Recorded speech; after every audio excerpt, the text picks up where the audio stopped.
Okay, we must be live. So I'm trying a new platform today, Trovo, on top of Steam, YouTube, and Twitch. So hopefully 4 platforms won't be too taxing. And the stream quality will be okay. We'll see. Let's start by updating this stream's topics and goals. Last time, speaking of last time, let's just show what happened last time. I must have pushed the data to, okay, this is actually a good case. Let's start again.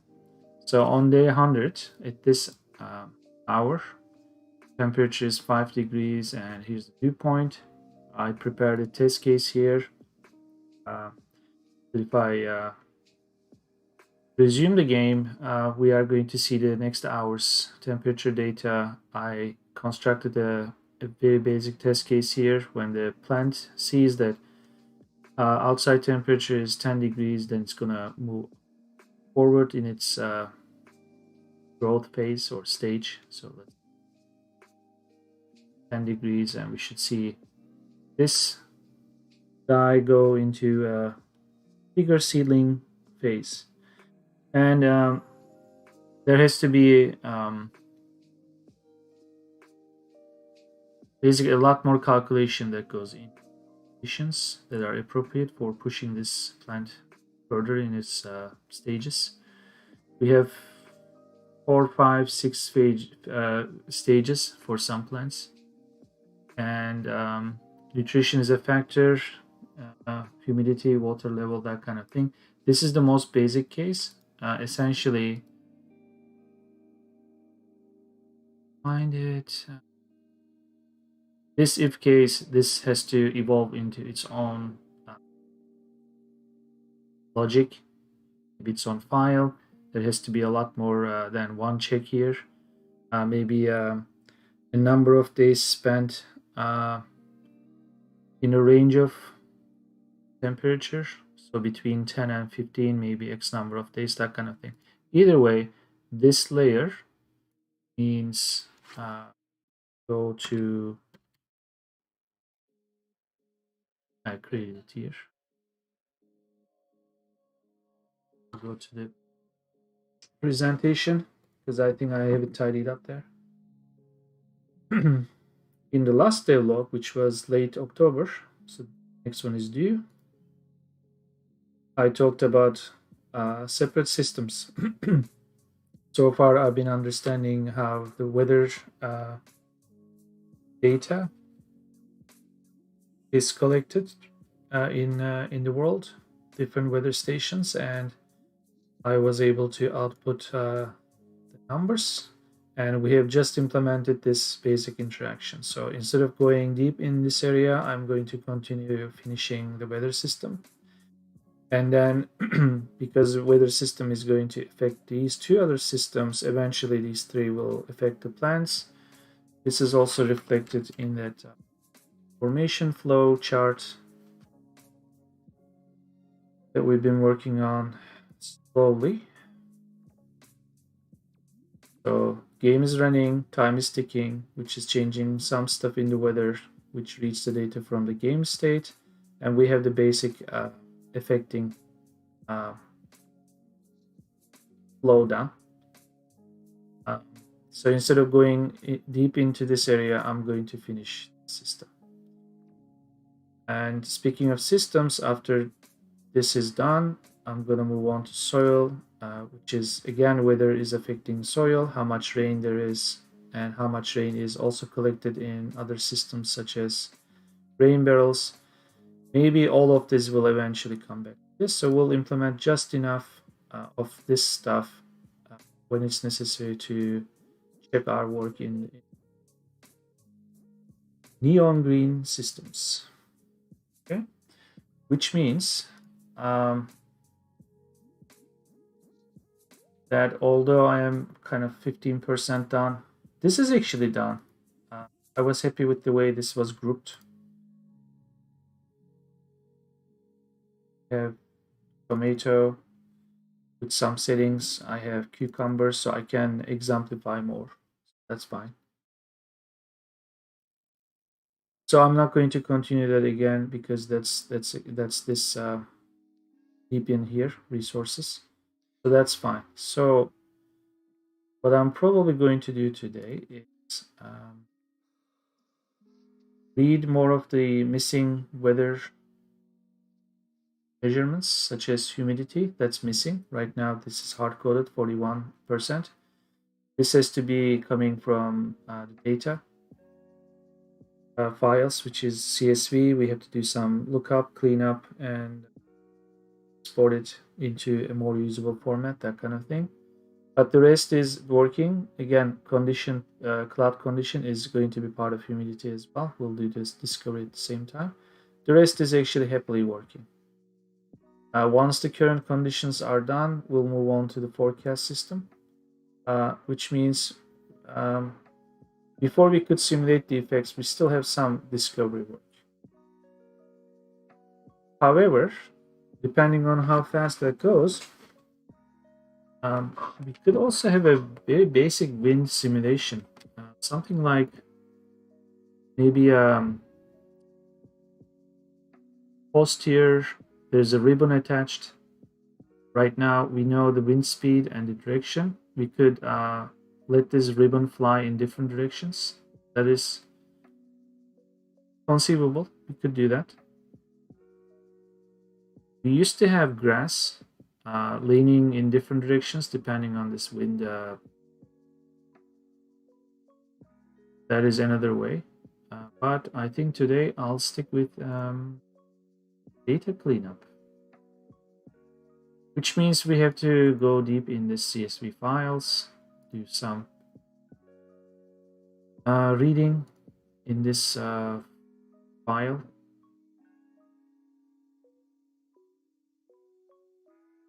Advanced stuff.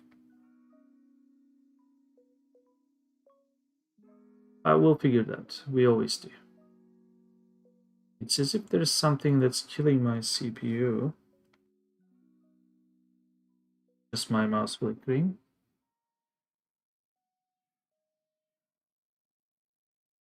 I think we are okay now. Okay. So one thing that is definitely not happening.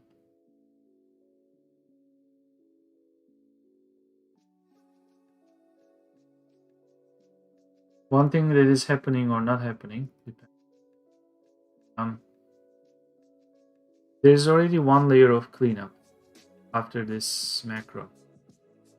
We're going to run a macro, which cleans the lines that show FM16, which gets rid of some of these values here. However, after the cleanup, we still end up having our measurements done at certain times of the day that are not at the exact hours. So we have I'm sure after the cleanup I could still find one or two. And I know why we could still find one or two is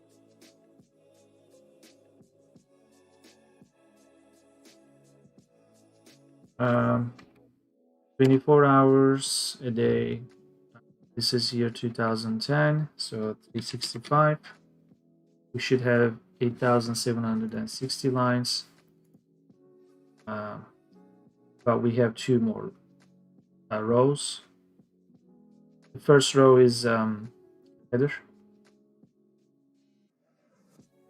If the first row, actually we have three more, sorry. Two more. Yeah, the first row minus one. Two. So somewhere here we have two rows that have some in between. Actually, one is right there. Perfect. Okay. Of course, we don't want to manually find all this, which would be dumb. So we either clean it up here in Excel with the macro, or I export this into a TSV file, which is then converted to JSON files, and there's going to be some kind of conversion that leads to this picture. Whole other story. This looks extremely compressed here. Normally it isn't. This is in this viewer. image picture viewer application is doing that data, which isn't any more understandable than it was. This is useful. This is data. So I'm thinking the cleanup could be done at JSON level. Right now, my sanitized JSON, speaking of which, let's go to Visual Studio Code, because I think today is the day we write some Node.js code, or basically JavaScript. This is our Toronto data.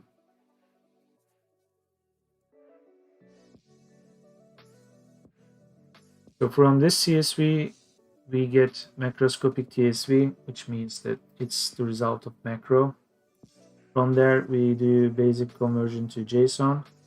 We take this, we create a sanitized, and after the sanitization, we convert it to image data, which is basically a whole bunch of normalized values. Between this and this, it's the same thing, except the values are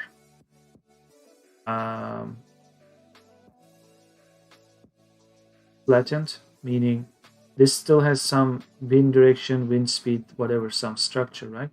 All those identifiers are taken out, and only we display a flat array. Open. Yeah. So those labels are gone. It's an array of array. So these two are essentially the same. This one is kind of not.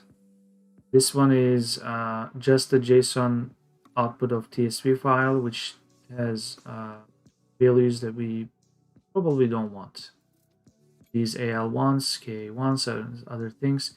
Anything that is not the default 6, we have to discover what they are. That's also today's job in this additional data section. Is AA1, AA4, which is sometimes here, sometimes not, because this could be AA1 to AA4, and obviously 2 are missing. When there are 2, it doesn't exist for all hours. So we gotta do some kind of discovery work. I think I'm gonna have to grab my notebook for this project, because I'm writing down some of this hard-earned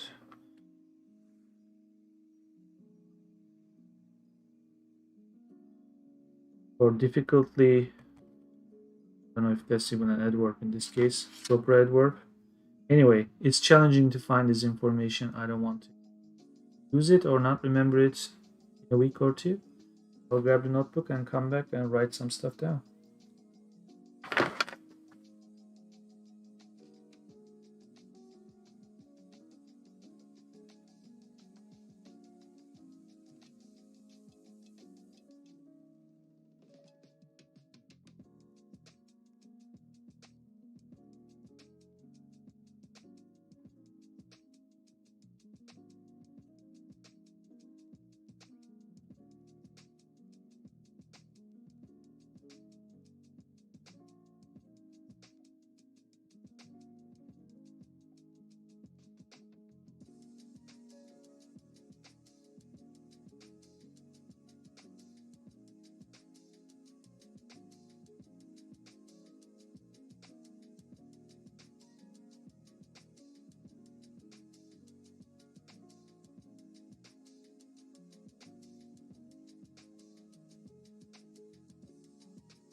Page.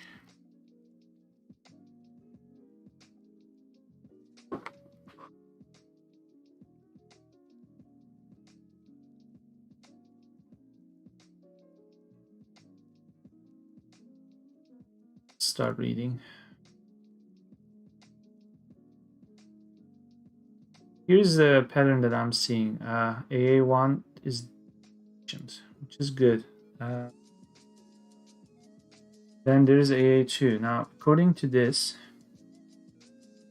we could get closer.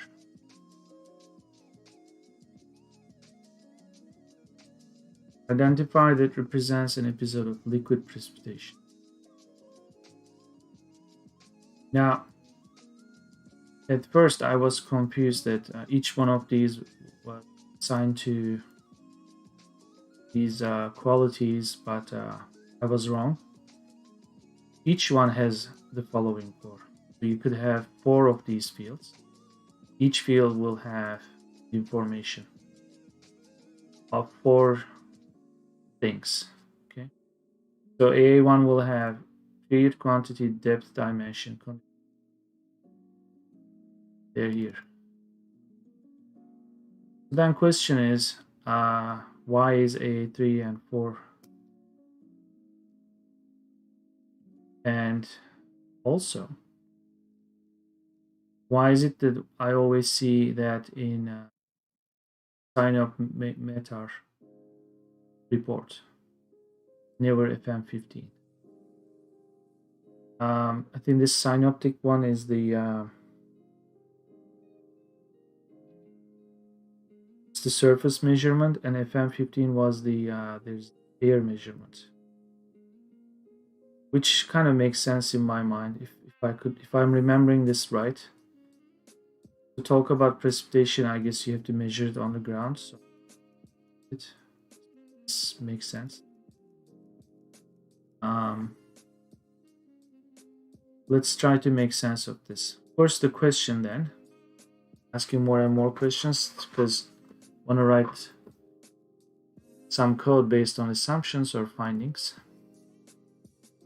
Will we always have these 2 fields? Is it always going to be the same 2 fields in other years for the same weather station and also different weather stations for different years? So we have to do some discovery work too.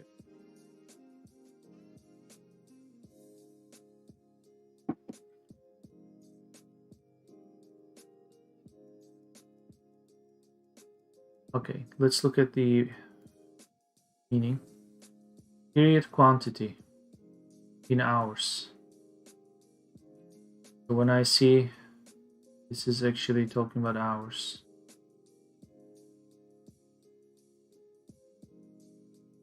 So it says 0606. Is it always 06? Oh. So from this to this, 6 hours. Let's look at that last case when I had that fluctuation here, right?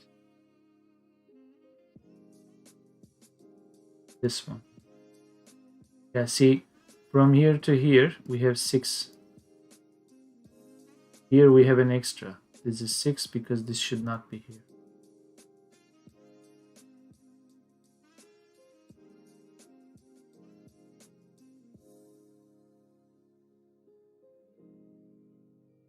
Yeah.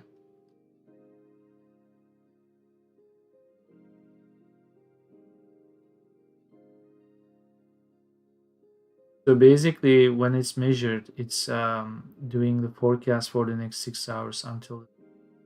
So 0 means depth.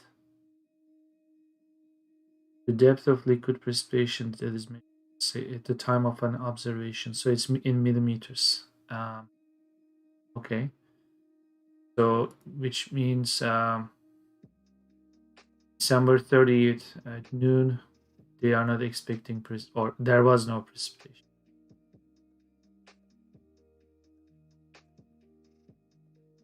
So let's go back to the beginning. Here we have 5 millimeters of precipitation.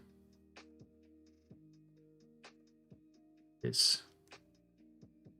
And when we have snow or rain, they both count as precipitation. I'm just going to scroll down here to see. We have actually a lot of precipitation in May and August. Expecting to see higher values where it says 0.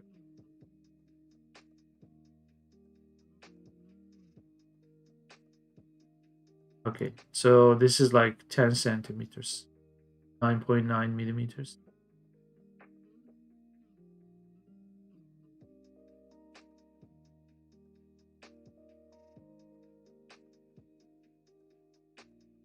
And nothing.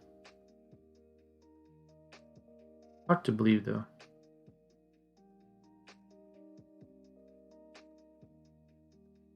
Oh, okay. Now, while I was looking at that to see if these zeros will have something else, I thought maybe I could see something else in the other column where it's 0.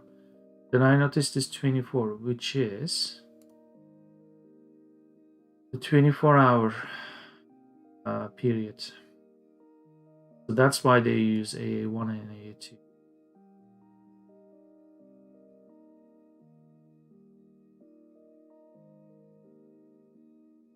This is the conditions code.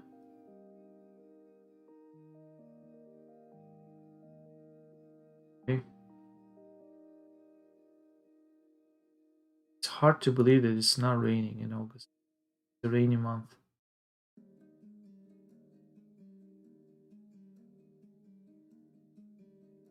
Two centimeters. I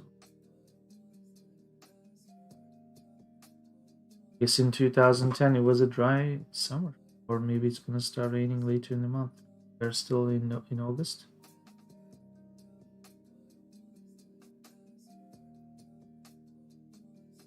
3 centimeters of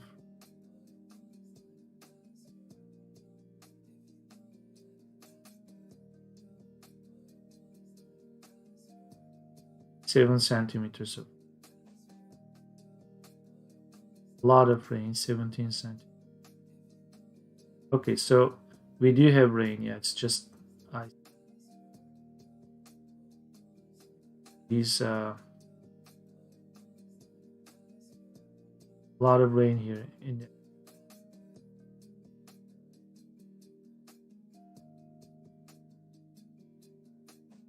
and this is when I think 999 sometimes it has a special meaning or not measured.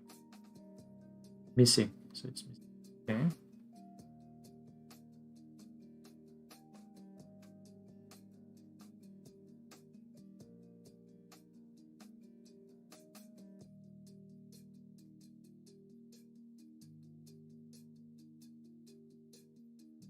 We also have rainy Mays.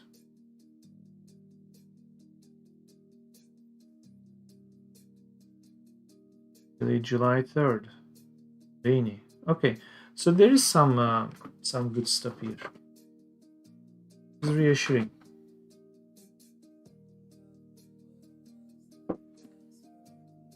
Just gonna do a spot check.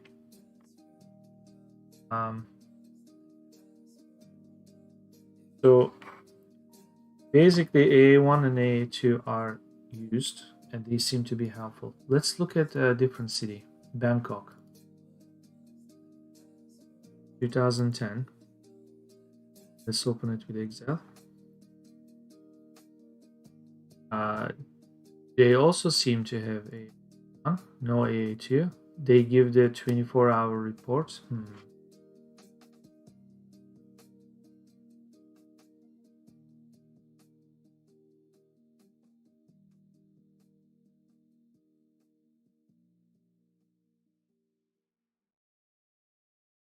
I see. They also measure every half an hour.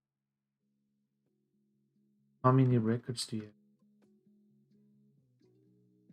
So let's do a quick cleanup. So there is no FM16, so that's actually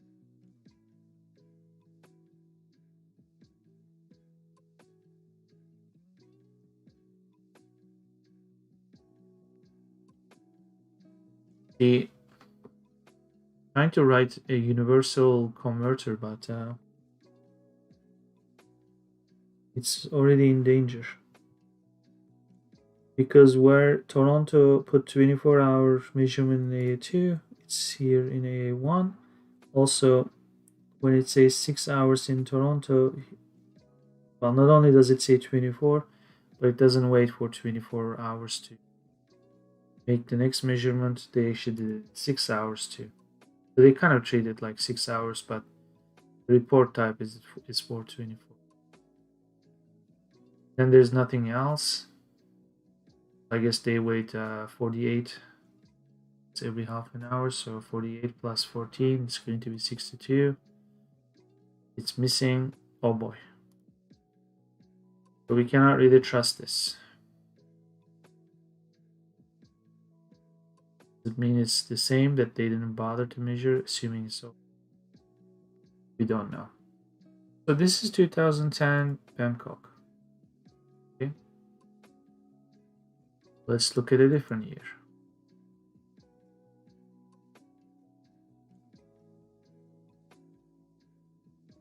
And this one is missing A1, A2. When do you have something? Ooh.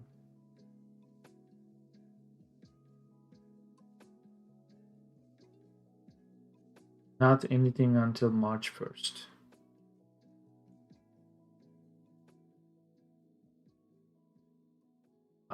I'm hoping precipitation will also be in here too, because these guys are using Q. What would that be?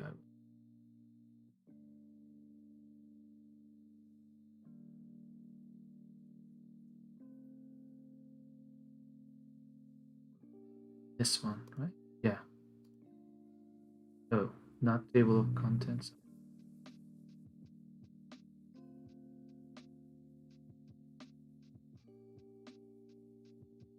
I want to put a bookmark here so I can quickly. Where do we do that?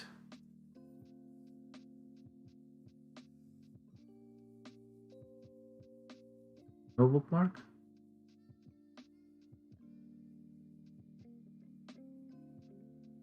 Wiki?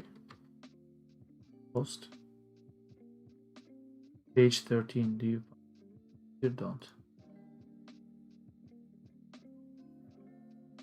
I'm gonna warm up the coffee and stretch my legs and sort of really psych myself into this. A lot of abbreviation work. So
I'm writing it down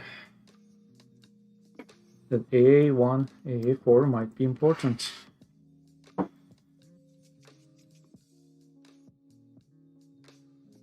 This is for precipitation that sometimes missing.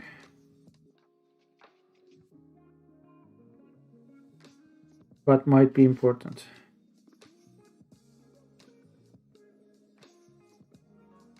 Reason why I'm saying might be important because for Bangkok, they are doing it in. See, they are even doing it in variable chunks here for the next hour, 6 hours, 24 hours. So this is kind of unreliable. Turns into a guesswork. However, when it says 24 hours, that might actually be good to create the forecasts. Nevertheless, this is still a little bit. Delete this, please. Okay.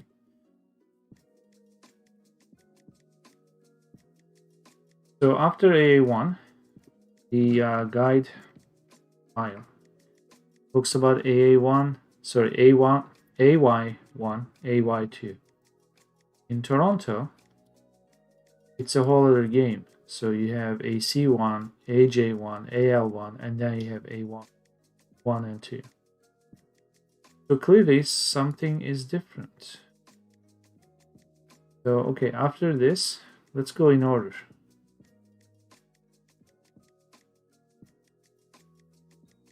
Liquid precipitation monthly data.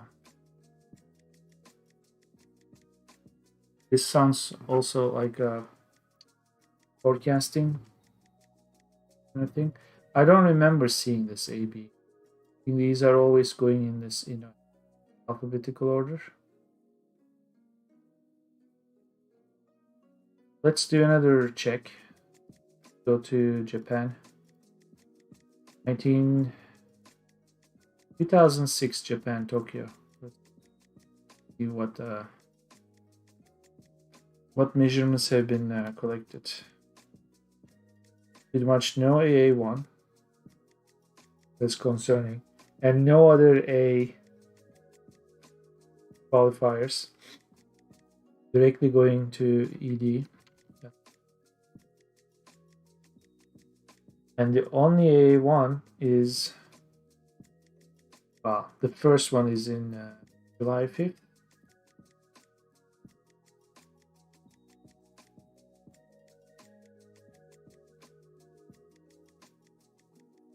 And which is meaningless. I'll tell you why. Because although it's trying to measure the next hour, the data is missing. Measurement is missing. So it's useless. And then there is no such thing. So AA1 chunks or the AA chunks are becoming more and more unreliable. Second thought, unreliable. That's what.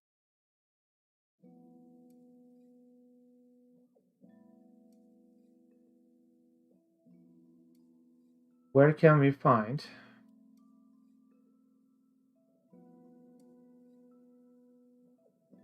precipitation information? GA parts here. So in 3 cities we have GA parts, which is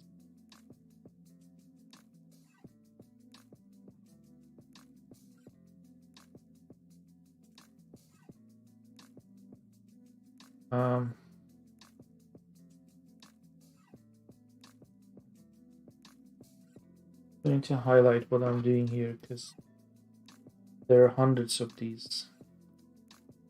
Okay, let's go to GA. Doing this alphabet.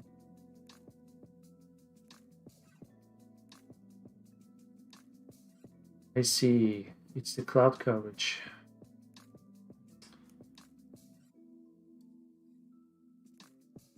We all know this cloud. There's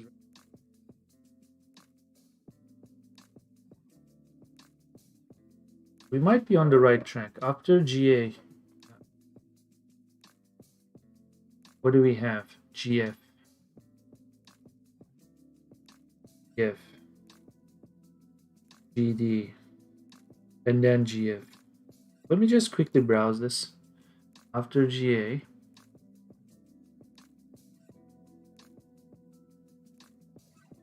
more coverage. Nice. Then there's GF, or condition stuff.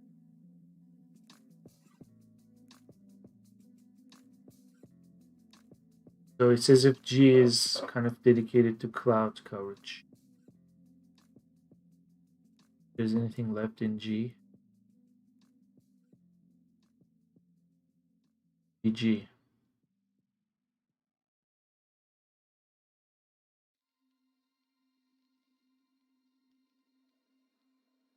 This is important for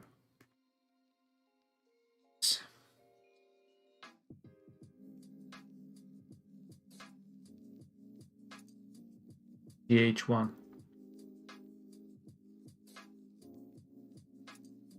It's not mentioned for Toronto. Not mentioned in Bangkok, neither in Tokyo. Concerning. Hourly solar radiation section. Do you have daily? Let's see.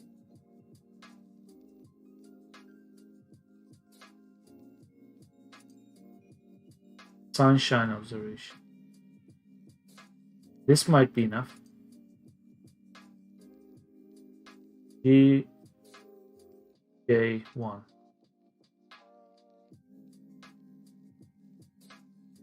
Number of minutes. Okay. GJ1. Tokyo doesn't have it. Bangkok doesn't have it. Toronto is missing. No, Toronto has it. It's missing a lot of the measurement.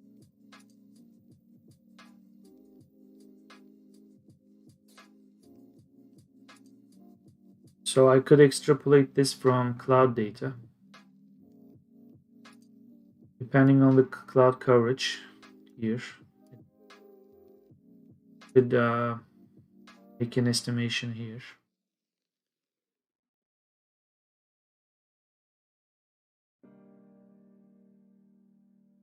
Possible sunshine quantity, DK1.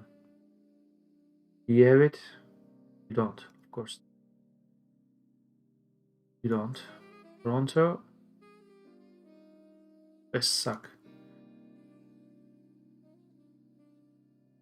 For the month, sunshine, GL1. This one was GL1, anyone?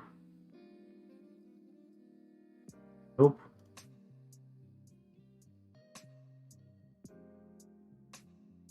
Solar irradiance. I wonder if some of this is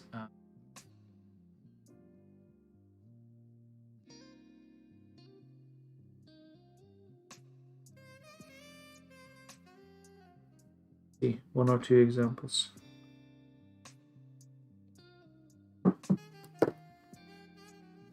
Is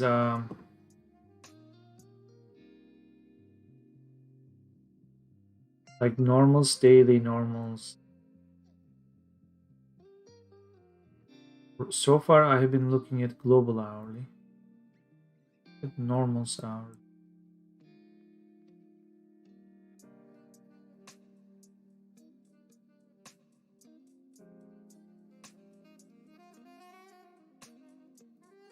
This will do.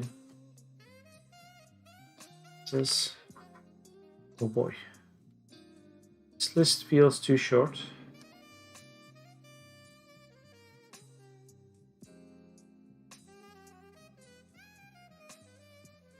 This one.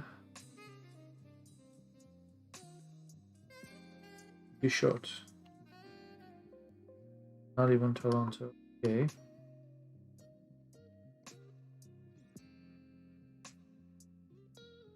So let's look at daily. Maybe daily. That feels like it. Okay. Long directory. So 71624 for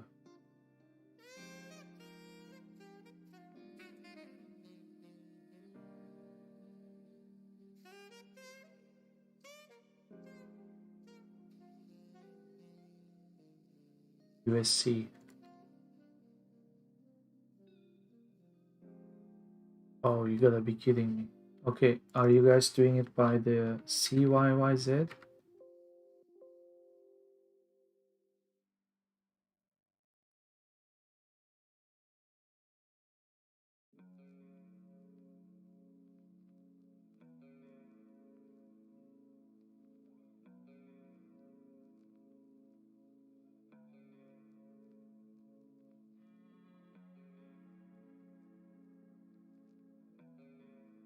Yeah, but I don't think this is measuring the global stations, right? Like American stations.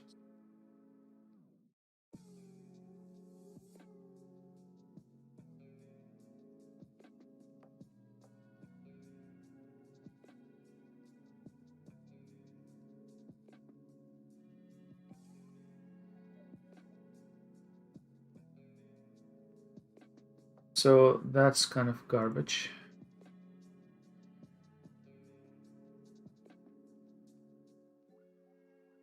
Document, yeah. Go. Normal daily is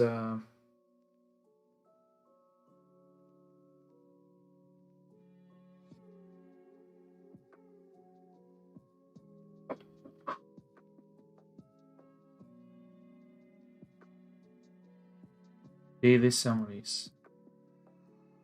Talk first. Global historical climate. Okay. Anything global is what we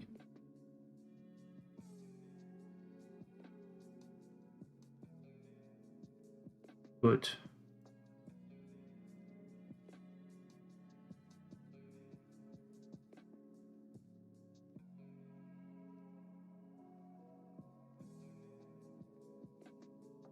Minimum soil temperature max.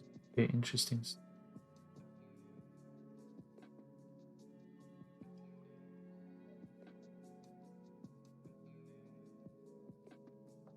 Can we get this in ESP? Oh,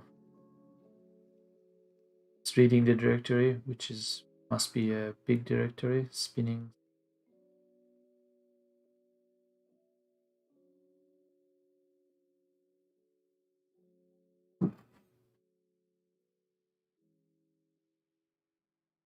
Still spinning.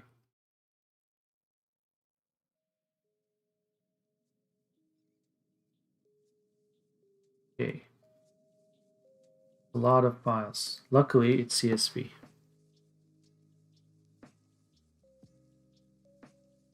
Thinking Toronto will be here.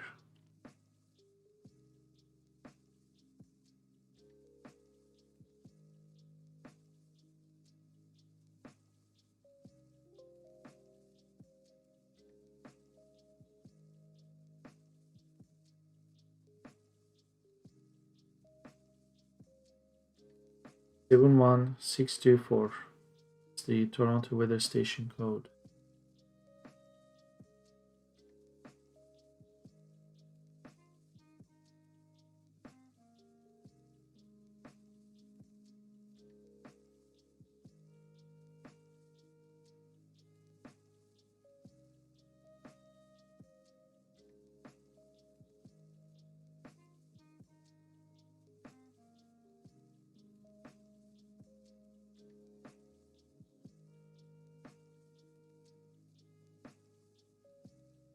Stuck. Good. Wait.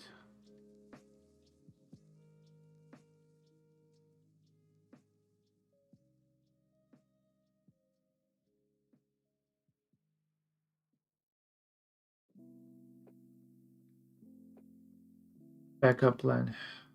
Firefox.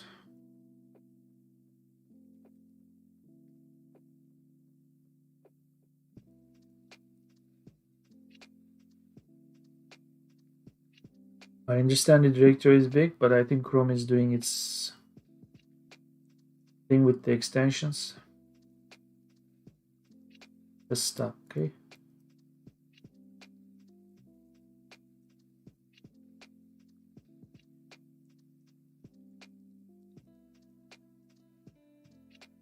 Go to the end. Not the end.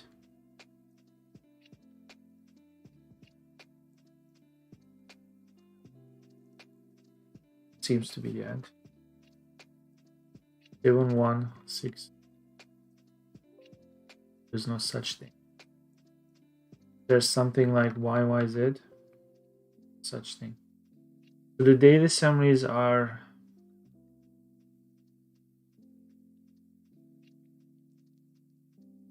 fortunately for but it said global stations.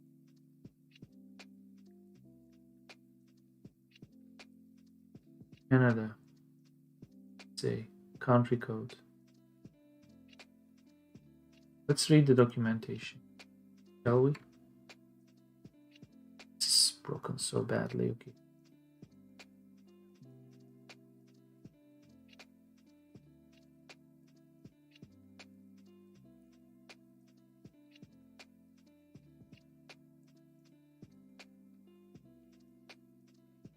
Talk.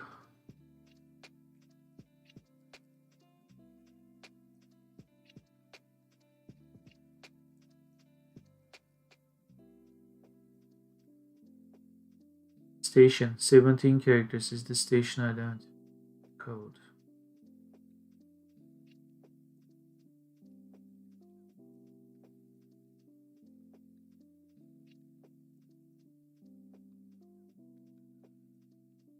Two, two, 4, 6. Not it. Let's download one of.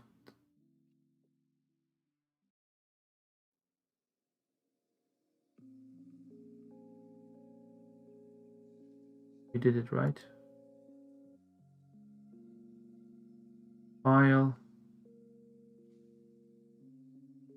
Opened. Okay.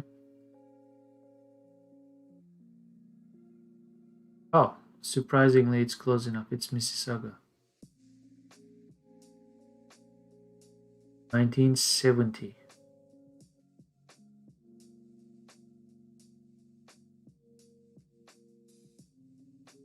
August 1st.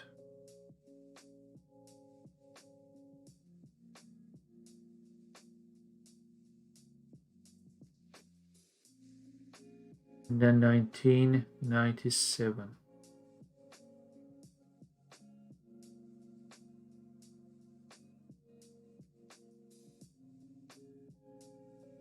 So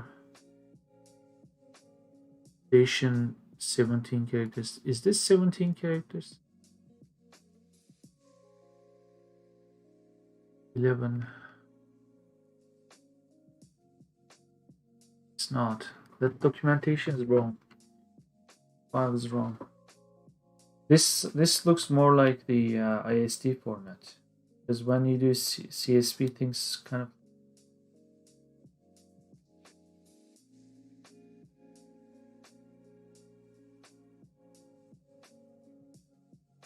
Either way.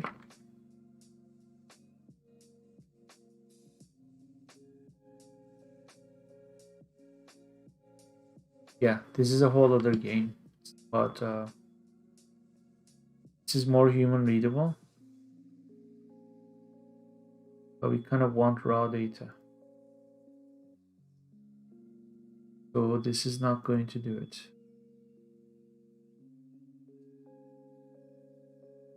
The data summaries are gonna cut it.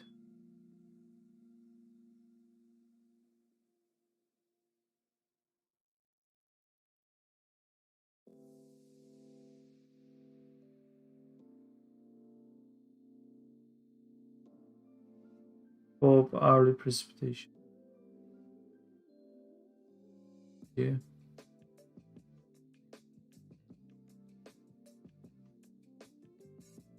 This same story.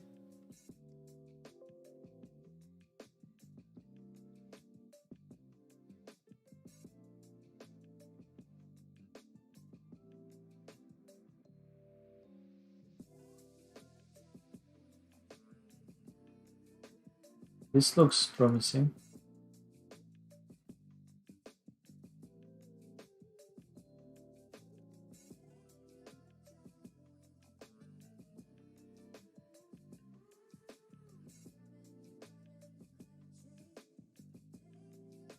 It's so new. I think they are missing.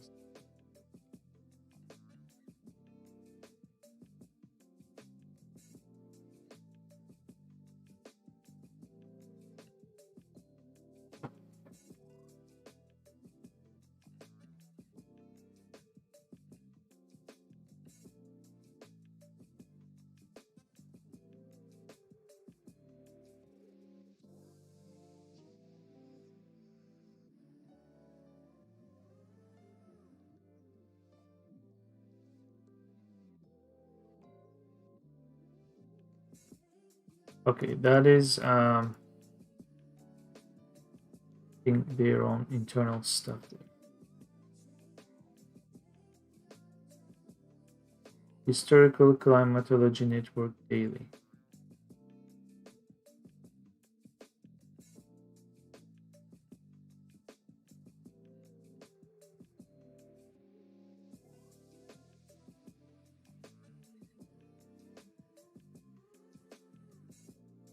So we need to figure out humidity, precipitation, either snow or rain, cloudiness, sunshine.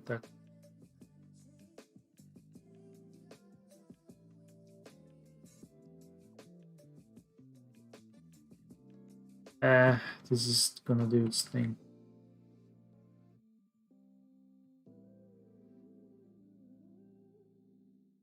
Yeah, this wasn't that helpful. Let's open this here too.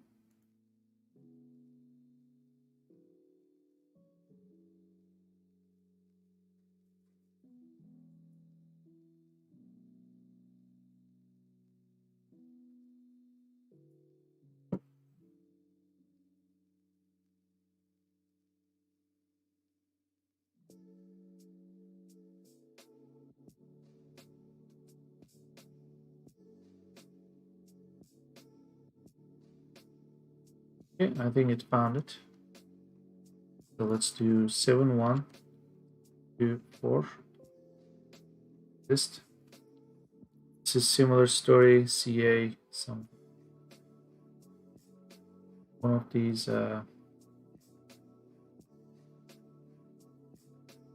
whichever file that was, that last one, CA 00605.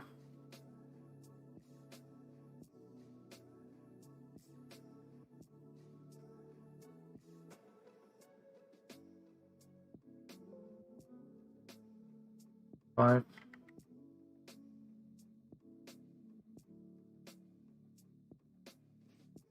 CA 00605 5210.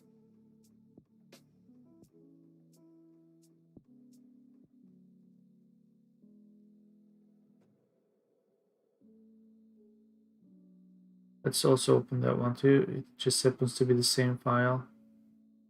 In fact, it is the same file. Well, the file name was the same. It actually overwrote it, but I'm curious. Am I in the Global Historical Climatology Network Daily? I am in the right. Not like it actually kept the other folder open. Okay, so daily summaries and this one happen to be the same result, and I don't trust this one either. Global Precipitation Climatology Project. This may be, however, I'm thinking it might lead to the same kind of band. So copy link address, close this tab, a new one. Oh, okay, this is already broken down. The file format I don't understand.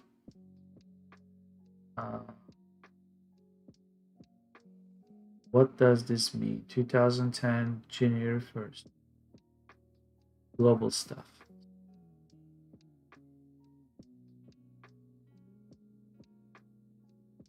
Let's look at the docs for this.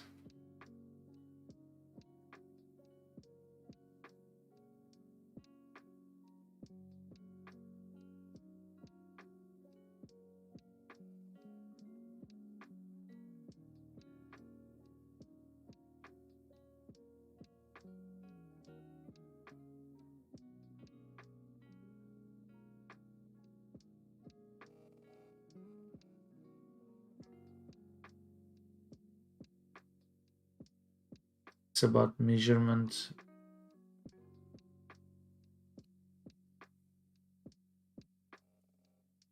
instruments, algorithms, and all that stuff. So this is not the data itself.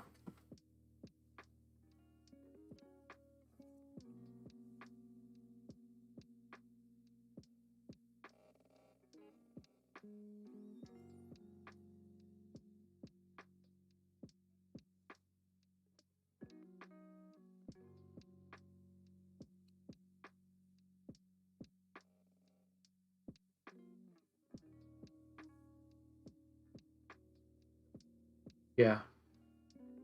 So when you do all this stuff, it goes into the data. Problem is,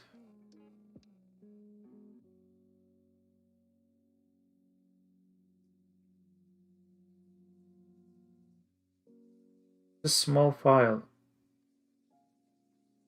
It would be naive of me to think that this is a zip file. So save this.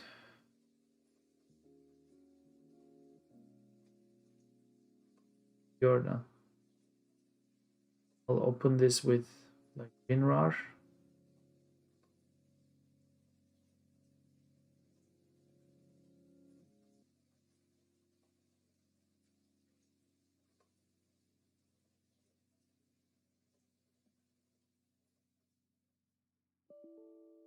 Doesn't recognize it.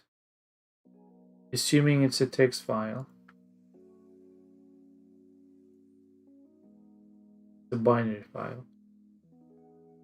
So some see latitude, time bounds, and whatever. Software is reading this, so I don't have. So this is another dead end. Let's keep looking. Find it. Global summary of the day. Importance. Let's look at the docs. I remember all this from other folders.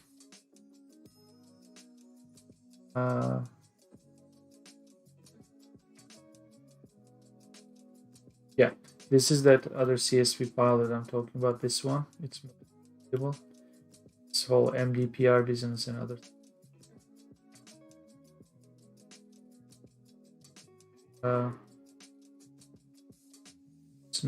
Snow at attributes SNWD. This that I just saw.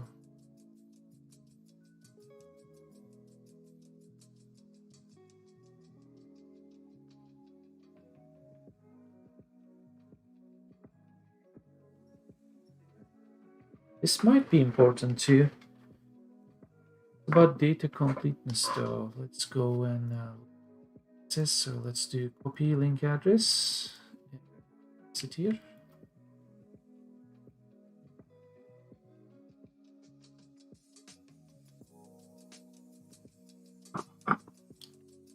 Ah. 2010.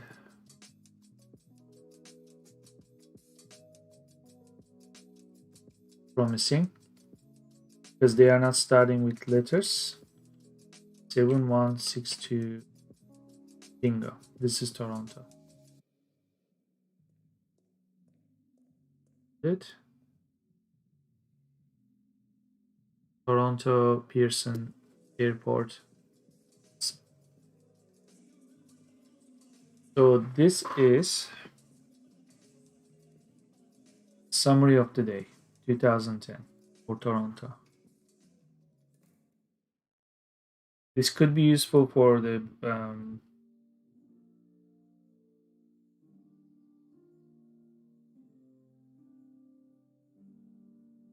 prediction system. Because while we are here, we could show the results of the next. I believe this one is STP is going to be pressure, I believe. This has a weird format. This means that this is actually 1002. This needs a different parser. See, dew point. Um,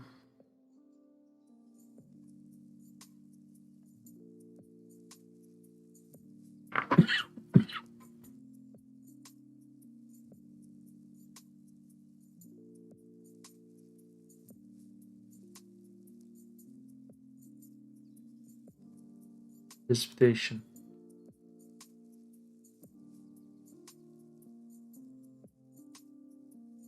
This has its own. Nevertheless, this might be useful. So I'm going to write down this structure here.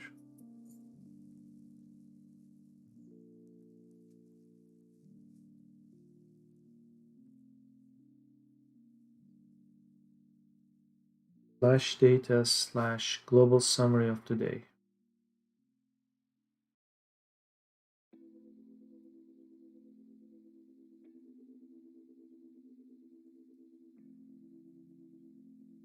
Put a note here, useful for prediction system. There's also a different need for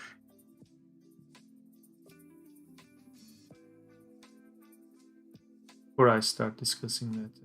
Global summary of today, right? Read this document again.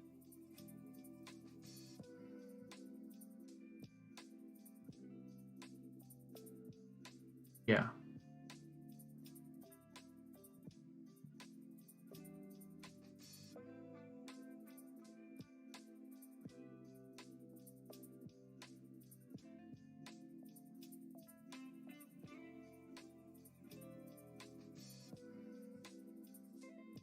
Yeah, this is that for observation 6 hours.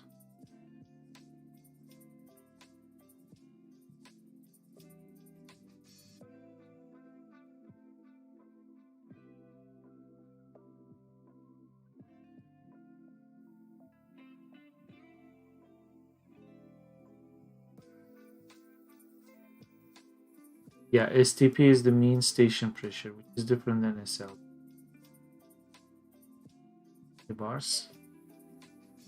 That's why when it's starting with 0, 0, it's actually over.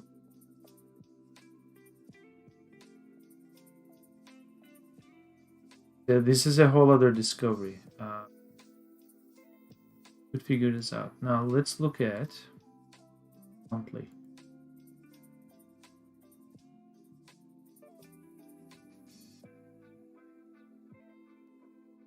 Somehow reminds me of that other monthly.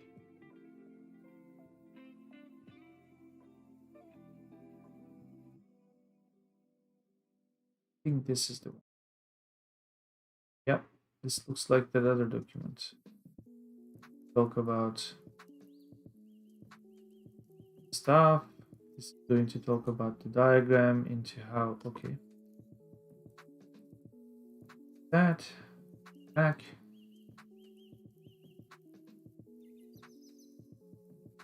All going to be, yeah, same NC story. So this one happens to be similar to the daily business here. I couldn't. Oh, sorry, my bad. I was going to click this one. I happened to click this monthly. So this one would actually monthly result that I want. So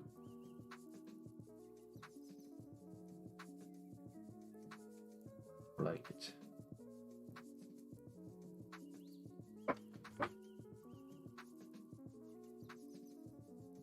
Station name, latitude, longitude, okay.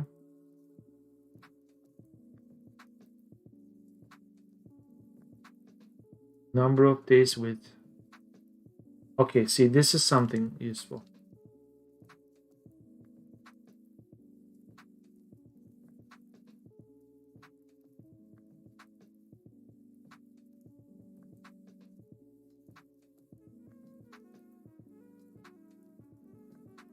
I'm guessing from here could do something like this.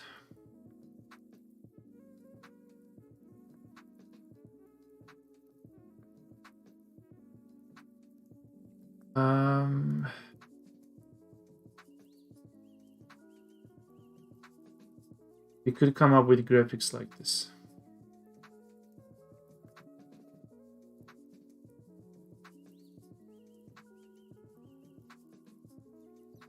Number of days with maximum temperature, 32 degrees. 32 here is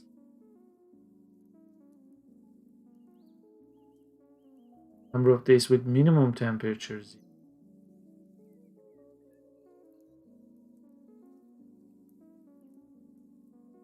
Somewhere here we'll probably have precipitation, maybe values.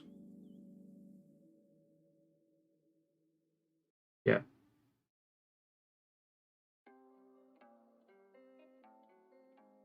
Total monthly precipitation. Even in inches for PDF output, CSV output is in inches.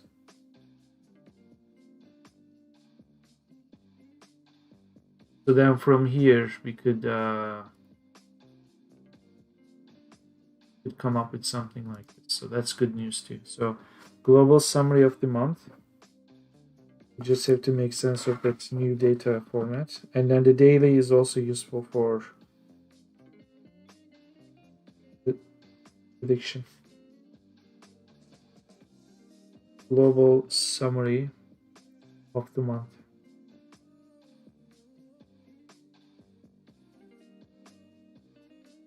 That's useful for kind of an overall city climate charts. Then I'm curious, is this?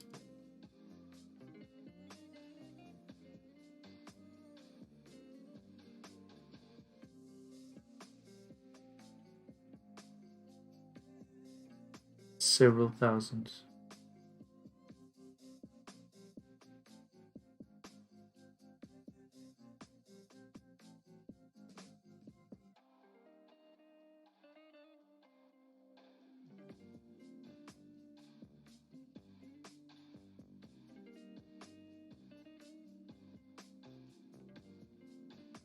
I guess when I look at the data file, it may make some more sense.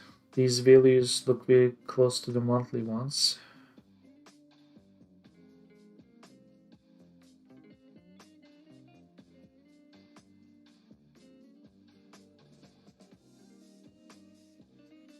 Temperature value of the first freeze.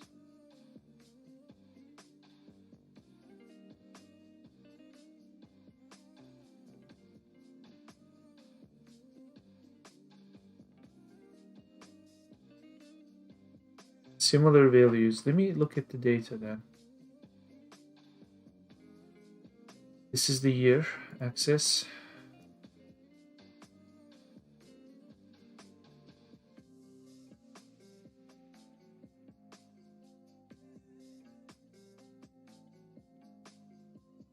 Oh boy. The global summary of today, we had the Toronto thing, but this is like only US stations again.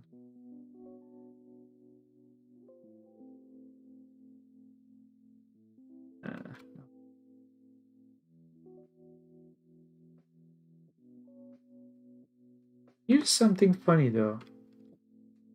They said CA 006 5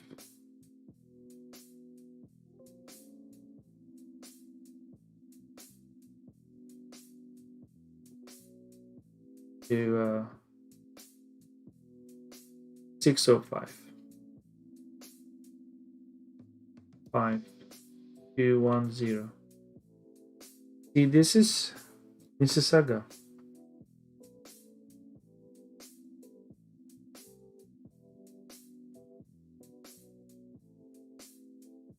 Is Toronto here?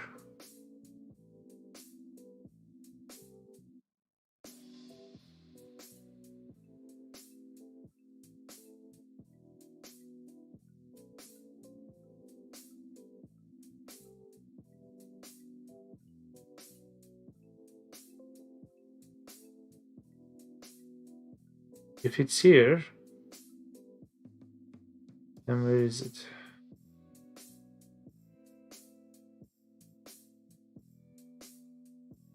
If it's there,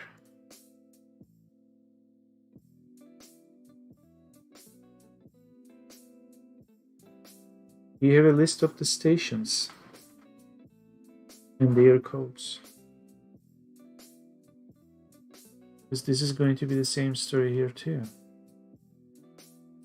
7, 1, 2, 4.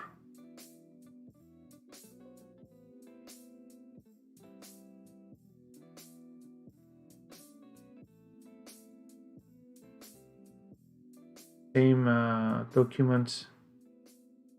Yeah, except it's in text format. And this is the stuff. Bye.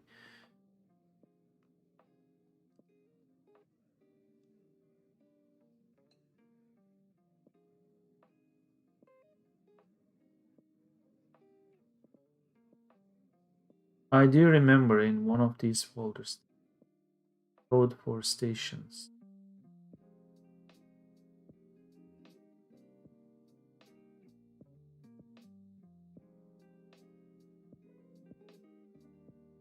Be this and this dog. There you go.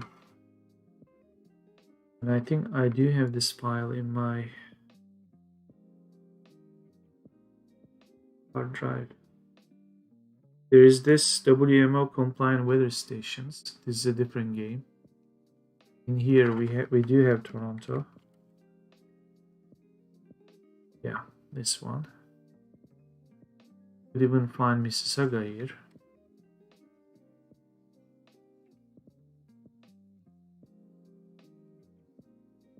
Except I cleaned this file up so badly. So partially that I excluded a lot of the records. So at this point, this might give us a better result.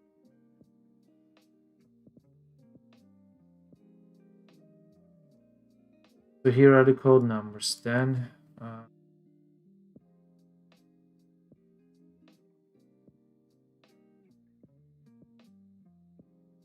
yeah. So this is what they are doing, which is sad. So this is like the world's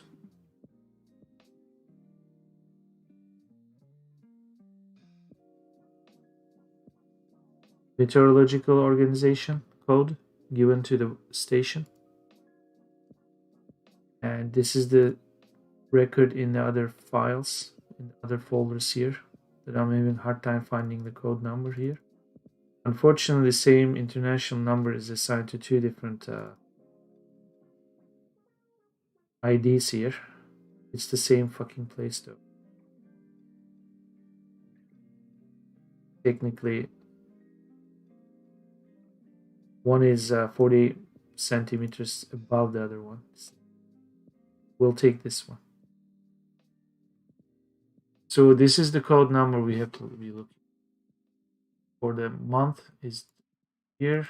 Let's go here. Excellent. This is what we are looking for. That doesn't exist. That's also sad. Let's look at the 31. Okay, so they actually preferred this one.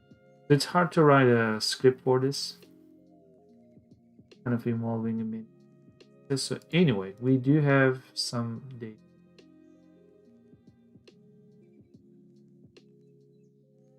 And here are yearly. So between this file and the monthly one, here, open this one too. So this one is yearly, this one is monthly. I see some EP1X.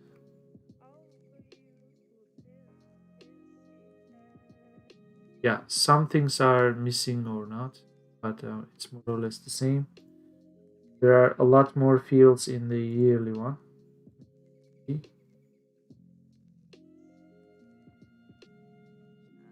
Let's look at the number of records. It's 102. This is yearly.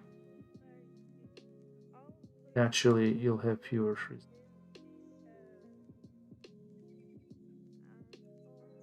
So they only did 2014 to 2001. Here it's 2021 November, and this is July 2000.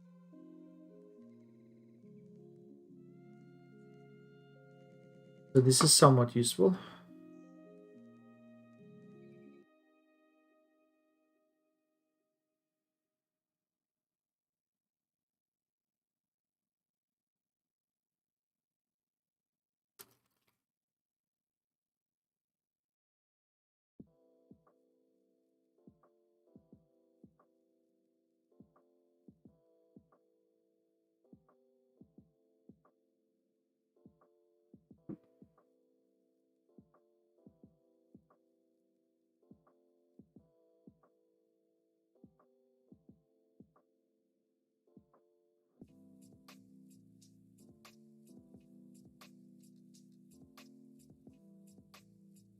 When they were labeling some of these PDF files and headers, I remember seeing these. So this looks like the same thing as the. In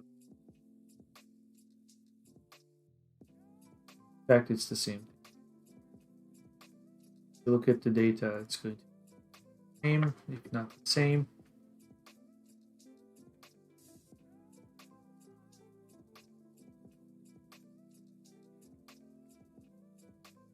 Monthly data, same thing as this one. It will be the same. Global summary of the month. GSOM.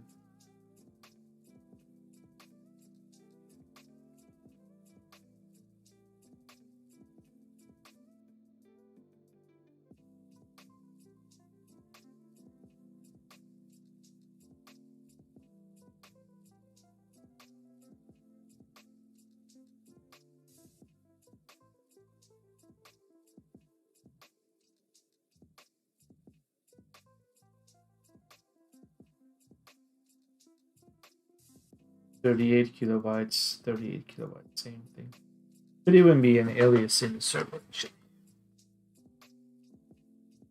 Fine. Could access it by GSOM or GSOI.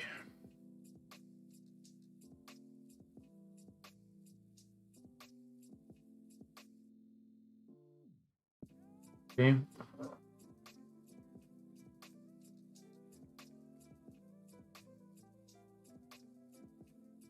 This looks like a shortcut.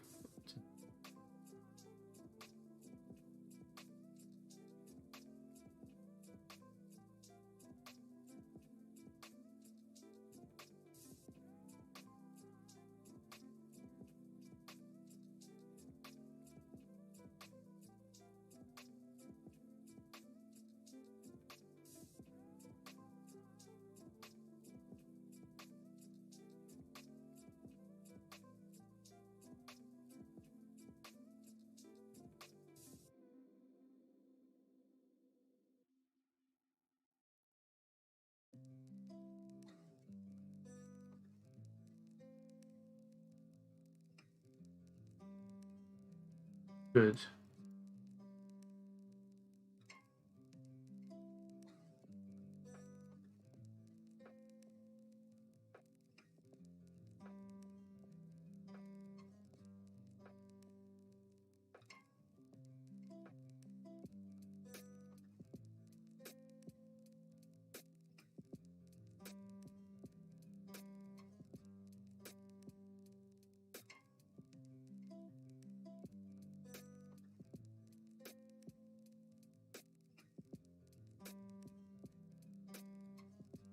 This looks like a nice summary too. Monthly climatological data. This even looks like the combination of yearly and monthly.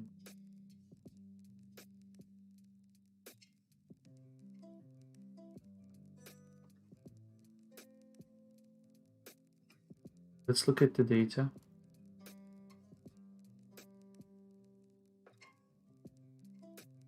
Oh.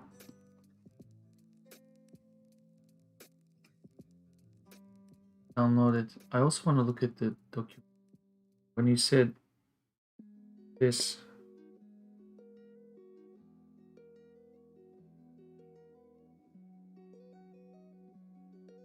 I see. I think we'll have repeated 5 digits, then separate date values, then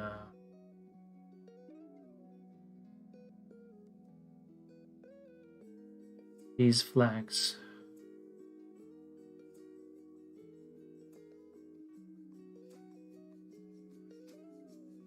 In sea level pressure.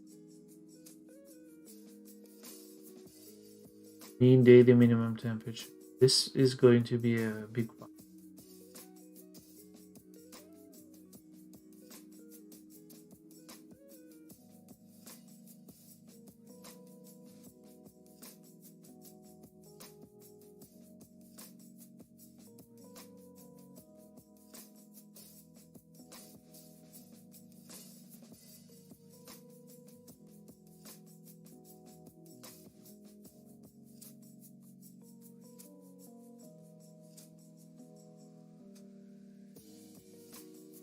Let's look for Toronto right away. I think this file is so big, VS Code is having a hard time covering the.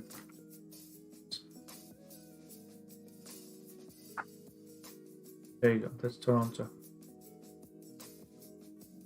Latitude, longitude, height of the station, the elevation, let's say. This one is the elevation, atmospheric pressure, okay.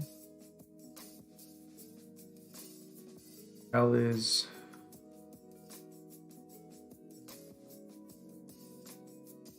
this one. There's a table A here. It's about L legacy.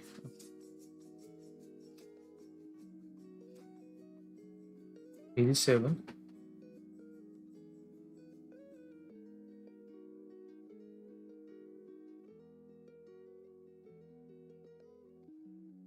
Go to the last one.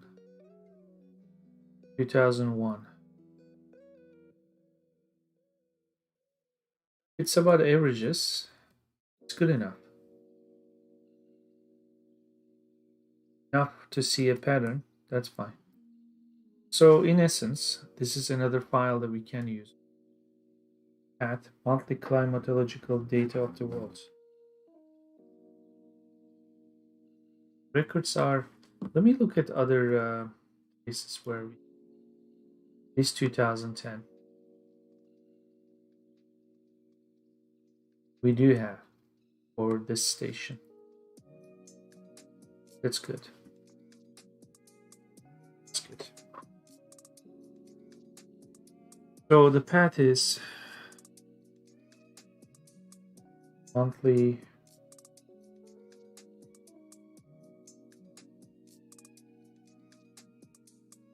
climatological data of the world.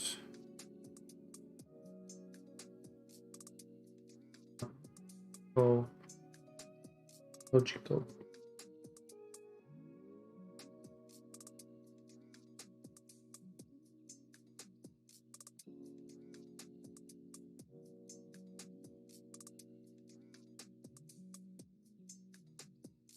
And I wonder.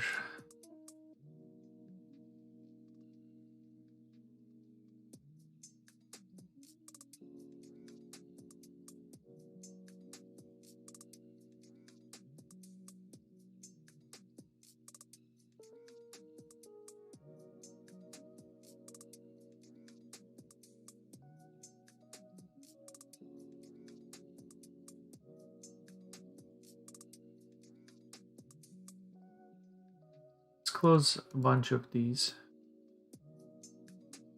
here.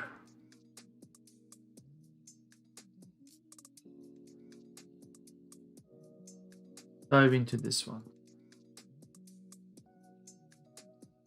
Read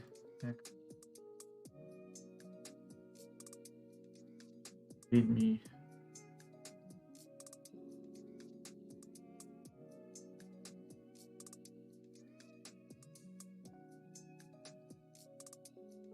Nope. Might be useful, but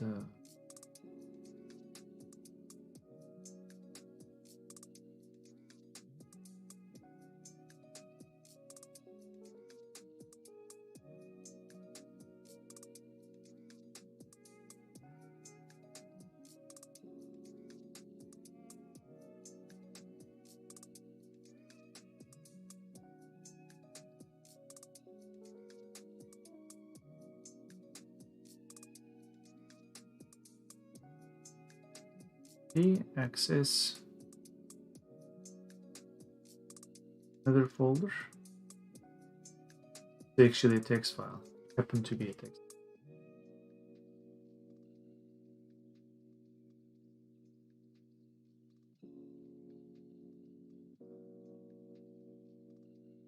Yeah, this is a different kind of.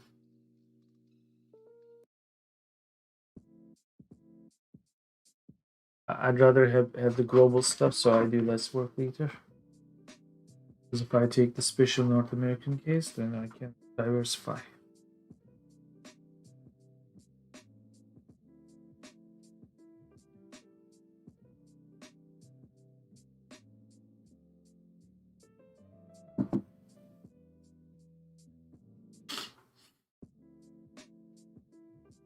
Long wave radiation.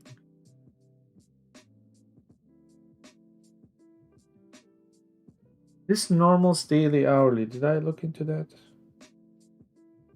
I must have at some point.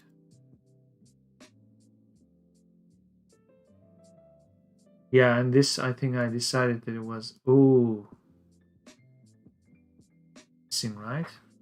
Let's see, this is Toronto. I found out after all.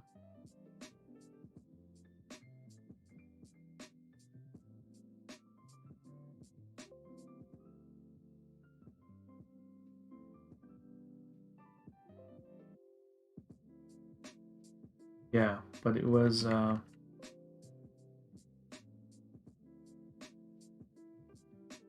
Okay, yeah, see, that was actually counterproductive.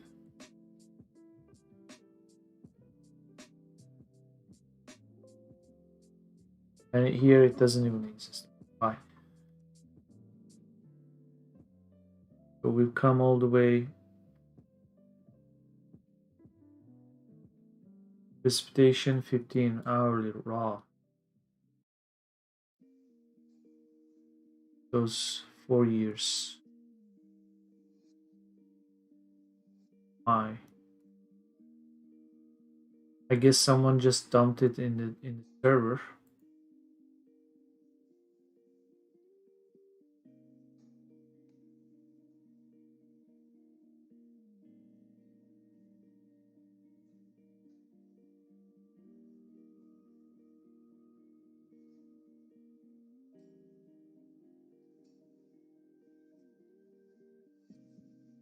Interesting stuff.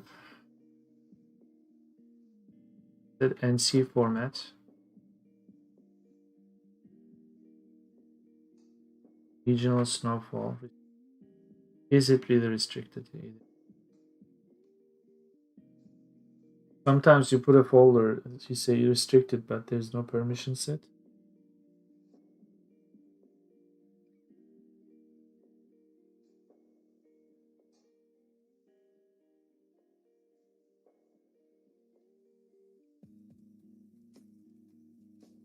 snow cover. I guess we'll deduce some of this stuff from the existing data I have.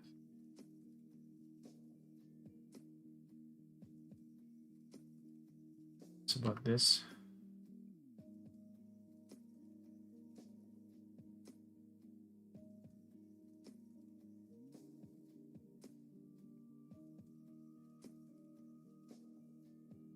Weather records all, daily, monthly. Why did that? World weather records. Okay, I'll check.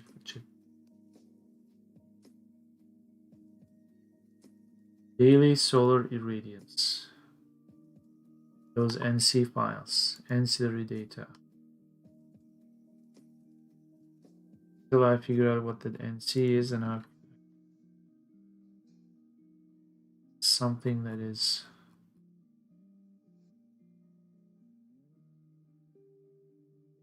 I see. Products hourly. Hi. Weather records all. Empty. Daily. Archive empty. Empty. Monthly. Access empty. Archive empty. World weather records. This is the final thing I'm looking at. Series 10. I do remember looking at. Yeah. Regional stuff here. And yeah. I remember working with the version. In fact, this is actually listing Canada because it belongs to that region. In different regions, you have different. So this could have been a very big file. And this is when you go to their website, there are some UI. There are some pages with proper UI elements that let you filter stuff. That is filtering based on.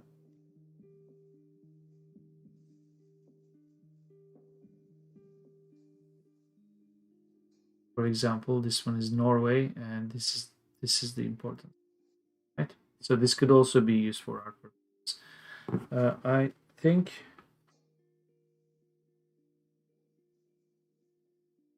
Yes, I remember writing this down.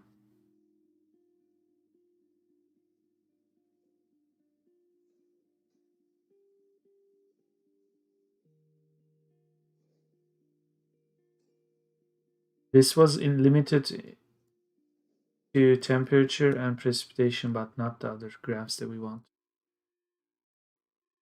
It's a good start, though. Also, the records were not complete, so then I wanted to go hourly, so I could.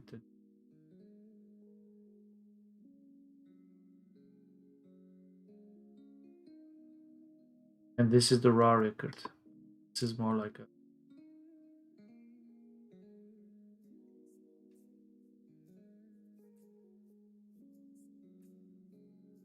Then there is the series 11.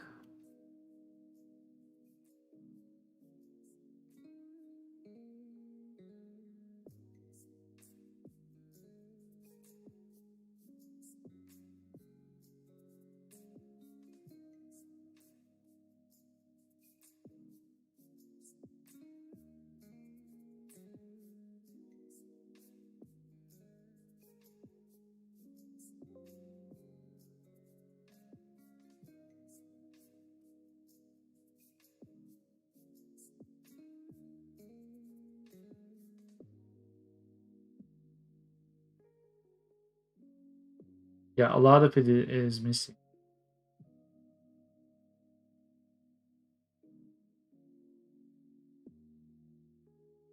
And these series, they're not exactly version names. I think they were marking date. That's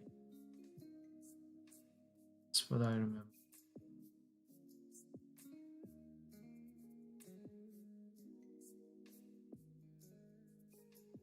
Yeah.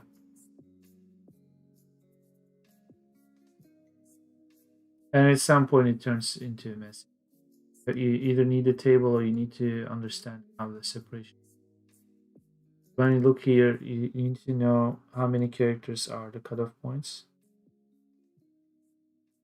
I would guess 5 here because this looks like sea level pressure or station pressure. Yeah, this looks like sea level pressure. The other one is always lower-ish. You gotta know. It's a different kind of converter. Okay. So after all this discovery, are we any closer to the truth? What is the truth here is the fact that in these files,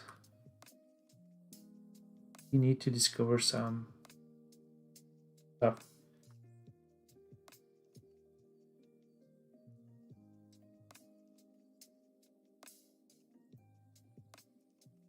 So here's what I'm going to do for Toronto. Sometime in August, late August, I know that it was raining.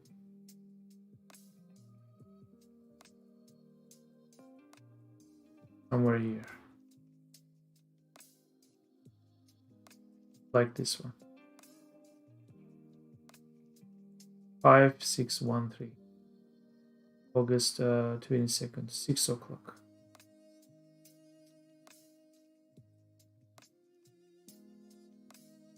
From noon to 6 o'clock. It's a rainy day.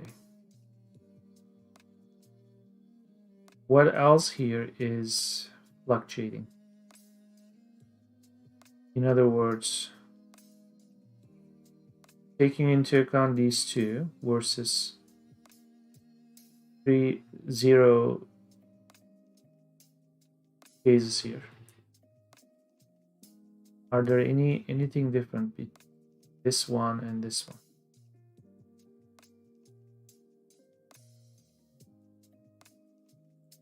For example, they are not missing. Not like it's empty. Good sign.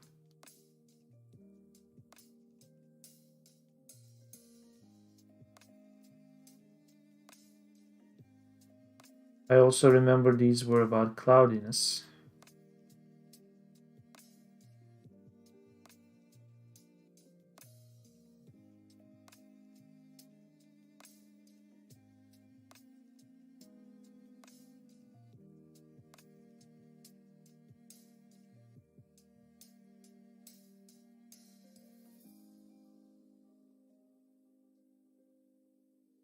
Okay, need a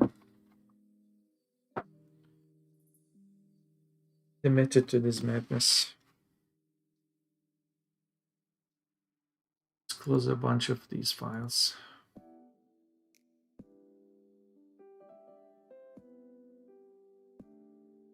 I do have in cleaners 6 mandatory parts. For example, this one is responsible for cleaning the temperature. There's a column. So from this template, I'm going to create a new identifier, which is AA1, AA2. Now, the reason why I'm discussing that is because in the end, I'm going to have to write many more cleaners. They are going to be based on how many of these measurements are made for a certain city. Now, we do know from observation that not all those markers exist in all cities, and even the ones that exist happen to exist maybe once or twice, but not more. So we will decide in the end whether A1. We'll kind of do that discovery as we go. Looking here, for example, they all seem to have GA1, so maybe one cleaner here. So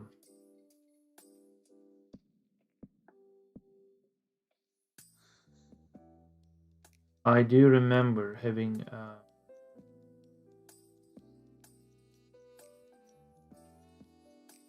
file here.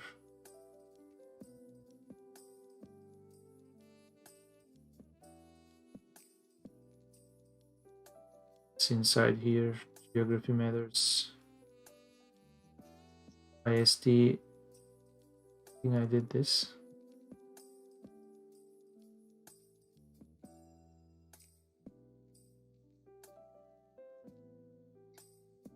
It might be a text file that is not displayed here.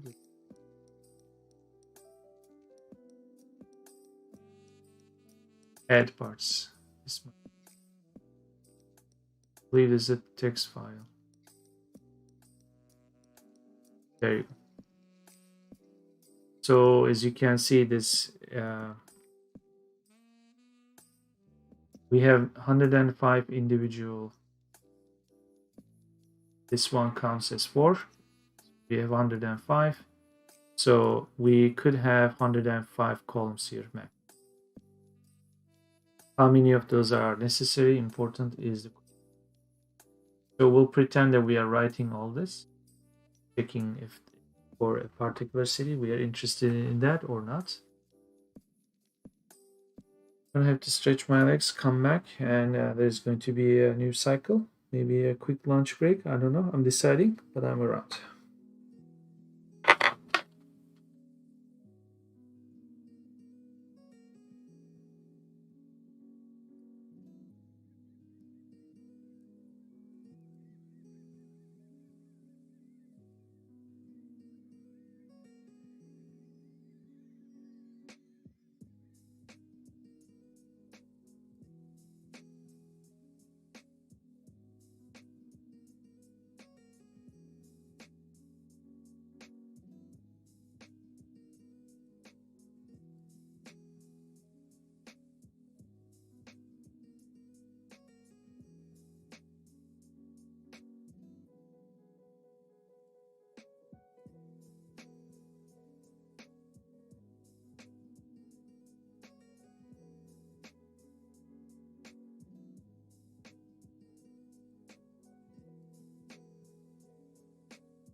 So I will be writing some basic stuff here. For example, out of this template, and duplicate this here.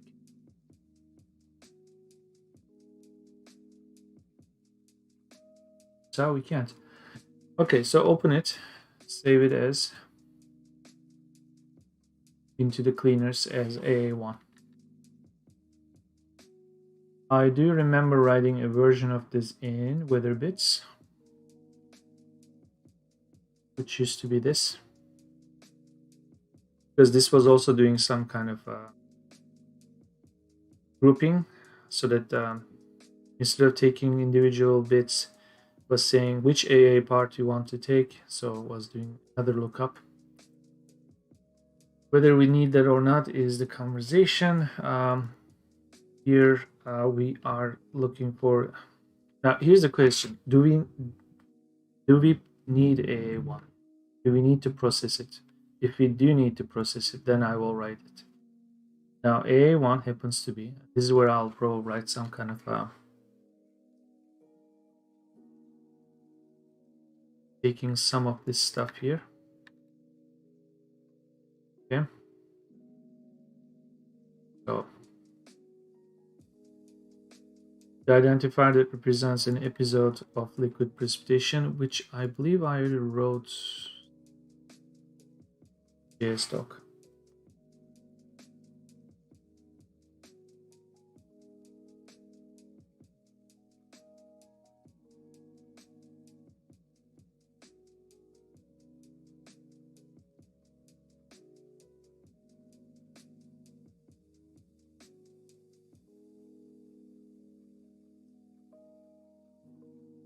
Forgot the shortcut for this. Is it like this? Yeah.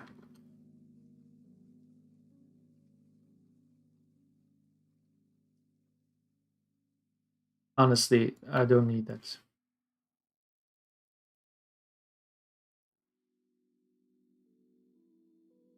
Long shortcut. Call it.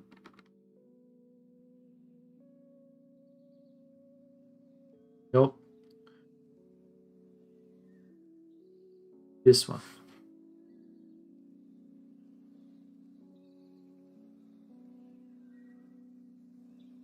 No, this is just a template.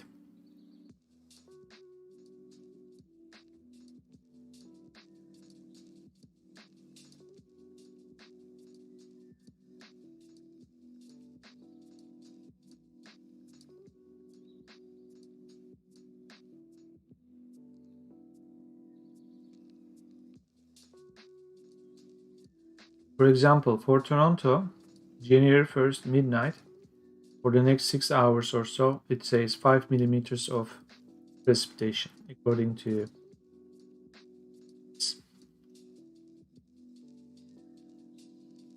6 hours, 5 millimeters, and it's 9-1. So it's missing condition code. The code that denotes whether this precipitation depth dimension was a trace value. So it's kind of missing. It's useless. And the quality code is we ignore some of these.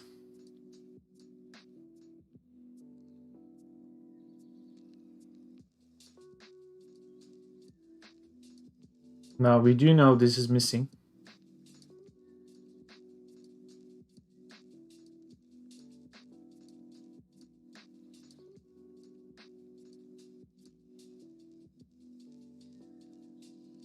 So in Bangkok,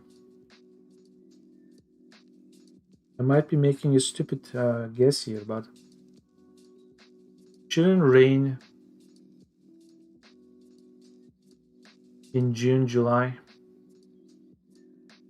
and later.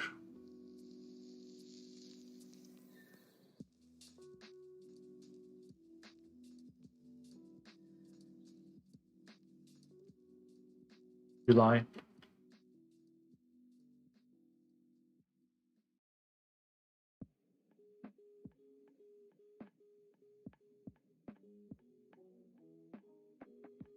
So we do have some rain, but then the values are 0. That's disappointing.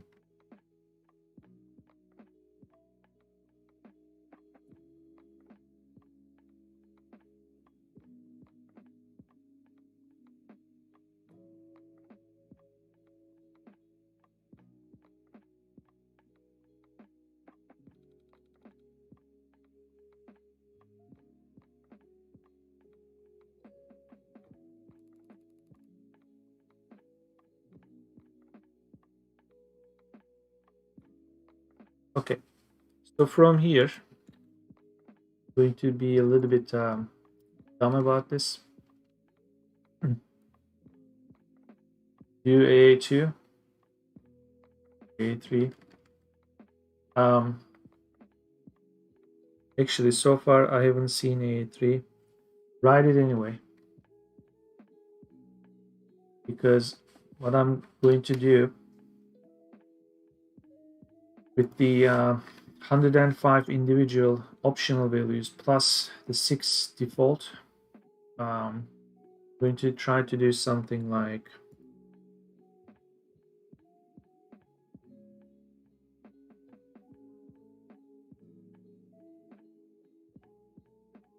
this is the index that holds everything. This is the template. So in the end, I'm going to have 105 plus 6 plus 213 files here. So we have a long way to go. So this one is okay, it's finished. Okay, so let's go in this list. AB1. I have no idea what AB1 is. Let's pretend that we do know.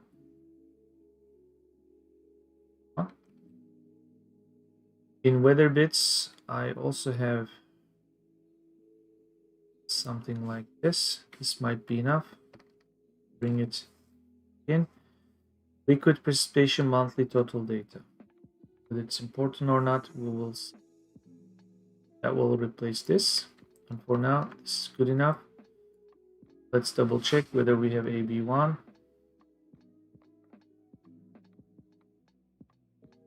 Don't. One of the most rainy places on Earth. Well, I would think Bangkok is actually tropical enough now. Am I wrong?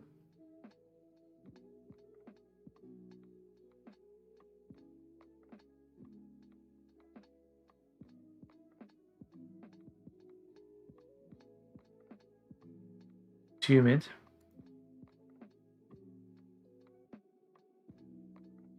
Just looking at the, yeah, I would think this area is rainy.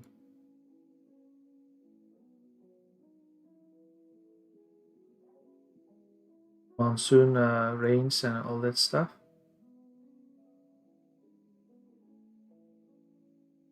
So they don't really show A1 or 2 or AB. So this is just here for inclusion's sake. Then there is AC1. Let's move on to that.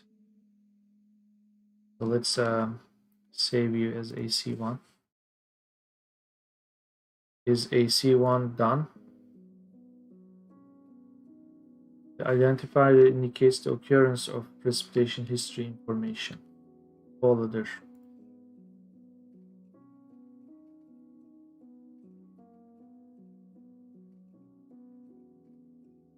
Don't have it.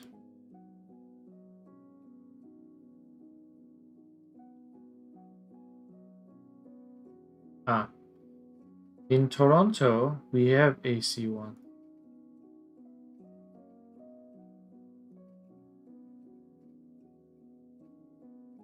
We have it for 6 o'clock January 1st, then next day 6 o'clock. Interesting. Do we find a pattern here? 6 o'clock, third, don't. So what's the value? 1C9, 3C9. Now I know 9 is usually missing or significant. Let's look it up.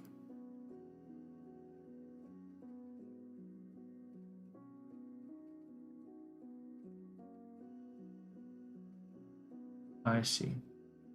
AC1. It indicates the occurrence of precipitation history.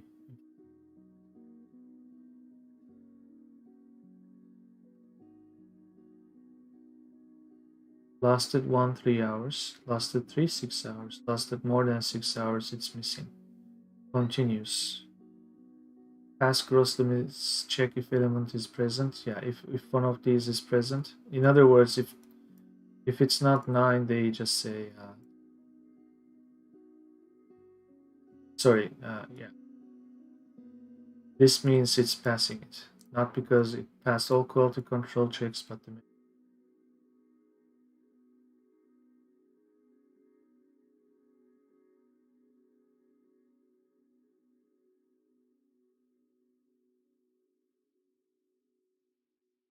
so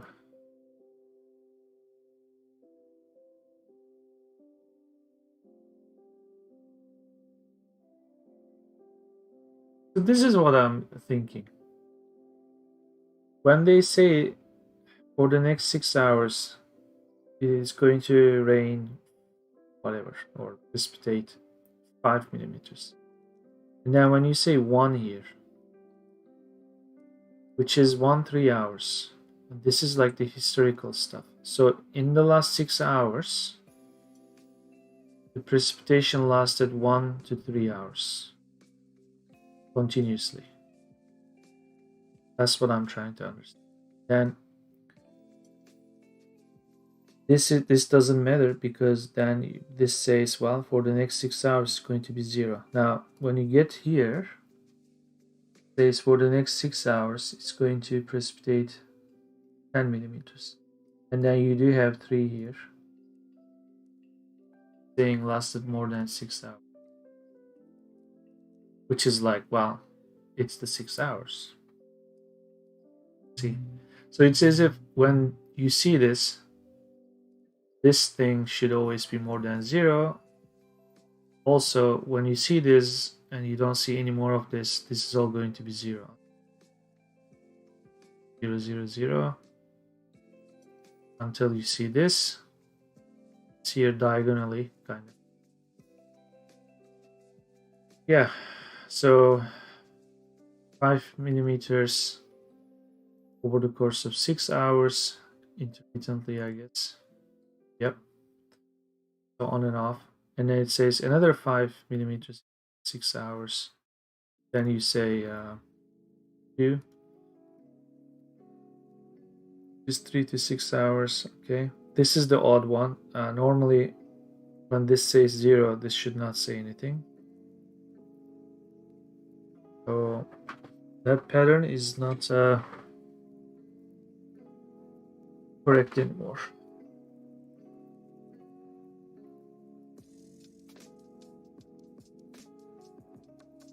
I guess you could say intermittently leftover rain. It's still 0 0. This doesn't make sense. This shouldn't have been 0. There is, however, 2 and 1 and 9 and 1. That's the difference in with that.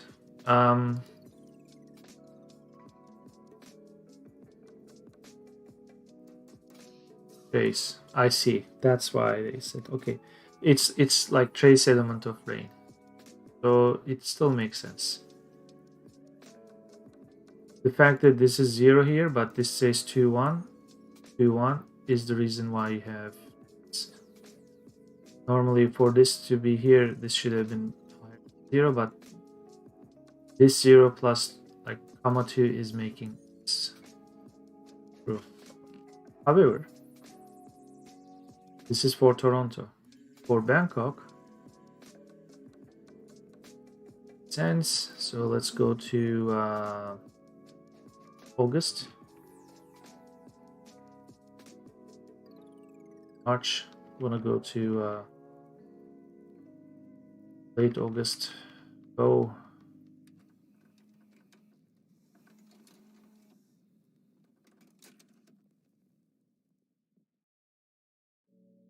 But again, anyway, here is where it's not making much sense because this is moving from AA2 to AY1 instead of Toronto moving to.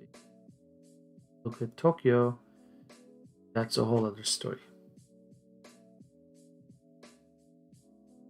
So AC1 is even less useful. For completeness sake, we've done it. Let's look at AD1. Let's save this as AD1.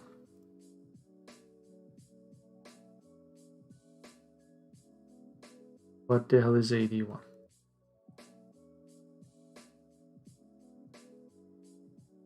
Liquid precipitation greatest in 24-hour state.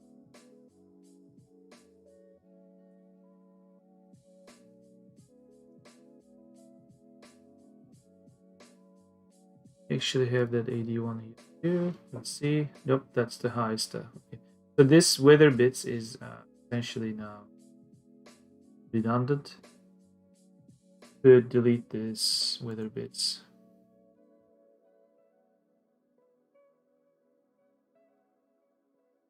Close this. We gotta change this part. Gotta put this here. Liquid precipitation greatest in 20. What that means.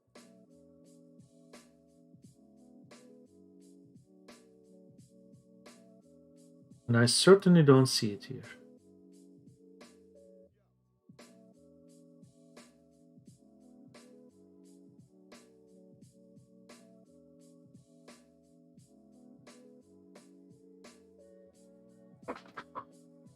Moving on. AE1.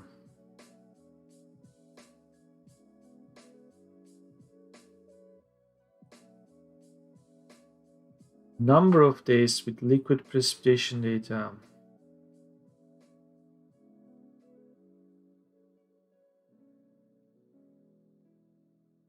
It's as if they are talking about this in the monthly and yearly summary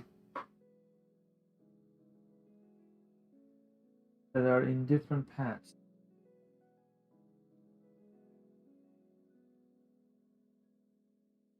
Save it.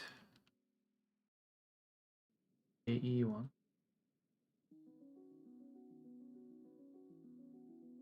For now, this is what matters. We'll do the calculation later, if necessary. We still don't have AE1. Don't really need to. By the way,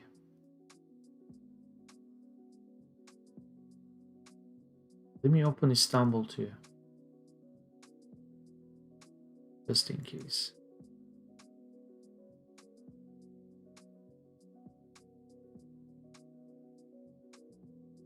Did you open it?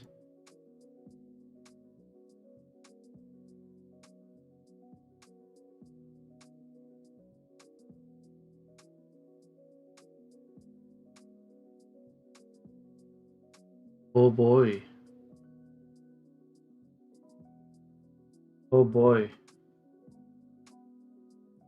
What have we done, Istanbul?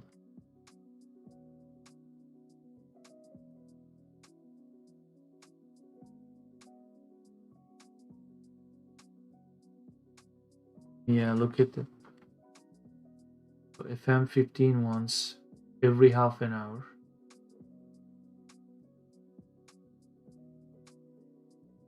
FM12 once every 3 hours.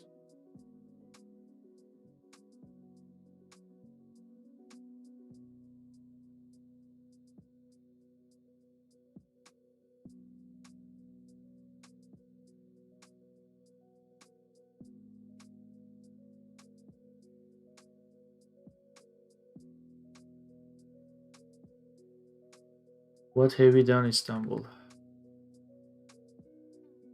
No wonder this file took its time while it was opening.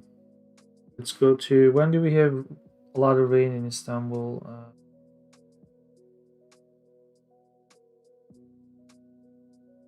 Late August is usually great.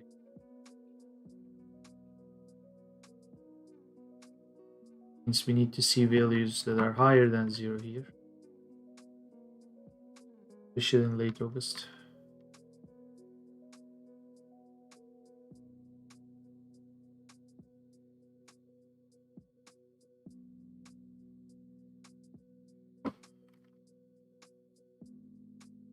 Except 1 year it was really fucked up. Was it 2000?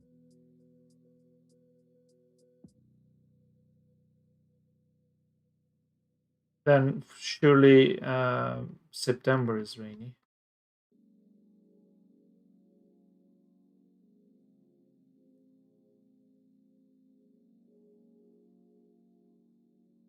$10 millimeters rain. 5.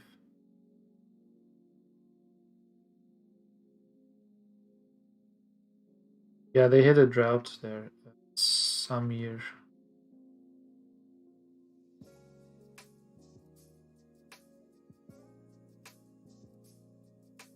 Yeah, this is a rainy day.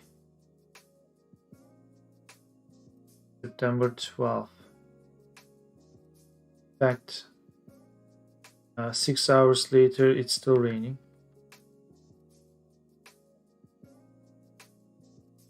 So they do, okay. So they actually measure this, they bothered.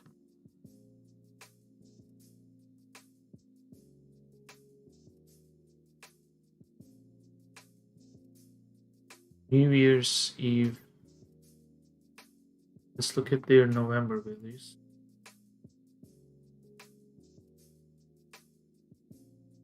December.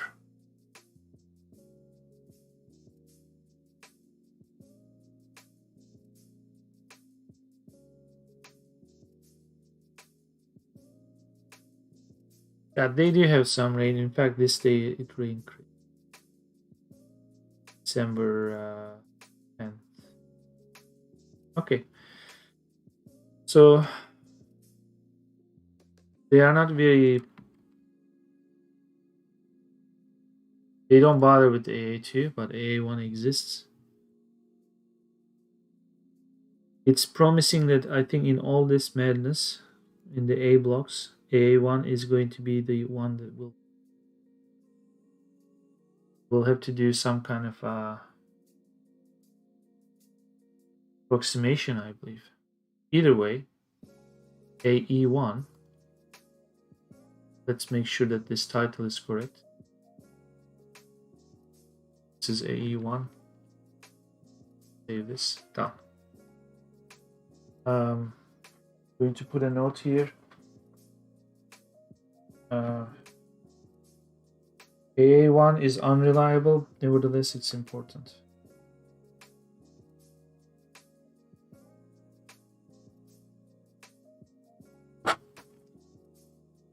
In 4 cities is enough case. Can reliably say what is used most or not. AG1. Save this as A.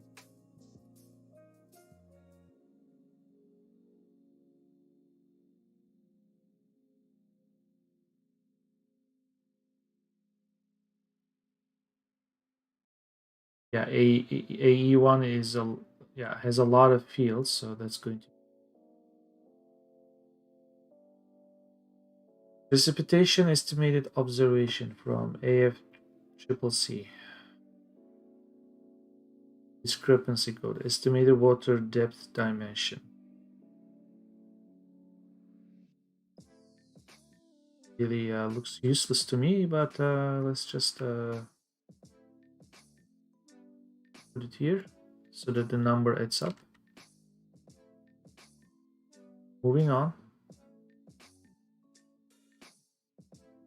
In fact, I'm going to open this file here.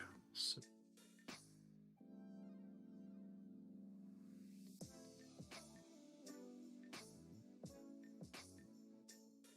file is add parts from add-ons.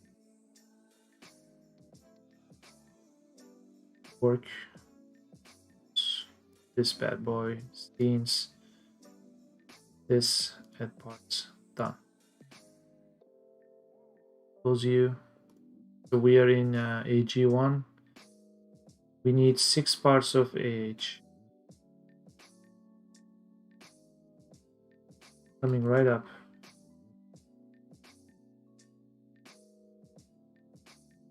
Maximum short duration precipitation. Ah.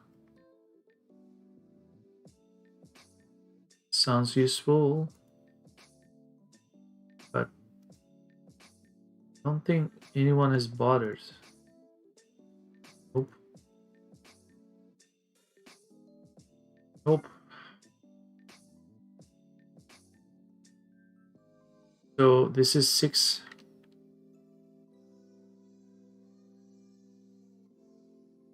They liked it so much. Sequels like Fast and Furious.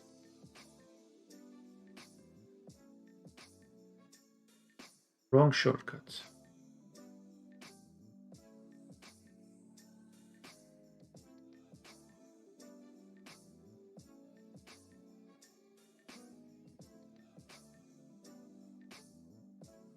AH is done. AI.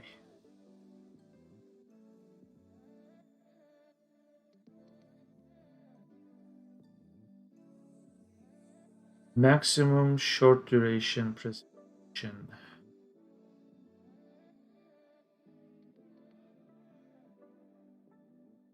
Let's first save it. 6, I'll count down to 1. Between this one and this one, what's the difference? I thought I read the same thing, to be honest. This data group is identical to the H16 for the purpose of allowing up to 12 occurrences of these. 12. Oh, yeah. So instead of doing AH7 whatever, because they only have 3 letters or bits, right? So they would come to AH9, so they wouldn't have AH10. So they are considering AI1 to 6 as another 6 occurrence on top of the. So this is the same thing. Save this as 5.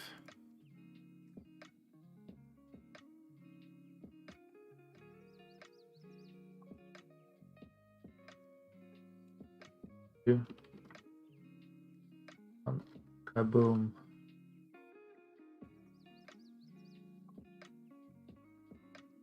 AJ1, I kind of remember this. AJ. Toronto has it. Bangkok doesn't have it. Tokyo doesn't have it. Istanbul has it. When does it have it? January 24th. Then 26. Then 27. 28. Always 6 o'clock.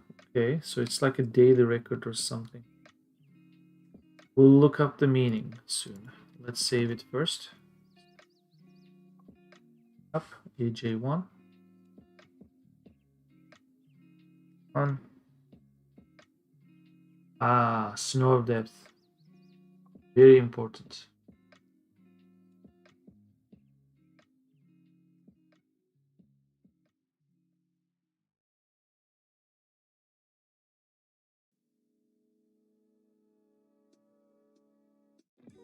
Start of a snow depth.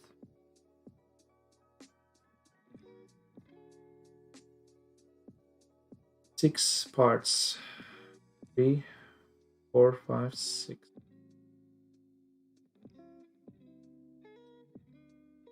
Greatest depth on the ground. So AJ1 is kind of going to work with AK1.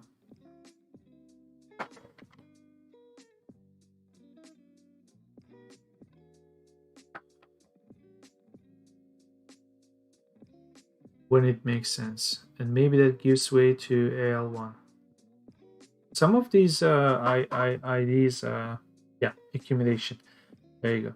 So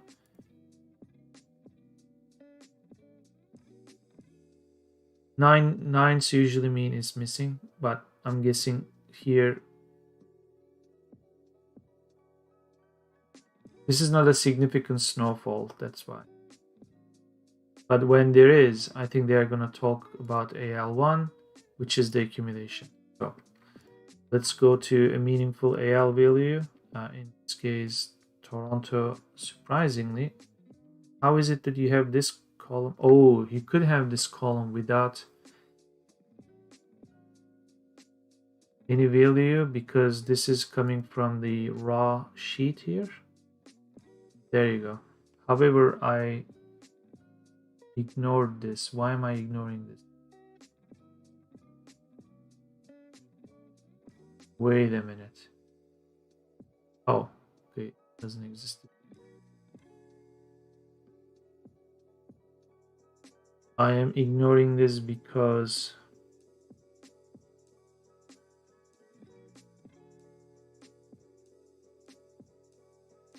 I'm only removing the FM16 ones. Why is this removed?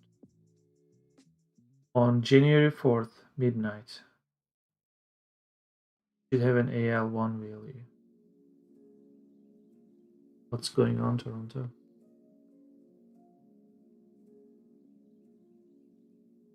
Fourth.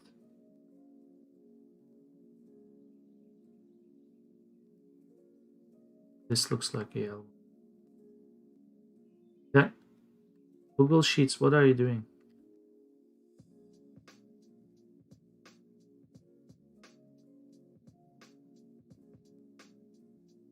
When I'm doing this control down, wrong.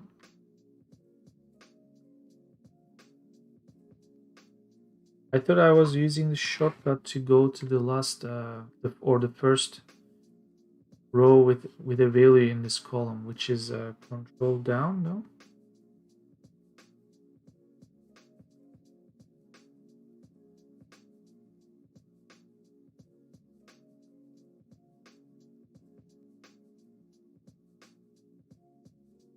Not Google Sheets, Excel.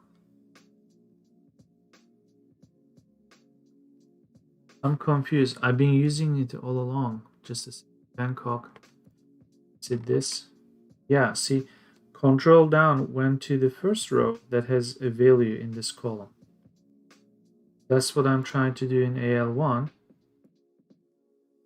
Instead, it takes me here all the way to the end, and yet I know for a fact that January 4th, there is actually a value. What gives?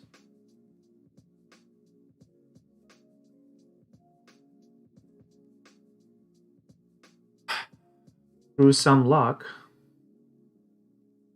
because I discovered it in the raw data before the minimal cleanup, January 4th, midnight. This record has to be kept, okay, or had to be kept 06001, January 4th.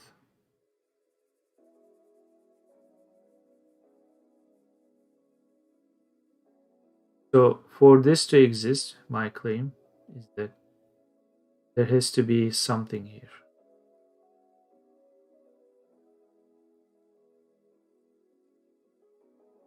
Otherwise, they are going to have it empty.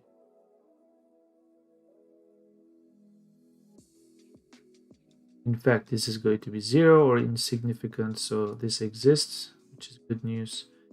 It's going to be 000, or this is going to be trace like a element 2. Yeah, if it's 2, it's trace, so it's not going to be here. So for this to have, we are going to have some. Okay, that checks out in my mind too. AJ1, let's go back to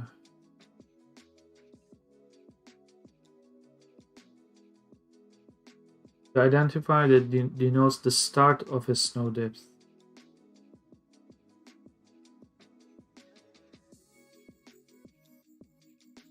The reason why I discussed all this is because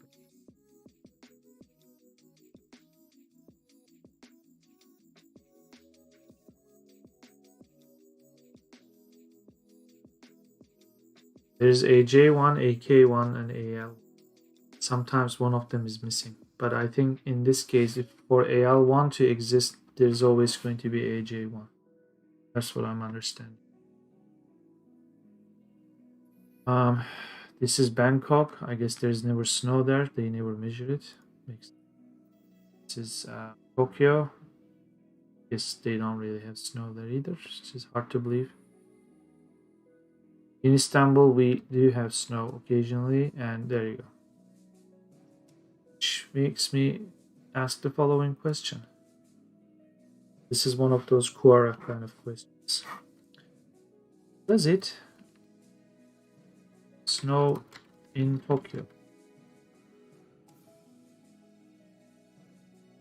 The average annual snowfall for Tokyo is less than 2 inches, so it's like 5 centimeters, and this is annual, so it's insignificant.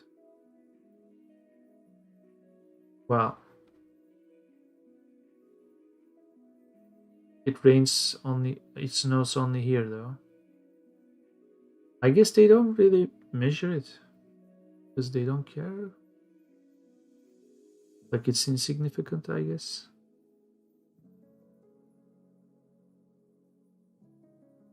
Yeah, because this is Tokyo International, this is the airport. Like if they are not going to measure it at the airport, I guess don't bother.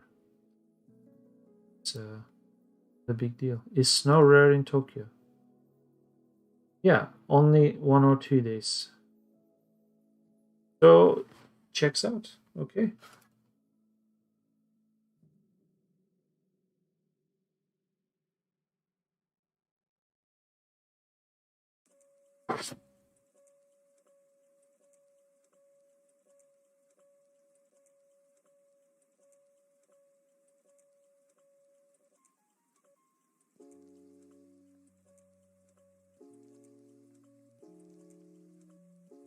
What I found out so far, pretty much all this was useless. AJKL 3 might be important to write that down.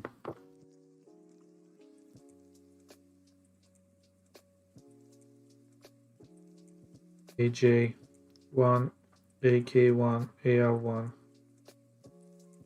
No, it's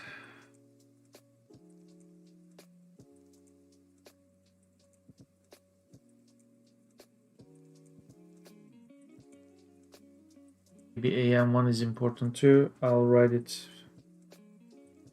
when I find out.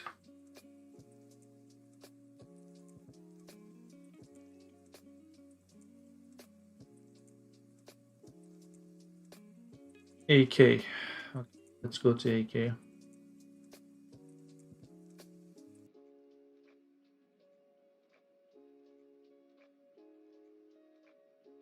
Snow depth, greatest snow depth.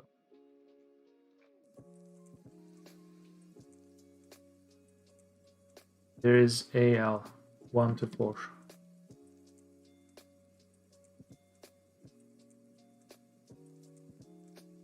Which is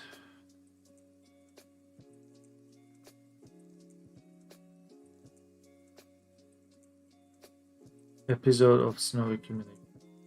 Number of hours.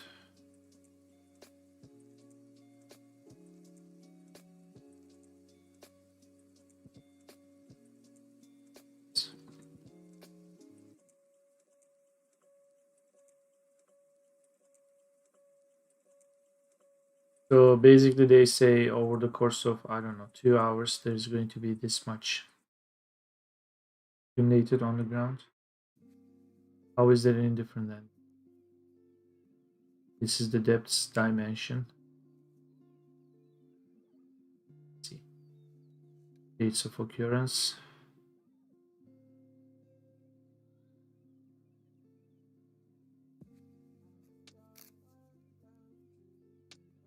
It's the month. That's why we were not seeing AK. J and L work more in tandem.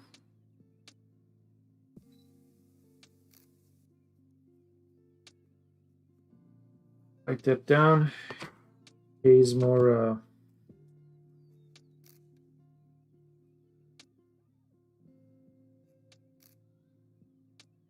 Date specific. Marked here as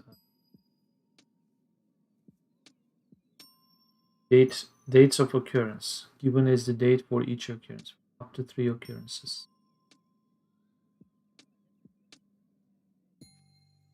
So indicates days 4, 10, 16 of that month for the month.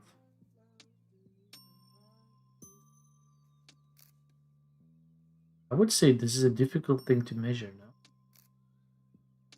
You're at the beginning of the month and you just say like 29 or 30 here. It's like, how do you figure out?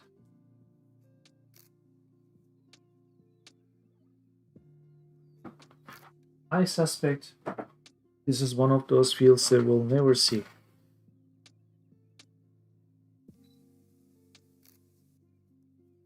So, nevertheless, AL1. I want to make sure that I typed it correctly because I've been speaking. AL1. And we have 4 of these here.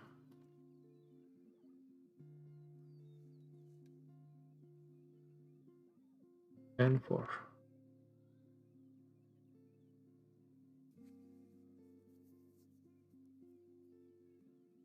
No accumulation. Done. We are here. So we have now AM1.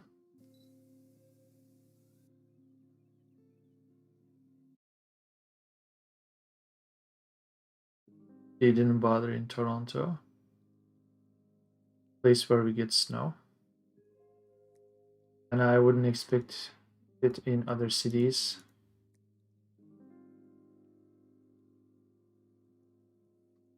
The identifier that represents snow accumulation greatest in 24 hours. This is more like an extreme case, right? From 1.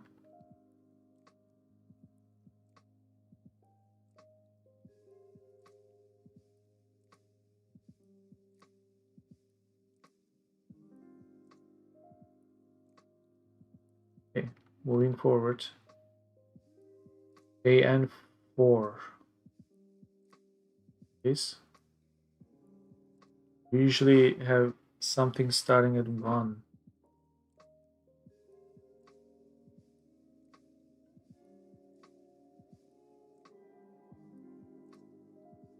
Yeah, AN1. What happened here?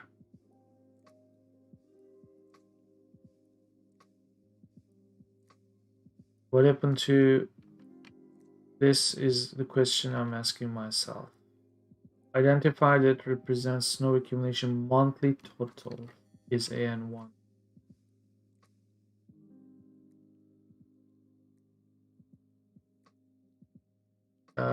Again, I believe this is mentioned in other files we discovered earlier during the stream. Things like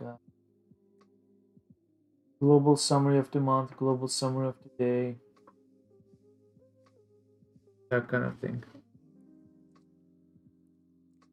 Included AO. AO. Let's see, I wrote this as AO1. Now my math is all correct. You have now 108 because of this. I was fed up at that point. So if I counted AO by itself as 1, we have 3 more.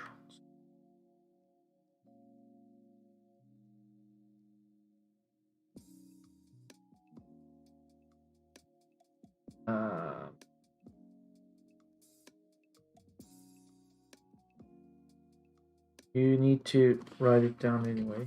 Go on, write it. How we have to change it.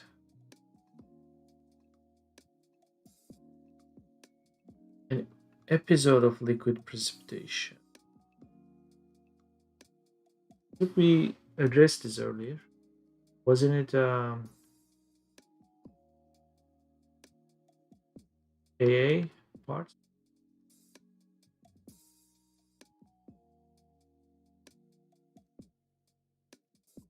It's about minutes though. The other one was hours. Okay.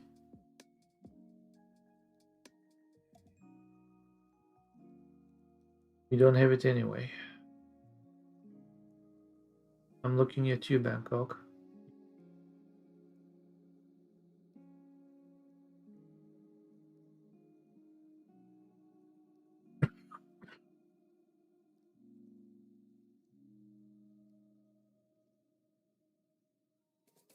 This might be useless as well.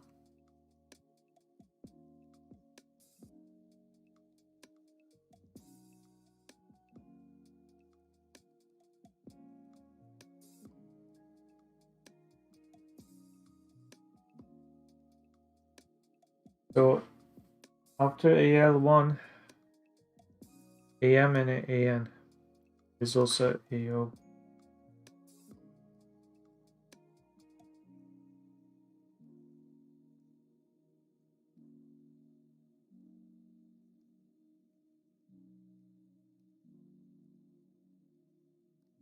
Yeah, as I said, they are monthly keys. AO1 save. Just did this episode. Okay, so let's do 3 more.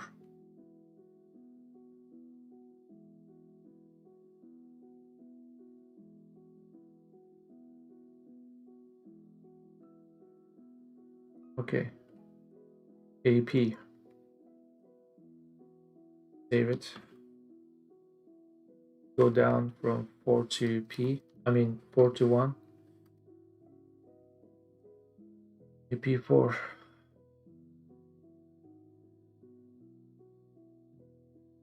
15-minute liquid precipitation.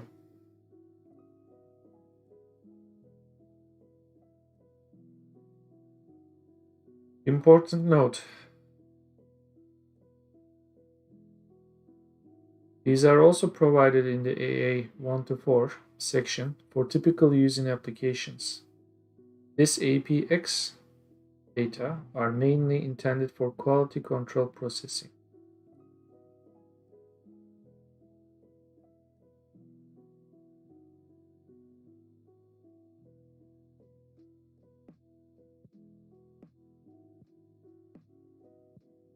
Because nobody is doing quality control these days.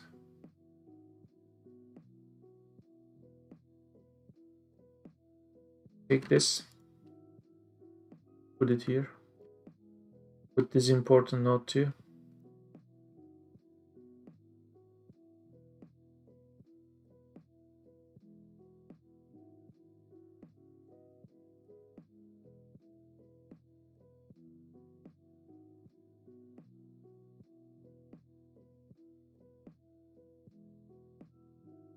To 3,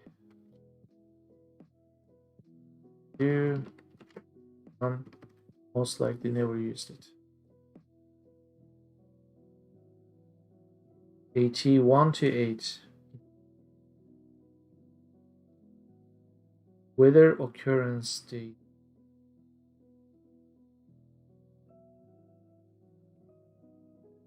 The reporting of present weather.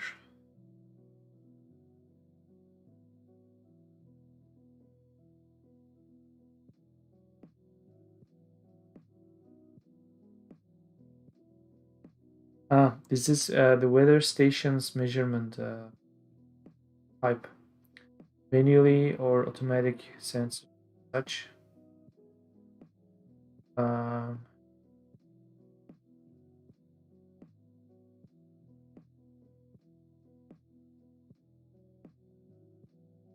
I have a feeling going to be missing in a lot of them too. In fact, all of them. If I recall. Yeah.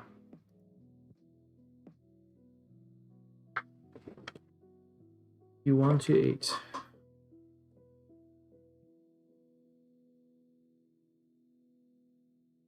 Here we go. The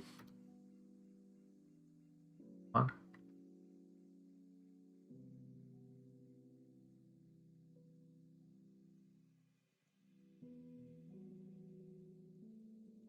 it's kind of a useless thing for now. So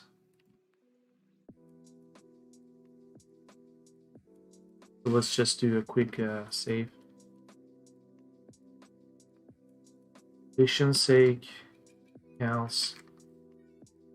Hang on, nothing to see here.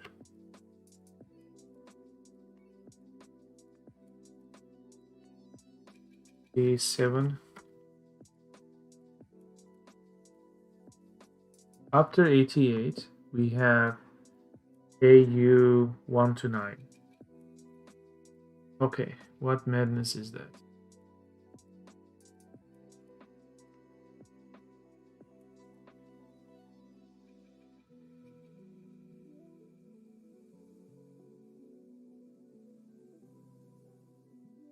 An indicator of up to 9 repeating fields of following items.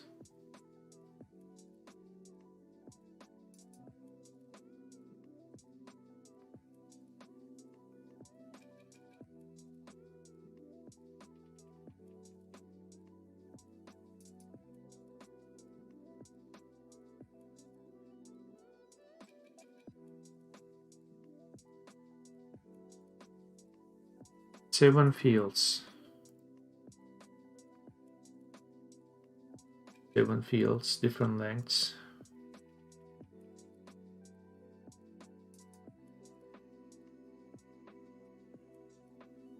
This is one of those useless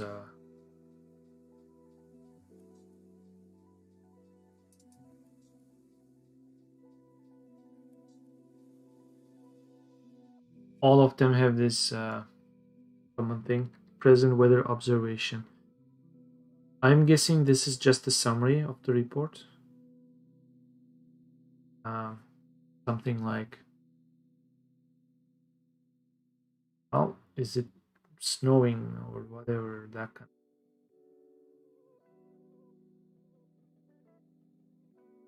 of sandstorm. Okay, moving on. Save this as AU 8. We will have 9 as well. Just write this here, save again. Save it as 9. Countdown.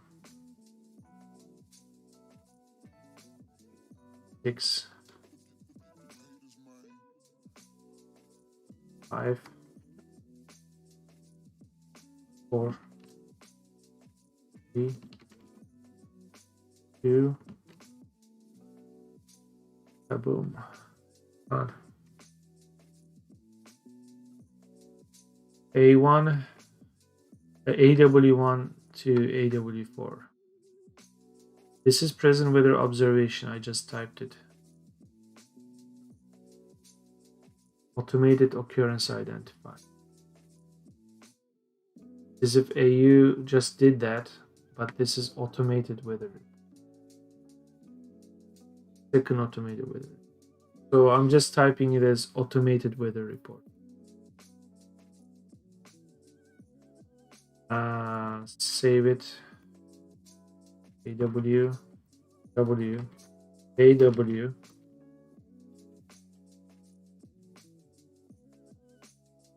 Then 2, 3, 4. Bye.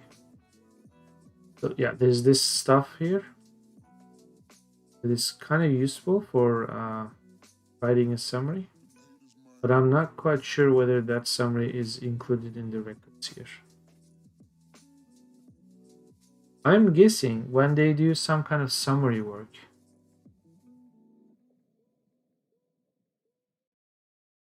when they pass information, like these weather stations report findings to weather channels, whatever. So maybe in a data file there is some use for it. The record that I have here is the hourly. So maybe it doesn't make sense to have that recorded here. Anyhow, We just did AW chunk. There's AX past weather observation.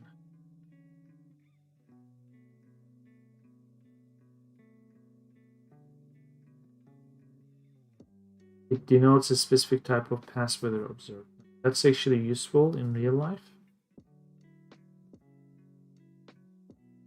So that you look at the pattern, whether it's going to turn bad or good or that kind of thing. So yeah, when you're reporting the current weather observation, you also it's along the past weather observation.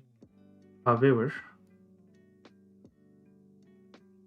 from game's point of view, it's useless. So this one is starting from x1 to oops.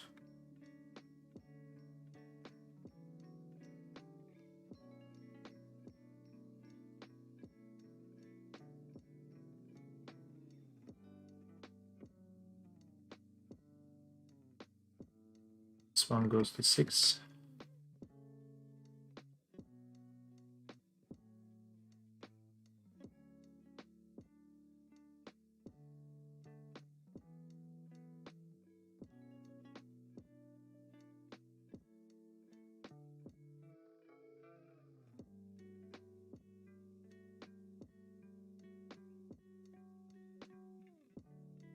Okay, so then there's the AY.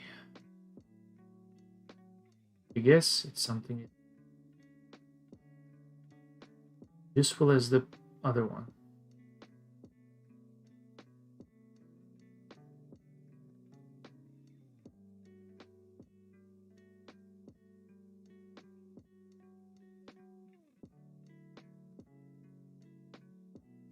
Do I remember AY? Yeah, I do remember AY. Wait a minute. Why is this suddenly so important? Well, it is in real life.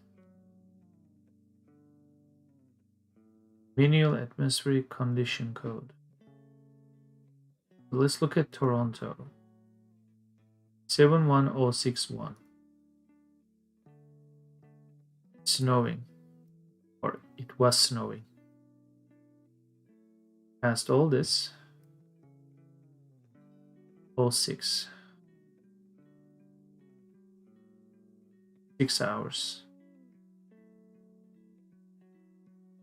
The other one is still repeating, but so it's sort of raining and snowing in the 6 hours. Since this is going to say it's going to snow in the 6 hours, this is going to say more or less. Now, it doesn't say it's snowing. For this to say snow, but suddenly this turns into 2, is cloud covering more than half the sky.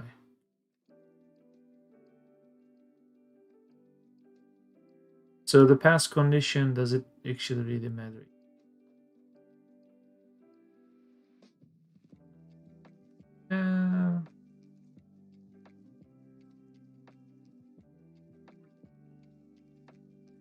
For completeness sake, we'll write it. I think we'll do something.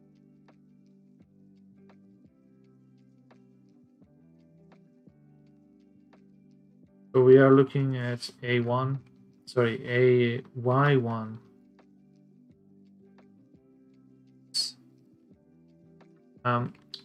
Also, I want to look at what is Bangkok doing. They measure some too, I see.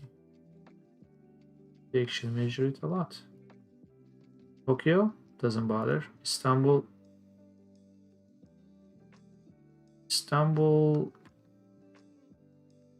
they bothered with it. Okay.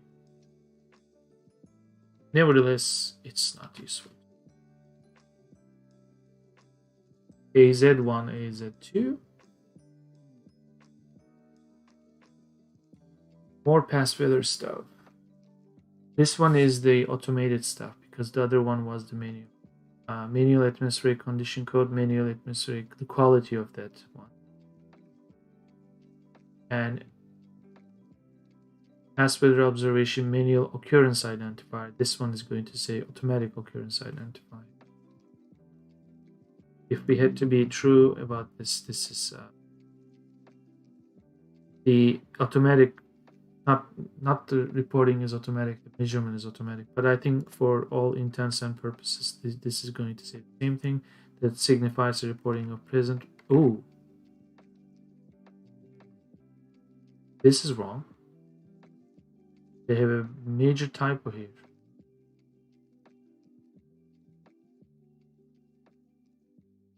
AY 1 and 2 are past weather, but manual occurrence. This one is the automatic occurrence. Automated measurements. A lot of badly typed things here, and this is also wrong too.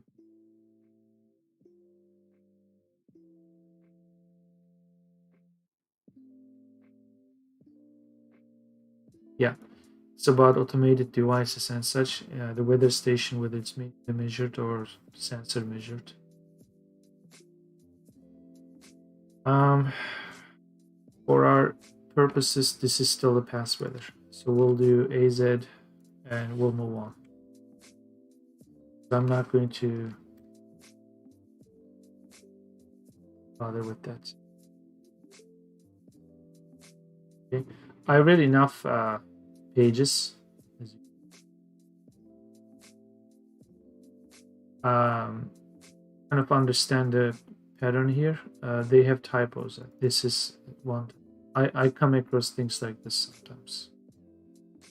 Because when everything about this is talking about past, this is really a typo. Climate reference network unique data. Now, this is an interesting segue. Now, all this is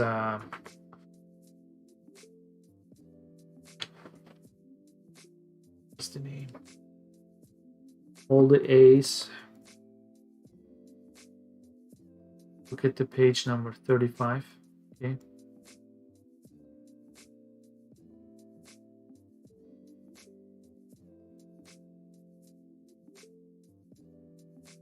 Additional data section. Okay.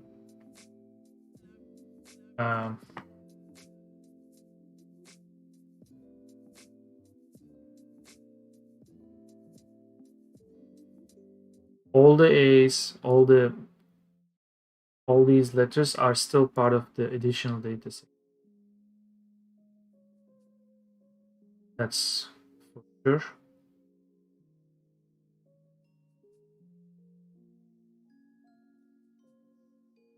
This is still additional too.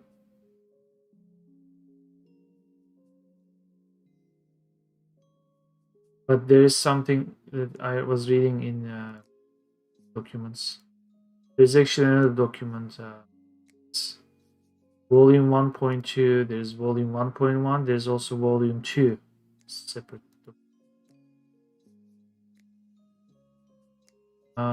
Is it talking about, as it's mentioned in its title, there is some unique stuff too. So CB1, CB2. See right here.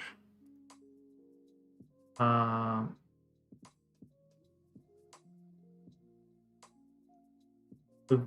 believe they are going to be even rarer to find those. Yeah.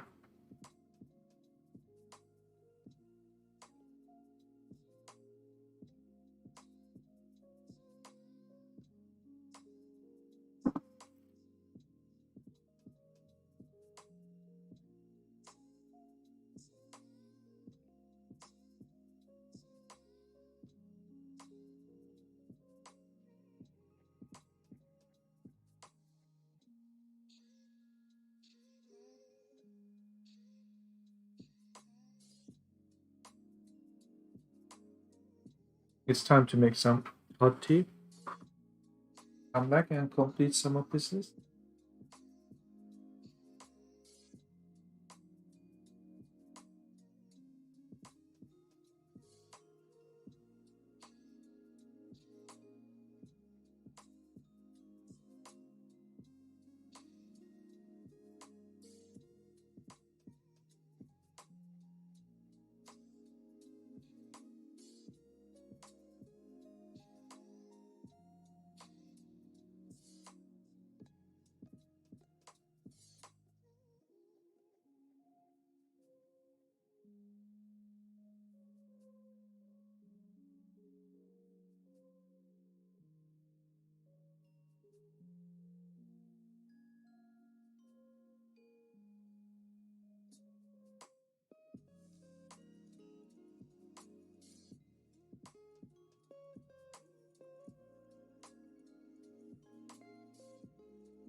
Okay, just about time to ban another person.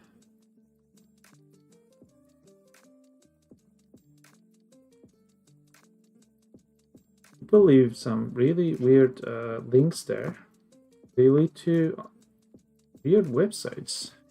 Well, so far today, I have banned Alicia Clark, Ann Powers, Ann Little, Dina Daniel, and I don't think these are real people. These are just some assholes pretending to be real people, also known as bots.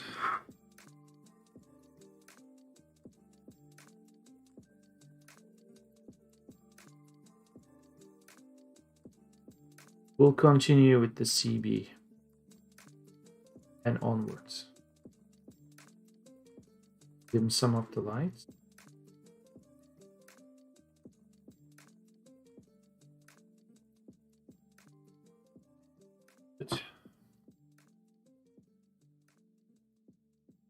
So sub-hourly observed liquid precipitations.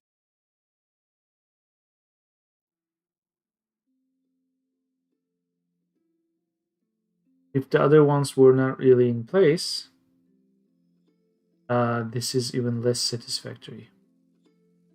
The secondary precipitation sensor. What happened to the primary precipitation sensor? So it feels senseless.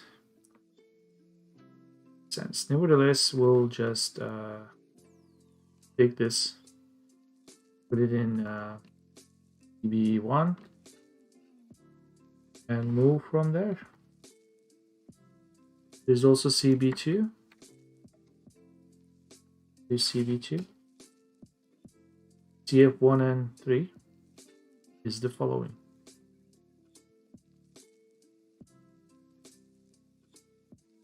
Hourly fan speed section.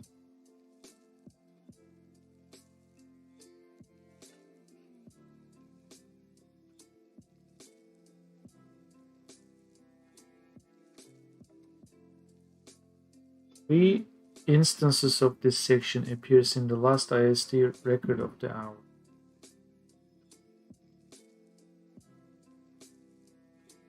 Sure. CF1 and 2, 3. So we'll do CF1 from here. So we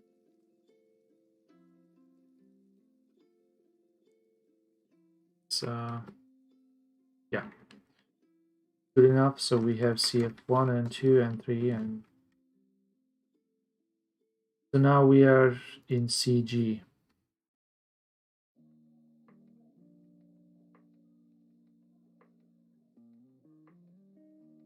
Primary sensor.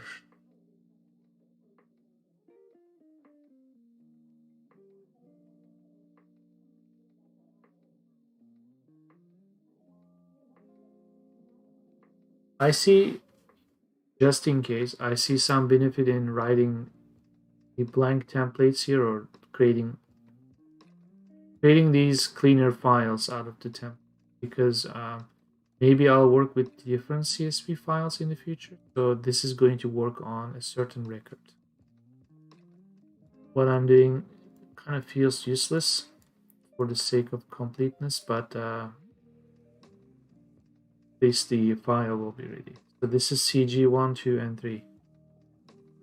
Save first. What are you doing? Save. Let's go down from 3 to 1.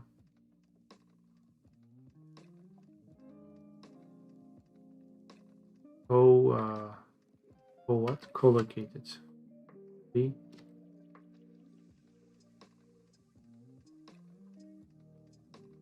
2. 1. Then we have CH1 and 2. Ooh, this is something I need.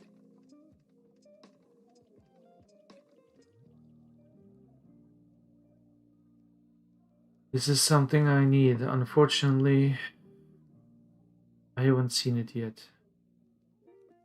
Because pretty much everybody skips to GA after A. And there's ED. I'm curious to know what that ED is.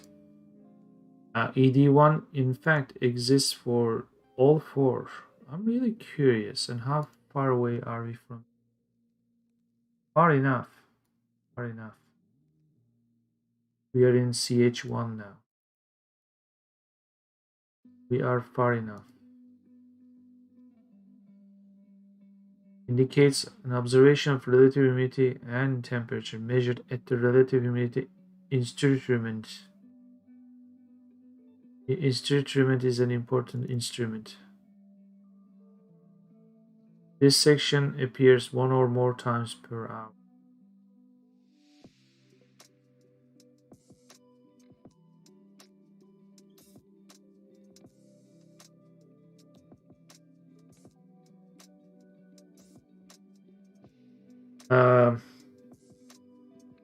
Maybe the weather person out there who wrote this thought this was very important.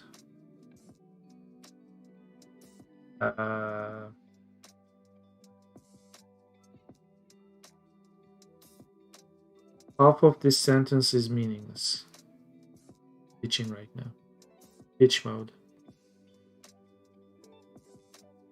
What if you just said, this identifier indicates an observation of relative humidity, and maybe just say temperature? Obviously, it's going to be measured somewhere, and it just happens to be measured at the relative humidity instrument. Guess what? Because that's supposed to measure this. So why even bother to write this? Half of this sentence is useless and comes with a typo anyway. But maybe it's something that is very important, that the distinction has to be made.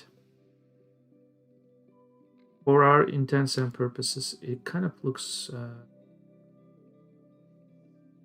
needed, however, not included, so I'm at a loss. It indicates an observation of relative humidity and temperature. Let's look again. This section, maybe this part is more important. Put in my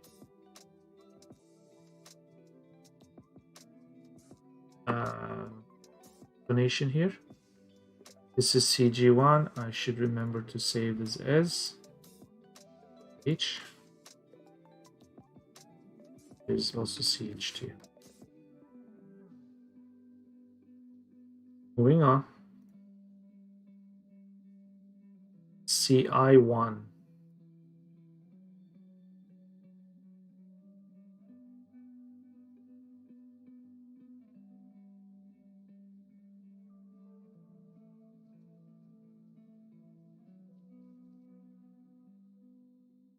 Hourly relative humidity temp section. This sounds more useful.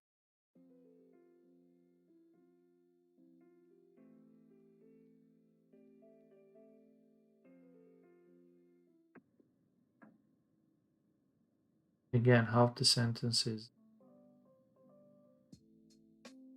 this is hourly, right? This is different, yeah. So this one is just CI1. Save this.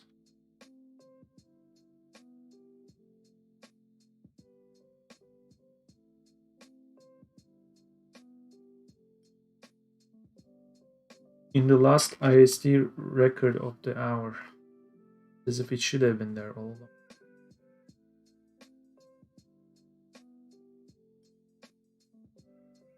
There's a lot of fields, this one, I remember. Yeah, a ton of fields.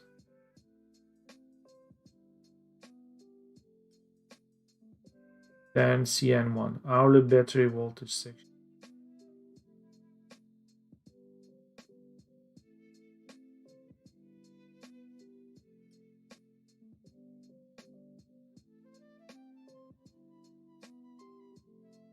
So, because there are automated stations, they also report their battery voltage. From our point of view, is completely useless. For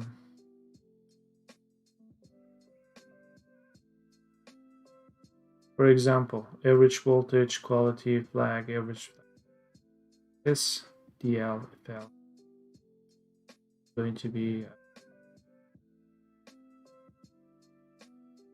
full load. Oh, I forgot what it stood for. This one, yeah, the data logger.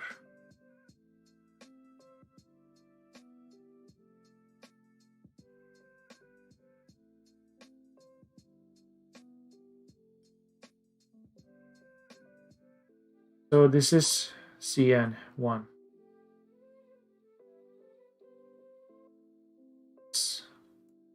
That one here, out, in, down. CN1 is also a long one. There's CN2, CN3, and CN4. I think they were.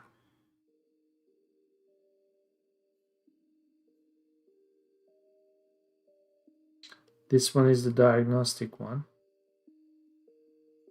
It's about the quality of equipment, I think. This one's.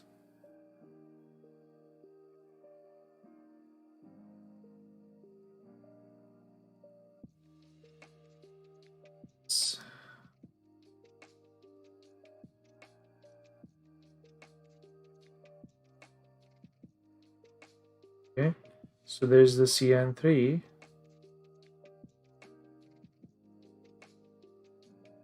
This is the secondary hourly diagnostic. This one is the hourly. The other one is secondary. It's the same values pretty much.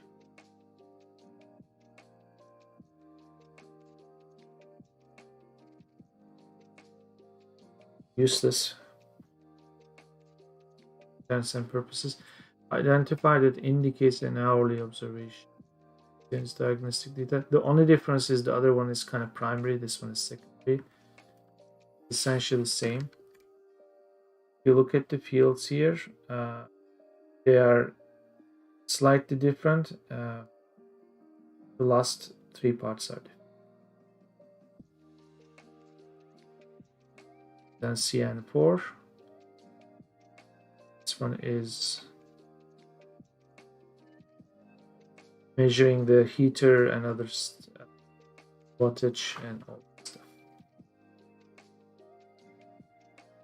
Miscellaneous diagnostic data, similar idea.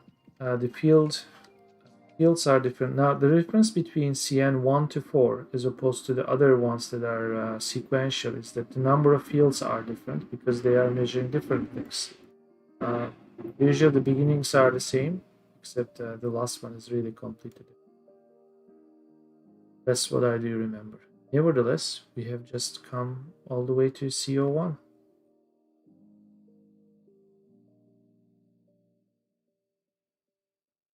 The network metadata. US network metadata. Because I'm dealing with global weather stations, this part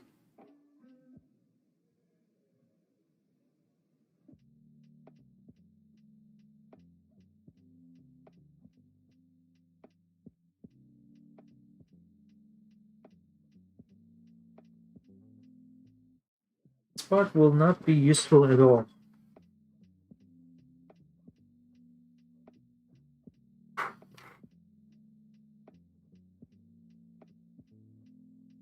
I'm going to do a quick check.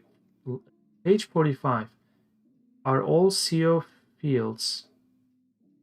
Well, there's only actually 2 in total, 9, but let me check CR2.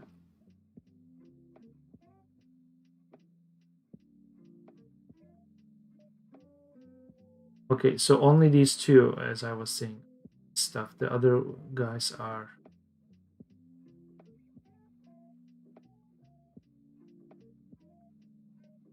Yeah, so those 2 are US. I cannot just make a blanket statement that all the C1 stuff. It is not. Smarten up and start with CO1. O1. Okay. It's useless anyway, but not from a different perspective. It. And then there's the CO2 to 9. Whole other thing. right? Yeah.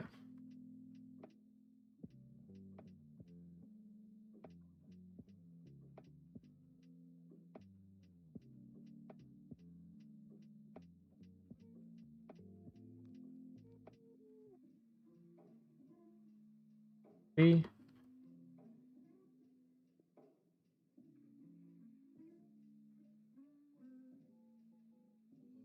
6.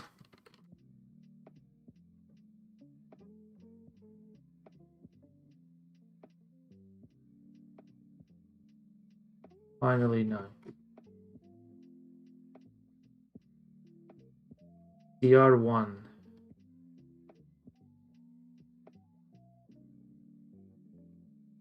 Sure. CR1.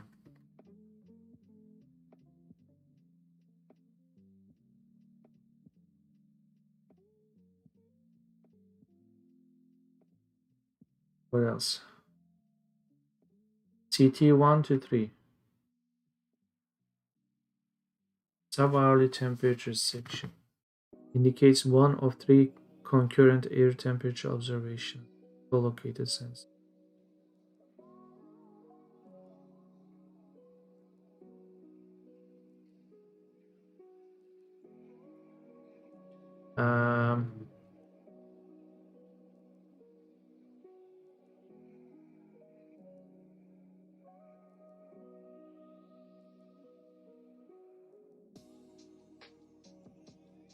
I'm going to take this, put it in this file, CT1, not that, this one.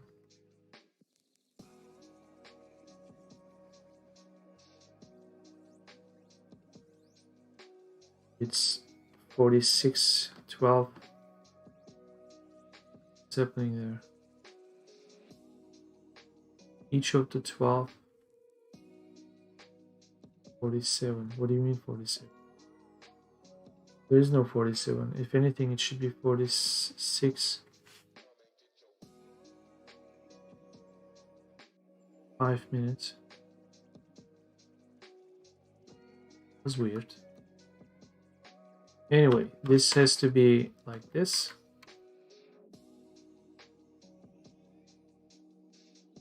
So this is CT1. There's CT2 and 3. Do that too. Okay, what else? CU 1, 2, 3. Hourly temperature section. How is this any different than the last one? One of 3 concurrent air temperature observations made by collocated sensors. Similar idea. Let's pull this in a bit. 3 instances of this section corresponding to blah blah appear. The only difference is this one is 12 5-minute data stream record. The CT ones. And in the 15-minute data stream, the 3 instances of this section appear in the last record of that.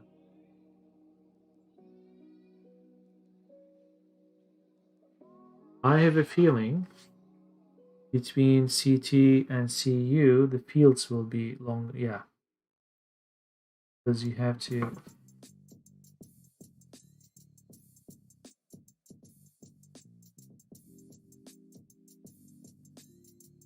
It's a similar story. CU. U. CU.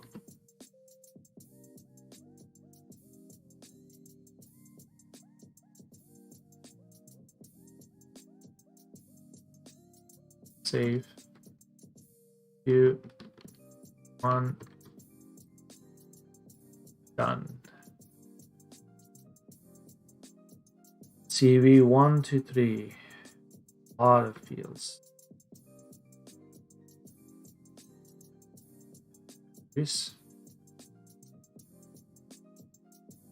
Extreme temperature.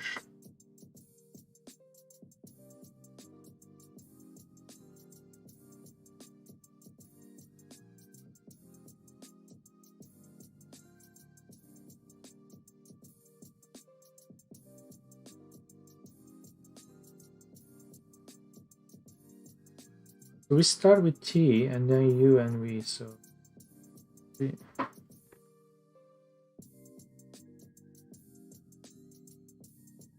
then we go to W and X, and I bet those will be for temperature. This explanation is the same, but it's measuring different parts here. Minimum air temperature, it's talking about extremes. Maximum air temperature, this one is different.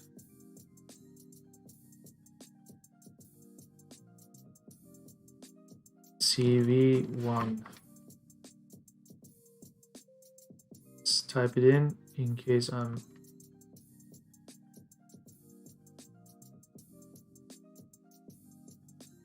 do CV2. Best CV ever.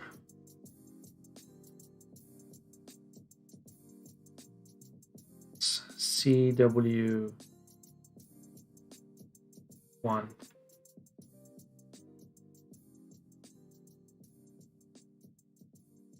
A lot of fields, so we have to scroll down. CW1 sub-hourly wetness section.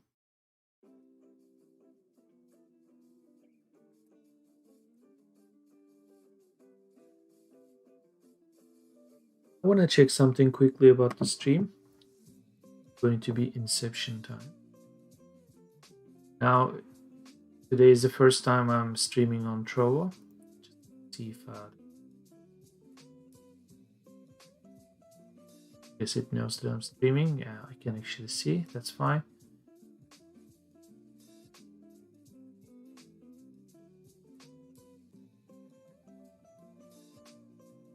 Yes, if I hit it, I'll see it. That's fine. Quality control. Regularly scheduled bullshit. So sub-hourly witness section, CW1. Witness indicator.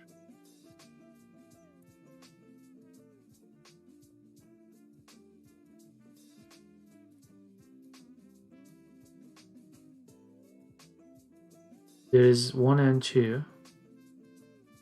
I'm surprised they didn't just do this and then CW1 and 2.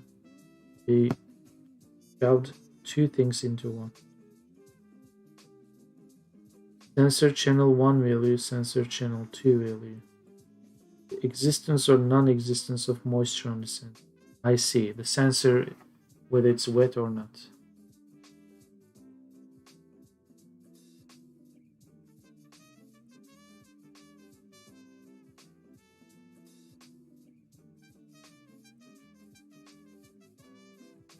It's not exactly measuring humidity, right? Talks about the equipment's quality. CW1.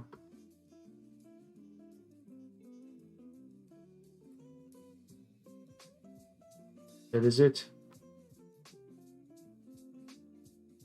We are here. Now CX1.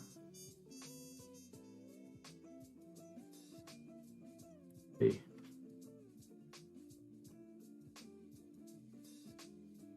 Hourly Geonor. Whatever that is. Vibrating wire summary.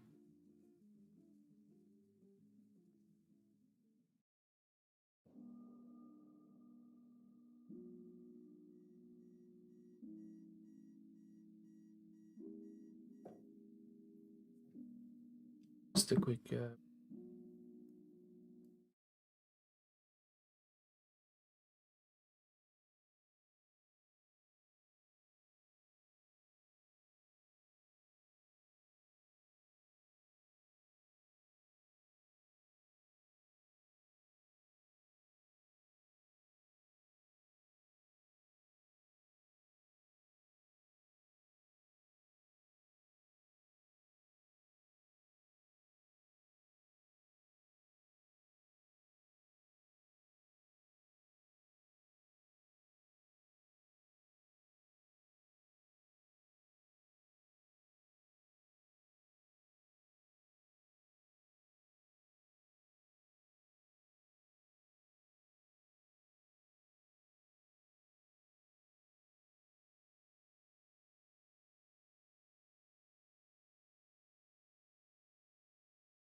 Okay.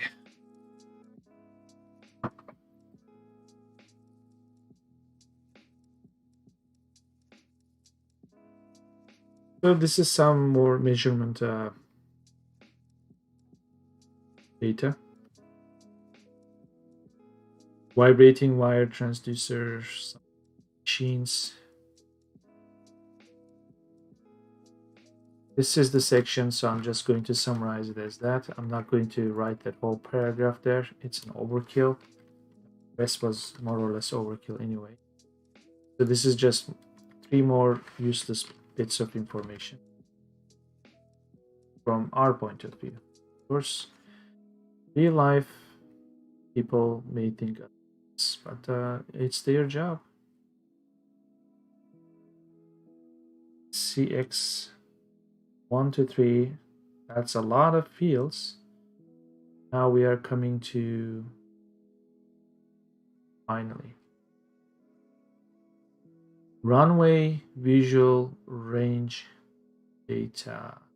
Interesting. The reason why I found this information in Toronto and Istanbul, and especially, to be honest, all four had this, right? Because when I picked the weather station, I guess the most reliable weather measurement is done at the airport, so I happen to pick that one. There is a reason for that, to be honest. The process is automatic, but it just happened. The airport ones.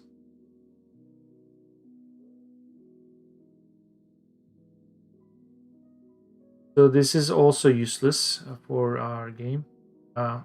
If anything,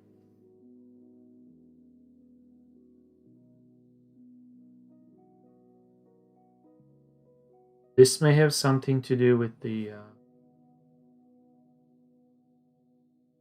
visibility. Funny thing is, they didn't even measure it. In case this thing is still freaking out. January 3rd, 4:45 in the afternoon. Dated 99U18. What the hell? First of all, it's missing, so it's really useless.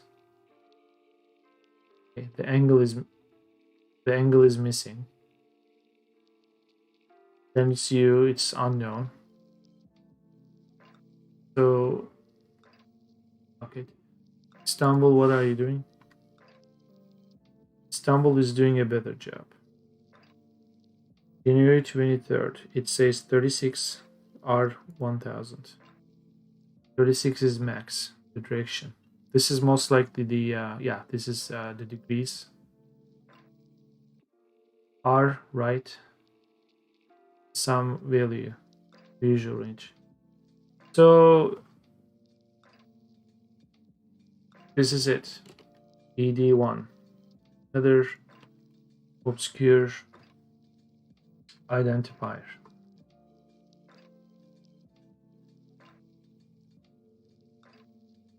Done. The famous GA block. Let's save this before the man starts. GA1.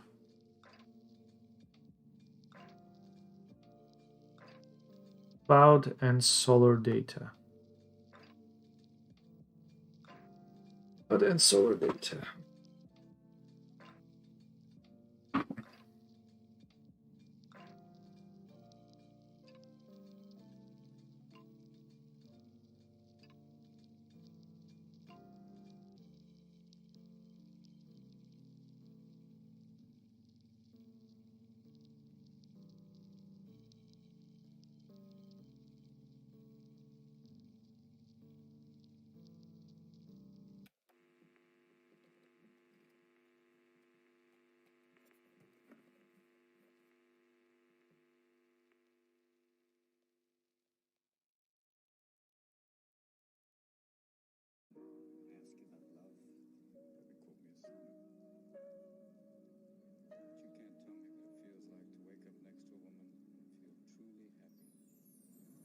Everything seems to be in order in other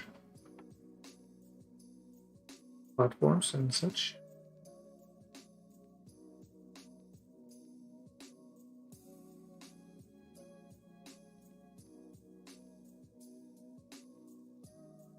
So this GA business,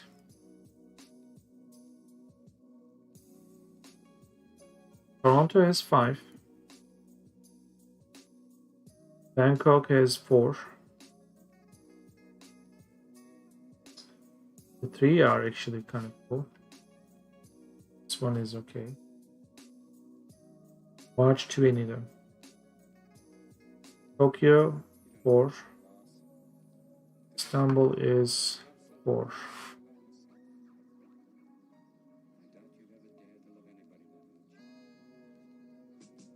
Coverage code, coverage quality code, height dimension, height quality code, type code, type code. Normally, the way they structure these fields is quality code is following the measurement or the code itself. If there's height, there's a quality code that is measuring the. So they measured like 10,000 whatever. They are confident that it passed all control checks if it says 1. That's the layer that I'm going to write. It's like I have some checks in those templates that if something is 9, it's trying to find the good value from previous records retroactively.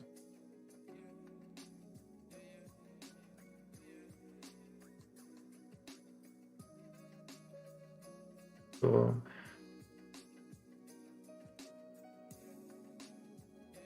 this part is important because there is the game here. It's most likely going to affect this, and depending on the cloud coverage, will change the sunlight condition. How much sun are we letting in? And if I could pull it off, I could differentiate between 2 days of 2 cloudy days where the type of cloud that is white, which should let more sunlight through, versus thunderstorm cloud, which is gray and you don't really get to see sunlight. So between the two, we'll see. I have a feeling this GA1 will be an important thing. I'm writing it down for further investigation.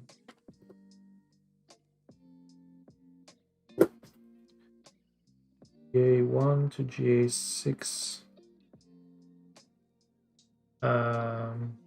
Sky cover. Okay. This might be super important for light conditions. Plants will depend on the light conditions in your garden. That's that.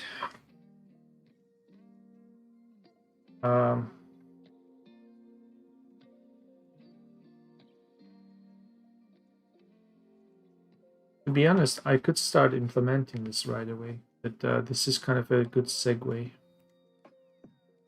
Do some programming. So, are we at GA1? Yeah. We haven't updated this part and we have to do some.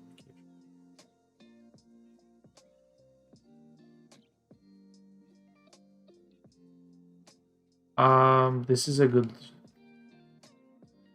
title. Dark cover layer identified. Now, coverage code. the code that denotes the fraction of the total celestial dome covered by a sky cover layer. Discrete cloud layer as opposed to the cloud layer summation data. Yeah, there is actually a GD 1 to 6 section, which is coming right after this one.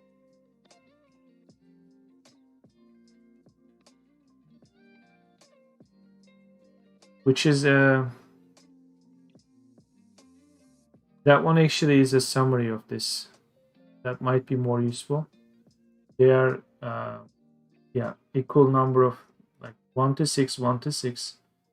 Fields are also equal length.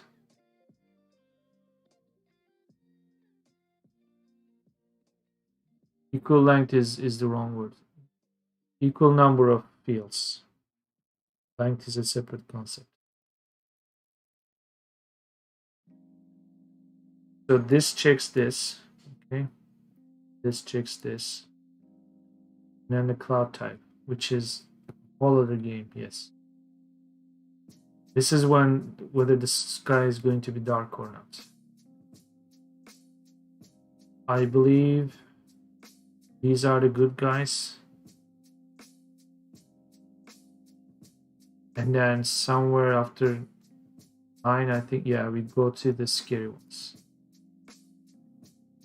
And then later you have a combination of these individual ones, which is and or cirrus and cirrocumulus, which is the combination of these two. So it's not always bad after a certain value. You have to take into account right number, and this is checking this. Now this one,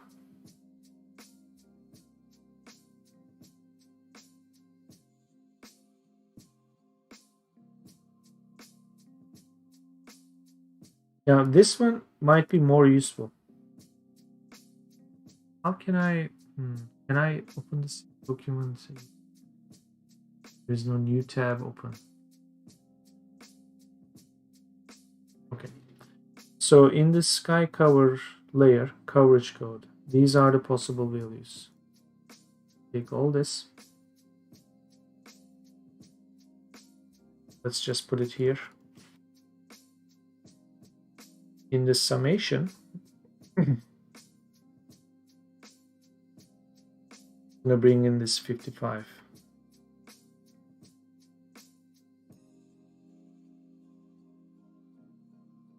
It's 56, I don't know why. So as you can see, this 0 here is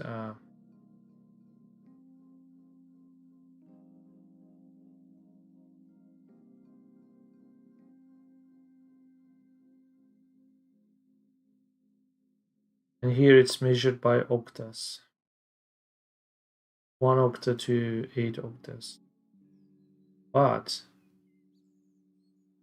2 octas is occupying 2 values in the scale of 10. 6 octas also is covering 2 values in the.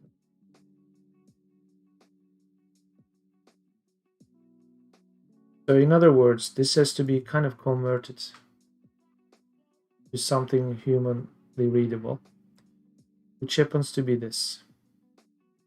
You say 2 octas, which is few, is marked as 1. This is a more precise way, of course, because it takes into account this. That's why when you say 1, it actually says few or like 2 out of 8, but also less coverage, not including 0, which means that,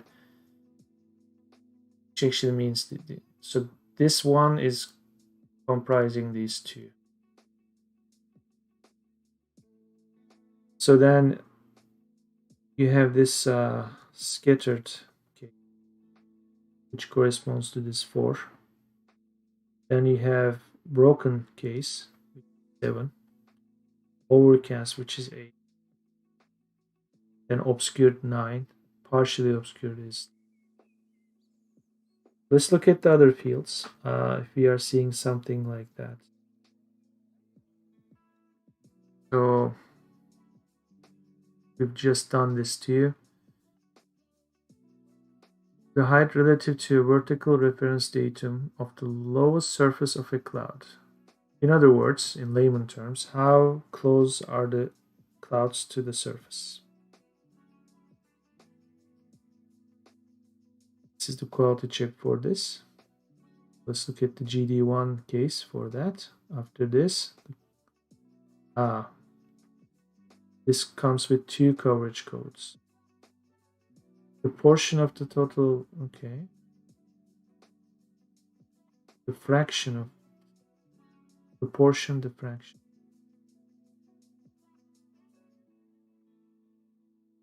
If reported by, we don't even know if this GD1 reported mine. Good news. Are you Bangkok? No, Bangkok skipped it. Tokyo skipped it. Istanbul skipped it.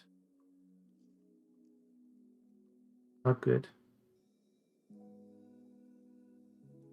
I have a feeling I'll have to go with the first. Nevertheless, after this, oh, it's as if this is already, oh, okay, fine.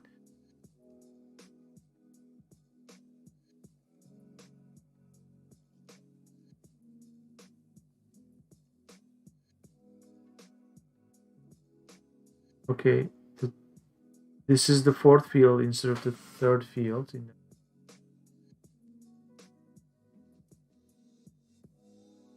I think we'll skip the GD portions and stick with the GA ones. However weird it might be.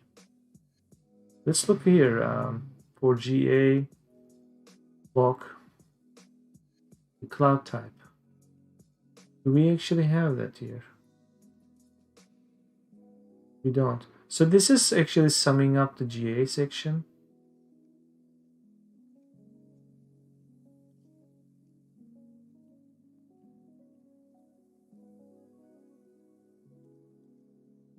Okay, I think yeah, GA parts are much more important.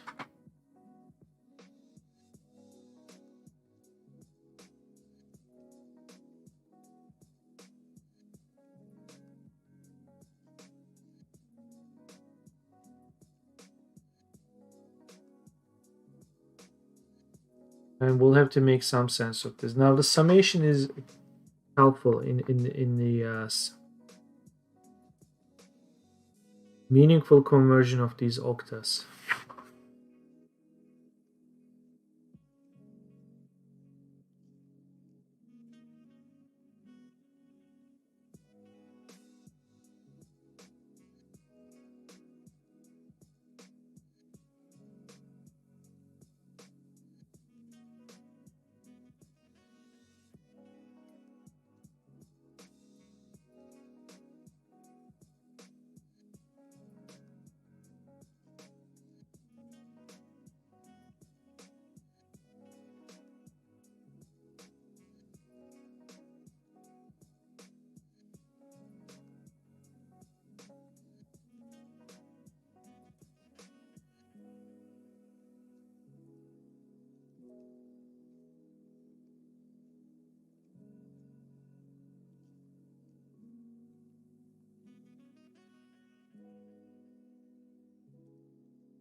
This is an interesting segue to investigating. I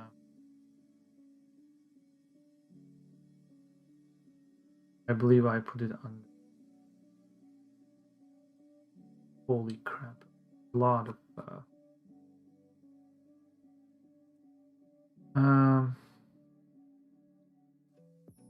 Constants. Yeah.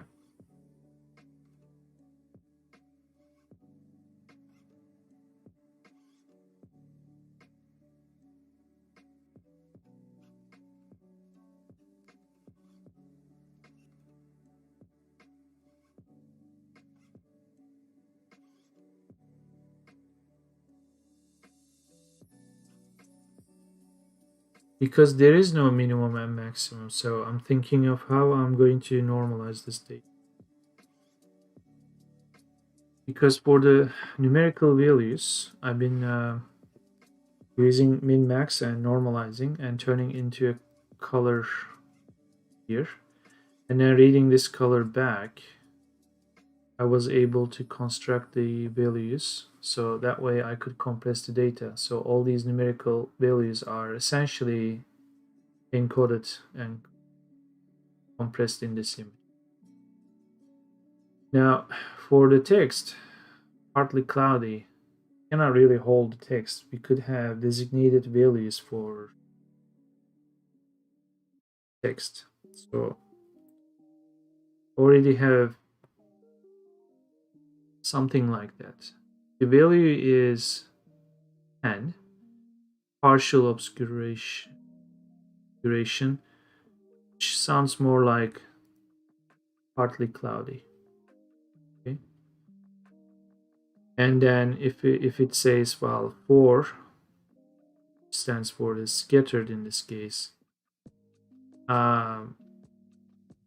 there's going to be a textual representation. Also look at the current weather. Yeah, we have some scary weather coming. So this says partly cloudy.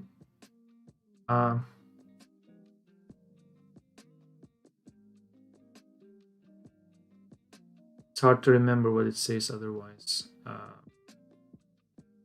Sunny, I guess.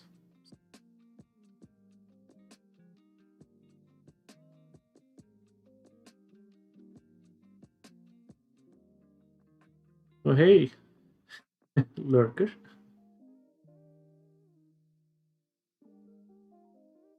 Oh yeah, caps lock. It's okay, no worries. I thought something was up, yeah. Or down.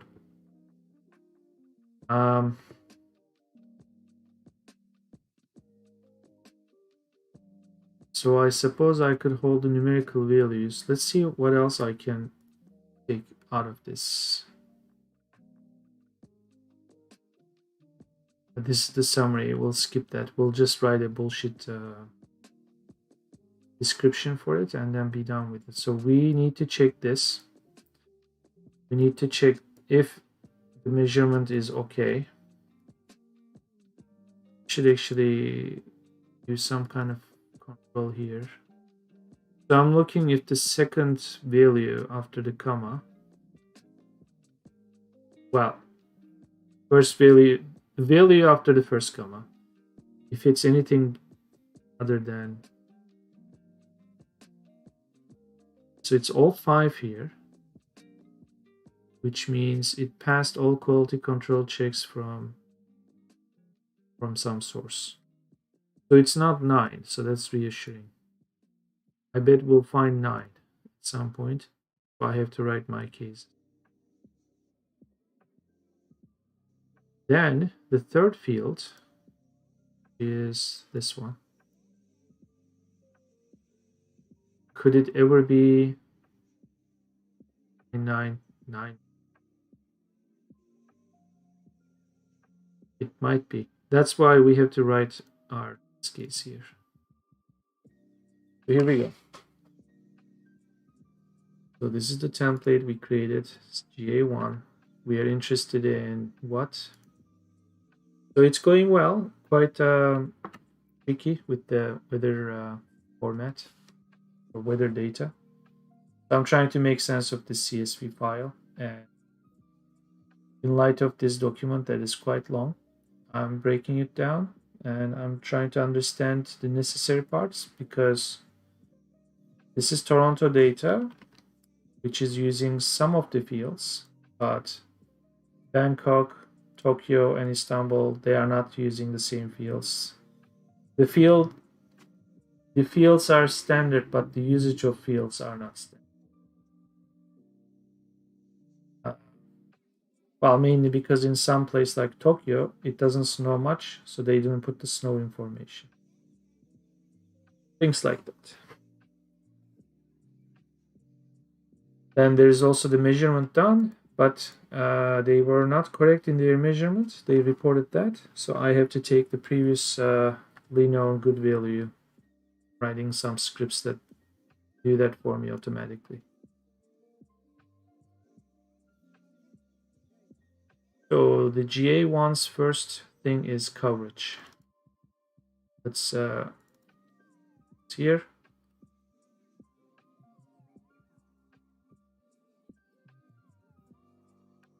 Coverage will have, let's do this.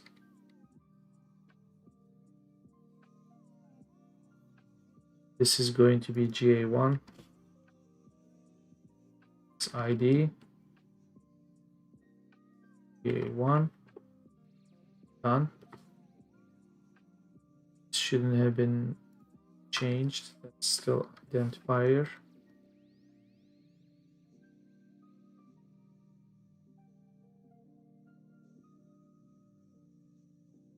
So first check.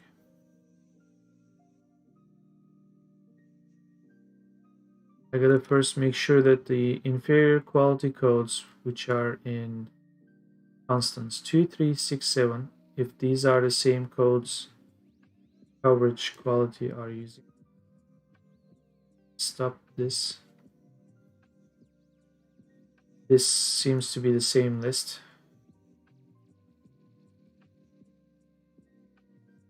So 2 is suspect, 3 is erroneous.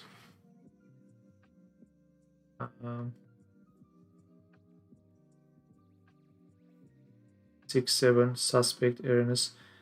I do not recall M though from before.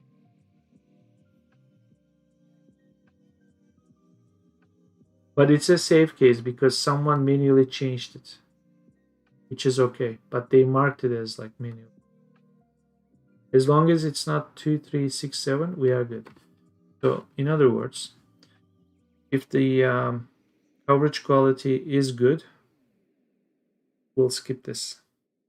If it's not good, then it's going to say that row has poor coverage quality, then you gotta interfere. I'm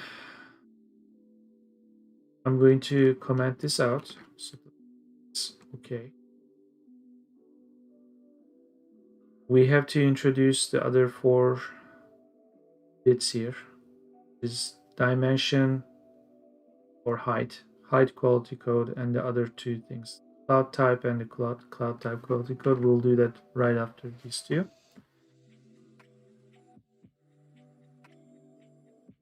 This GA1,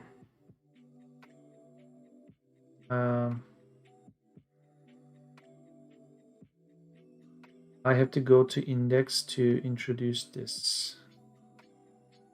There.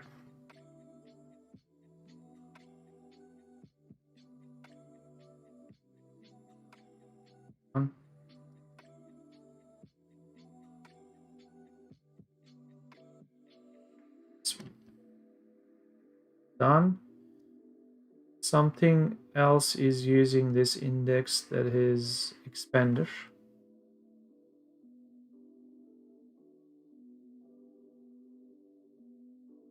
Weather elements, I have to be checking for this. Weather elements is coming from here.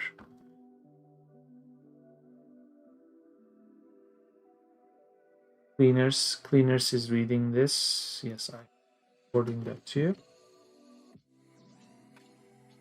And this is the new check. Make.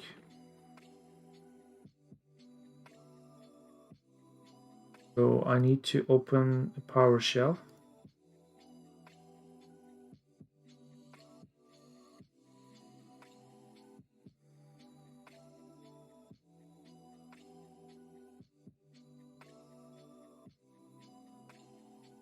Yep. Let's do CD climate data expander. So this is how I used it. Node expander Toronto.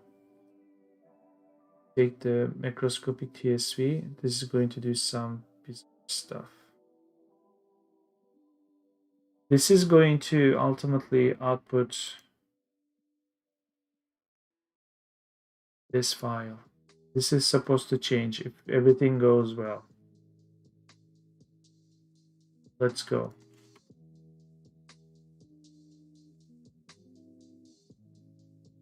Ah, this is expected because coverage is not really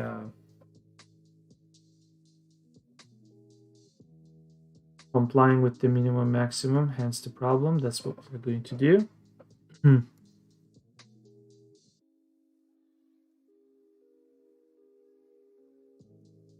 Let's see.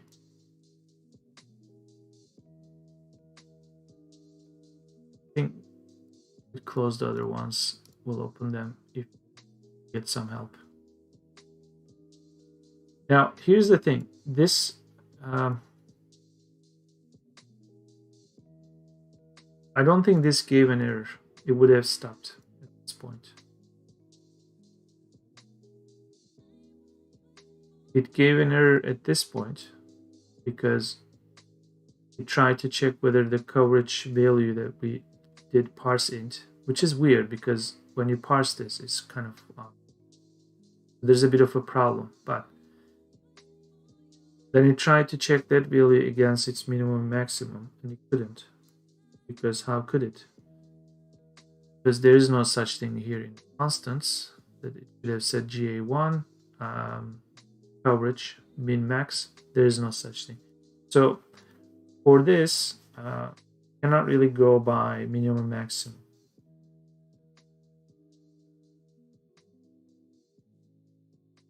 Here we have to do some kind of safety check, which is sort of done for cloud, the sig file.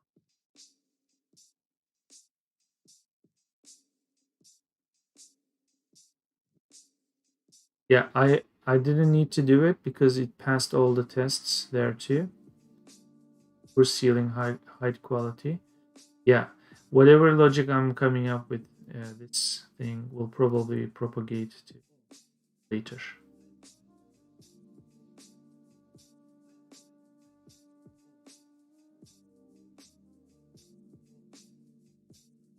Tricky stuff. Tricky stuff.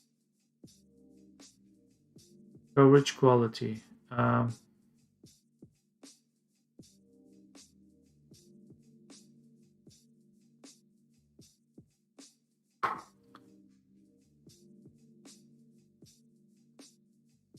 First of all, coverage is coming in as as 2 digits.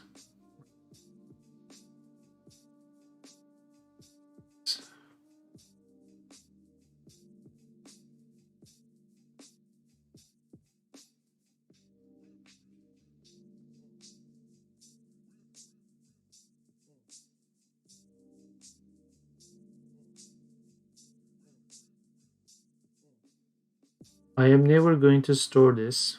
I'm going to take care of it so that it's never 99. So that I will always go back to one of these.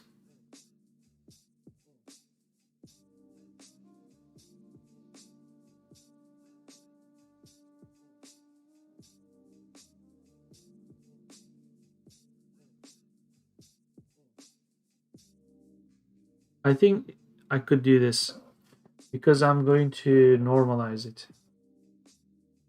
I could consider 00 as the absolute zero in the normalized range and 10 here as the maximum 1 point.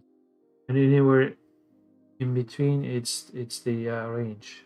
So 0.4 normalized value is 4 octets. There has to be some other mechanism that turns that into a meaningful description, such as scattered, broken, or overcast, that kind of. That's a whole other, the human readable format. But in terms of data,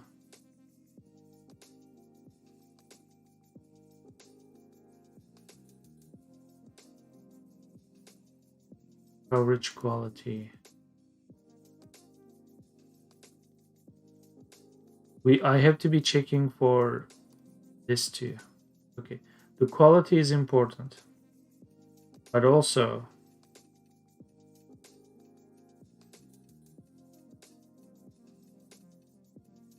it's too.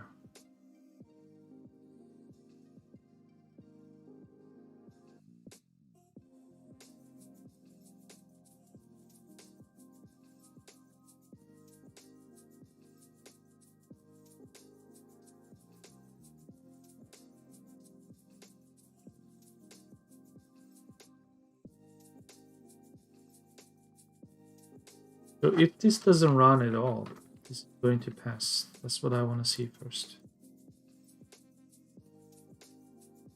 Except I'm also doing coverage here, so this should not be here.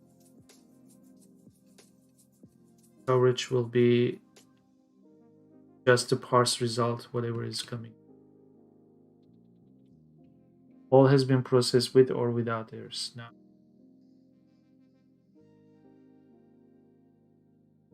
if I did this right,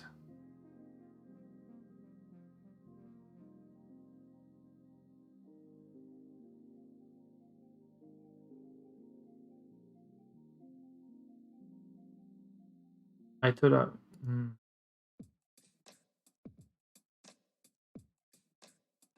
Oh, my bad. This is doing its stuff, but it's not writing this PNG file. It's writing this file. This file in fact is looking slightly bigger, and the date is matching today's record. I need to be using my plugin in Godot, which is this. Convert JSON data with this.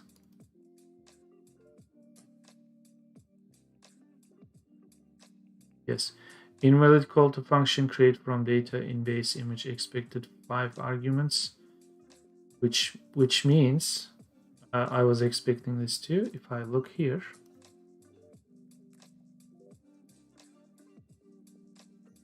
it's important to expect errors.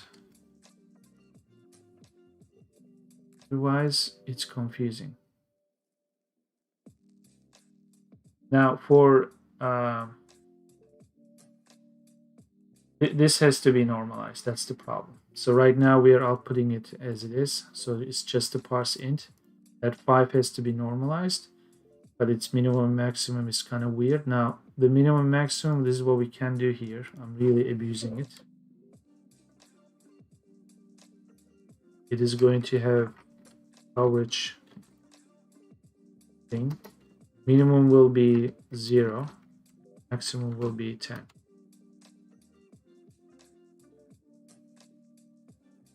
Suppose this could all be written like brevity's sake.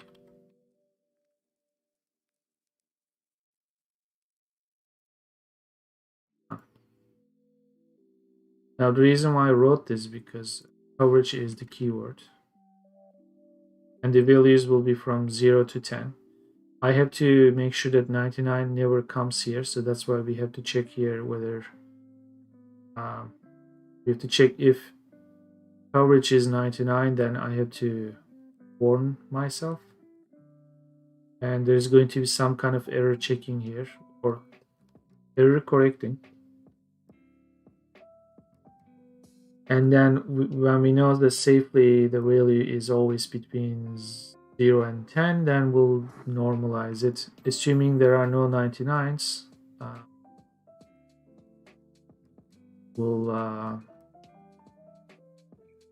We'll run this again. In case it's 99, it's going to map to 1.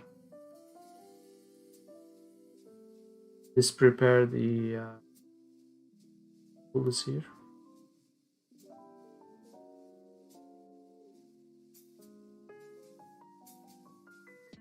Did I miss something? Let's refresh this.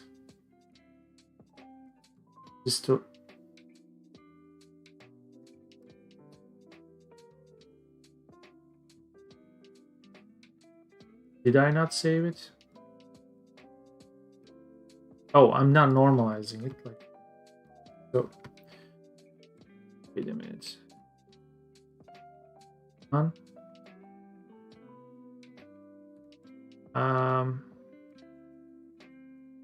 Min max is constants, yes. GA1 coverage, yeah. You normalize this according to this.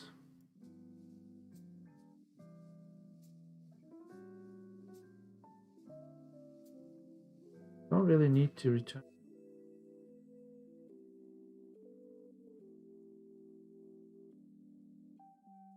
Yeah, we don't need to output that to the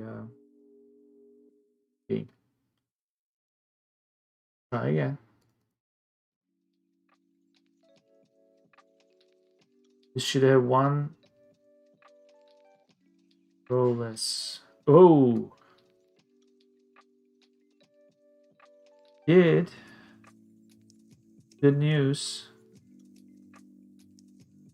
But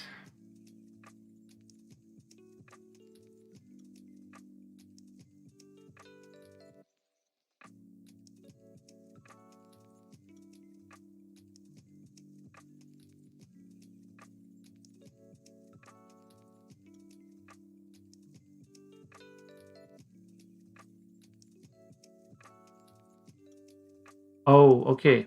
I have to return the qualifier here. That's not what I'm doing. In the template, I should be putting I should be putting ID here too. The template has not been updated.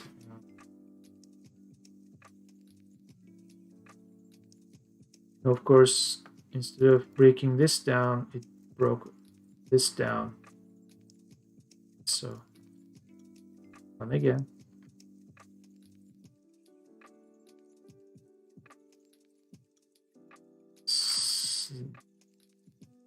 Different problem. This looks correct to me.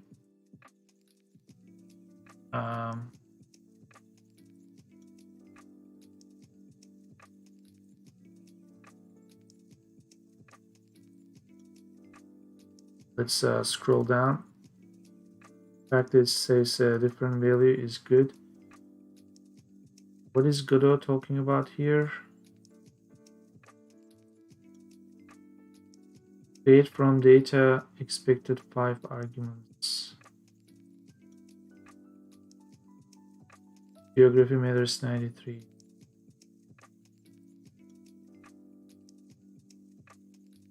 I was showing this to someone else. Oh, yeah, I know. Just giving results.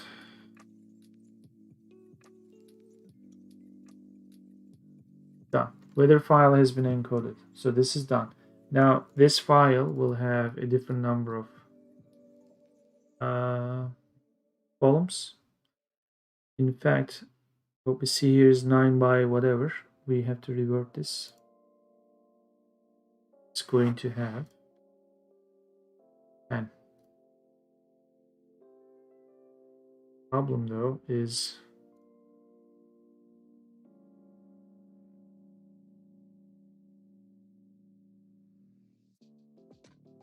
dimensions are 10, but all this is blank. Not cool. Ah, because this guy is using its own min-max.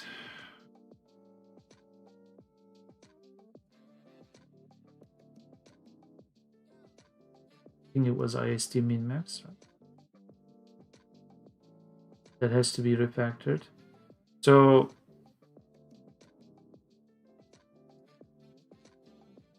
I think with the addition of these fields into here, I could be using this, the JSON, structure, so that I don't actually type. For now, let's type it in. That's really how it starts. That you say, we'll do it next time. And then you never do. Coverage, minimum 0, maximum 10. It stands for pixel number 9, and even this is subject to change. You have to re-encode the image. Do it. Done. Open it. The image will be created. The pixels won't be right. Now it should have been. Did I save? I saved and I did not. Maybe refresh.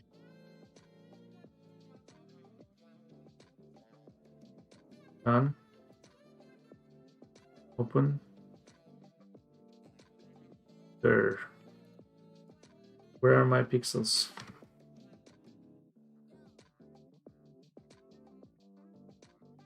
0, 10. 0, 10, pixel 9. A1.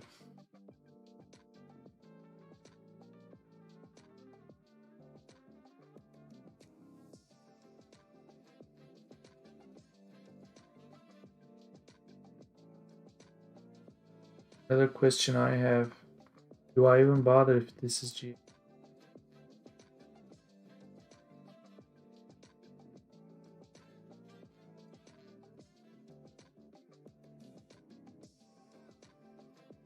I don't think I'm hard coding the number of pixels.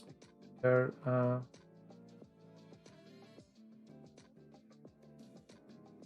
data 0 size.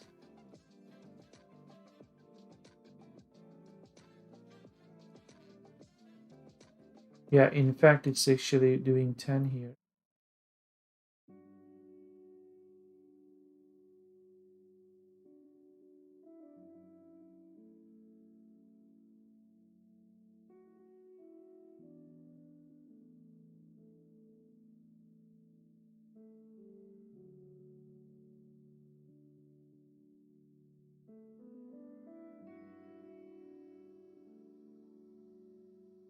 What am I missing here?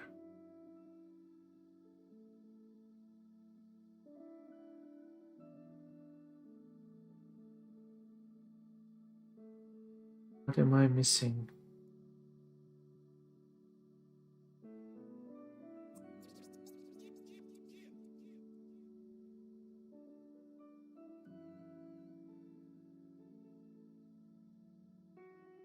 Image data JSON, which is this.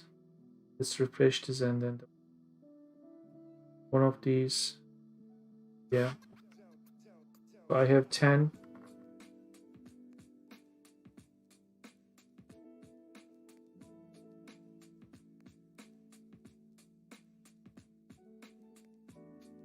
Pixel 9 because 0 is, yeah.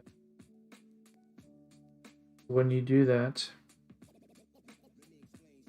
you'll have something.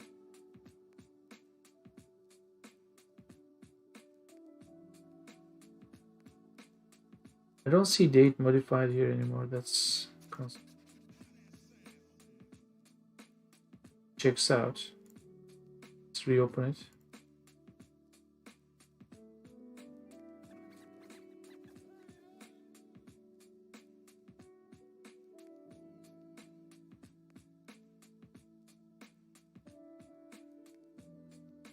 Something is off, definitely.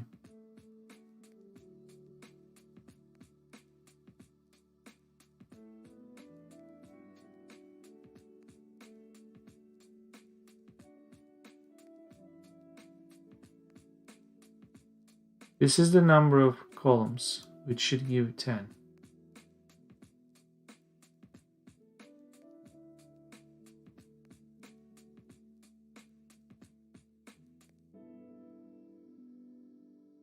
In fact, I'm going to output that.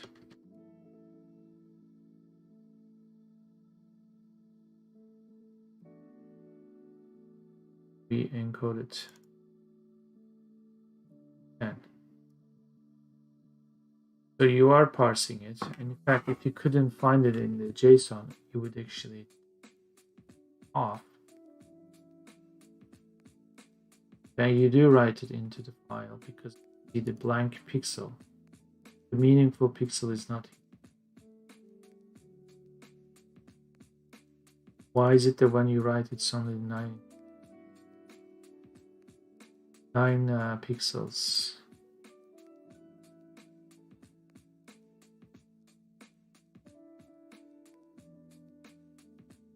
Data size is the number of rows. Row.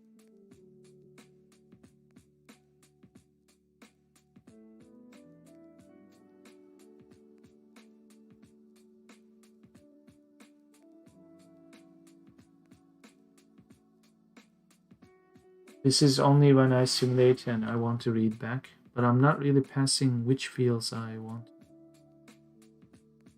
It's done automatically. That's why I'm writing.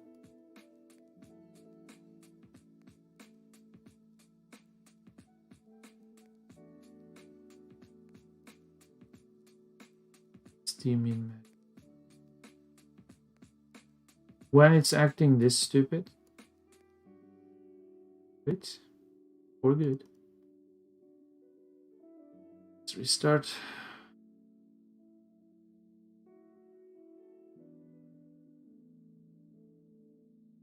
Yeah, this thing is killing me. Single time.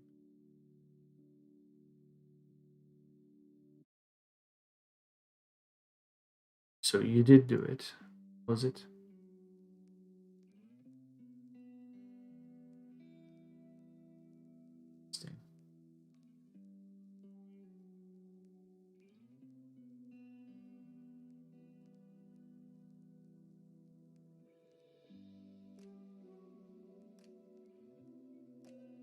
I'm actually going to do something drastic. In here, in temperature and dew, I'm not going to do this. I don't think I need to put the sign anymore. That's what I decided. Meaningful.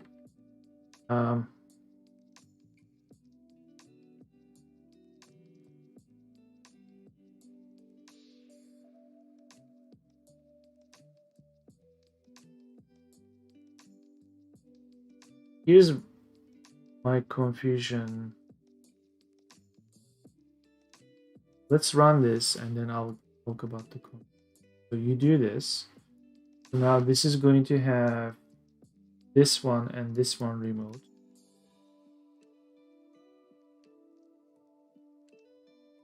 It's all gone. So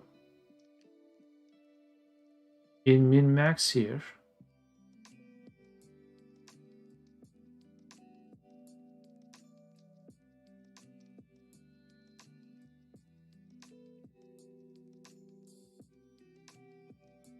this has to be fixed now because when you read back, the pixel is now off. So in other words, pixel 4 was holding the signature of temperature. That is no longer the case. So this could just be sequential 5, 6, 7. Now, this is when you read it, not when you write it. When you write it, you only take into account this. That's why I find this bizarre. The only thing why this is happening is then it's about float values and it's bizarre. Let's refresh the plugin. And when we output the number of columns, it should say 8 this time. So figure it again. 8, so it's coded. This file must be different. It's 8. That's good. Open it. And yet it's still missing that last one, and I have 7. So that last part is sitting. It's actually here. What am I doing? Not writing it at all.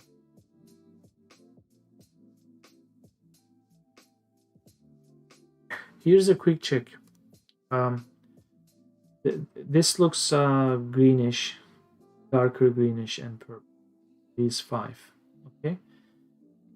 If everything worked fine, if we were able to write this last column, the colors, if I'm able to swap the order.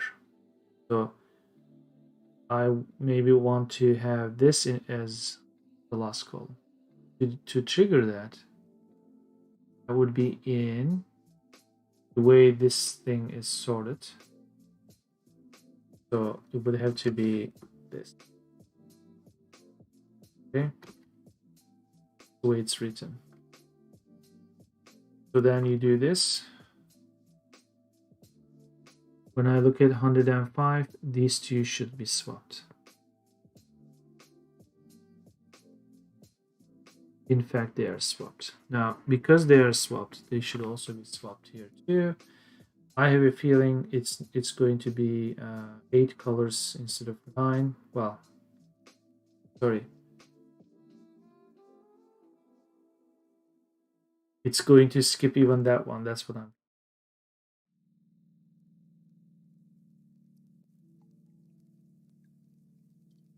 Because I'm changing the order. This is when I read it. But this is essentially what I did. These ones are helpful when I'm simulating. So you could find the pixel from the image, not when I'm writing. This is a separate thing. It should still say 8. Fine. Surprisingly, this worked. Makes me think. Green, greener, purple. Now, I think I'm kind of forced it to write blank values. This is all 0, which is concerning. That's what I was suspecting, but now I have proof. So normally when you do this, this is showing you, you look here, this is showing you the alpha channels, and well, this has a bug. It doesn't show the alpha channels, but it shows the RGB. Okay, if you look here, this is actually showing 20, 20, 20. Oh, it's not blank. That's good, as it's supposed to be, because it's 0.7 something, and the alpha will be, oh, I see it blank because the alpha is 0. Makes sense. So when I look at this value again,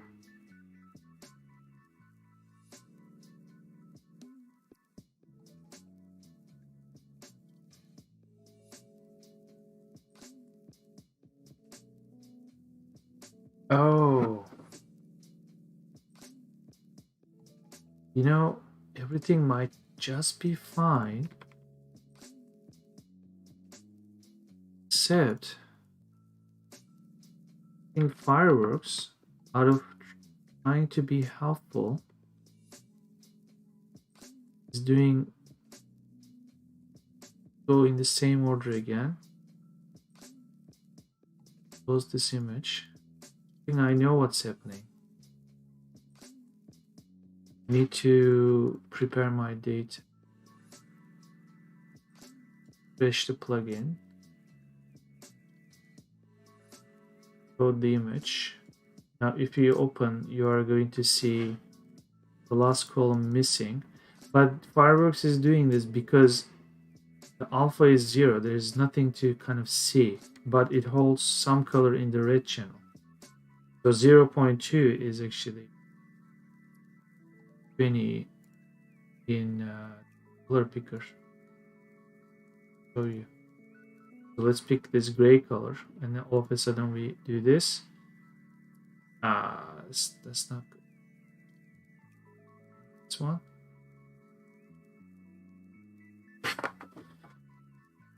It kept at 20 when it was in the previous column.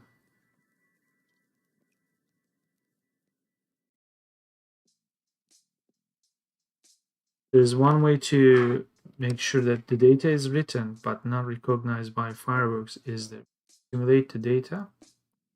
Shows. So in here, I'm going to simulate it.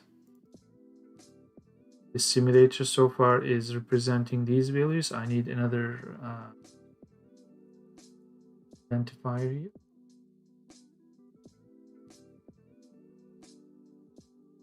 Sure, I think we could use this one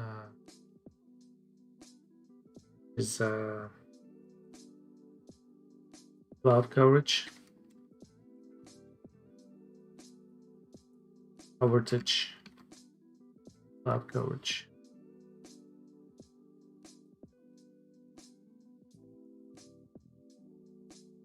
Script.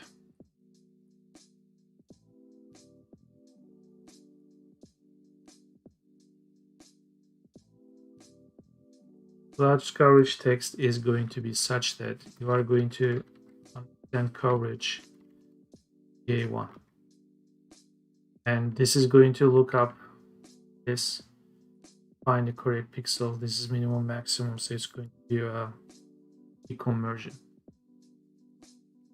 We'll save this. This is the simulation layer, so I don't need to load the image. It's already done. This should say something. Then it's saying at some point this value is going to be more than 2. So you get the visual. If you look at the image,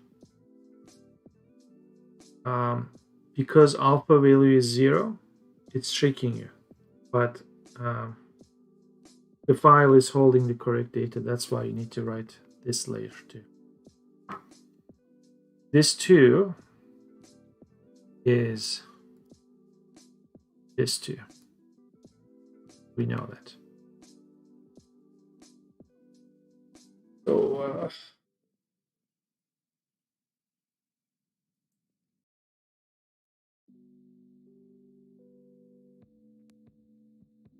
So that's good.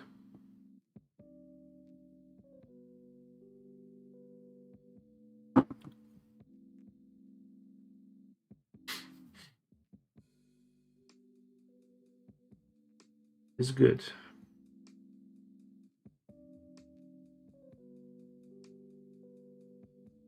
Going to investigate the inner options around. See how much more we can do with this GA1.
Ten more minutes. Or 5 minutes. So I think I'm going to pause the stream. Yes.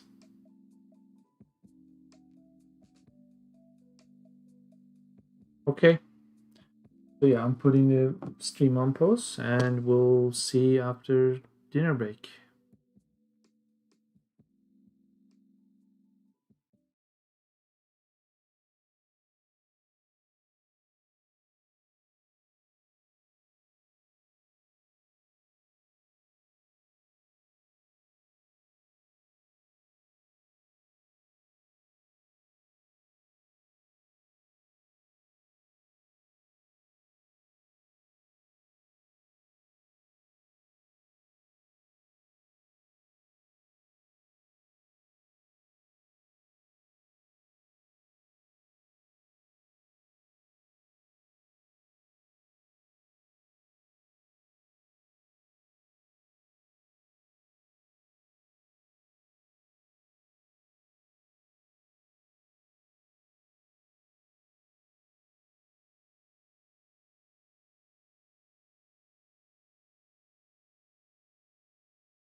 Okay.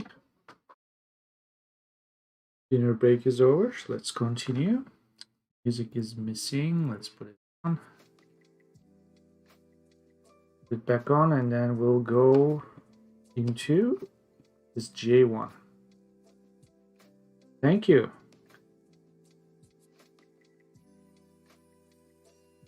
So did you figure out the play strip? You were pushing and pulling the clay on that and there was a T-pose body that I remember.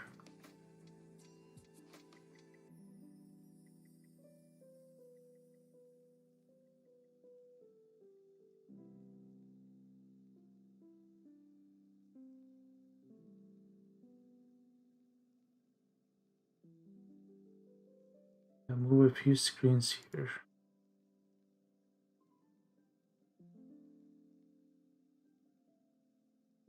So you ended up with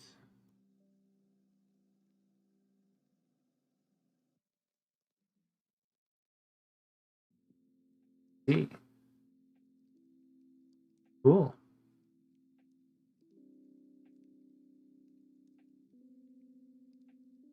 Nice.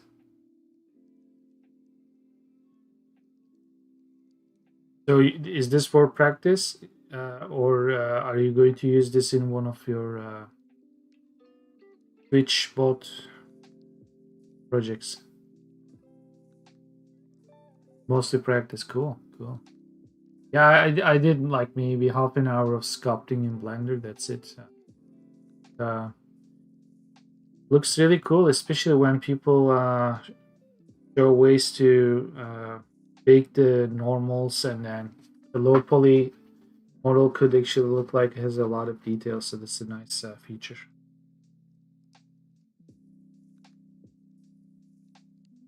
Plan is to iterate over it until you have decent, low poly, lowish poly mesh. Yeah, I think that's the workflow. Yeah, low poly it is from sculpting and baking. Bake the man. Good topology, yeah.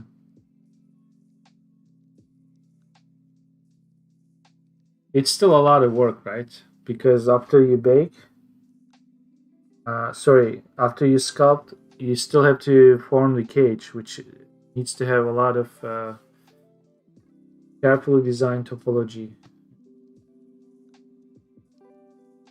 Yeah, the edge flow stuff. Yeah, but I guess it still beats the whole manually, like doing it high poly by changing the polygons, sculpting and baking it.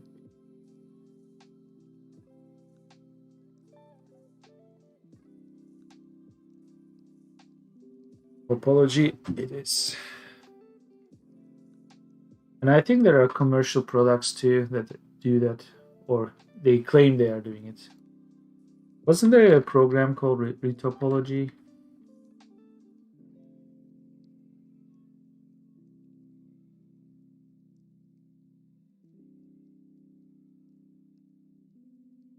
I think 3D Code does something. Yeah, this one.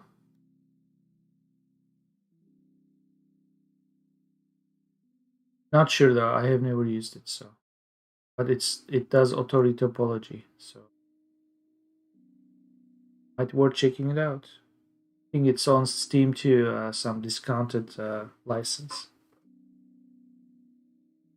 Um, Speaking of Steam, let's see if it's still available.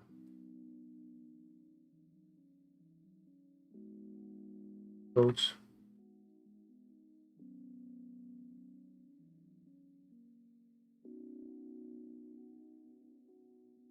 Ah, it's no longer available.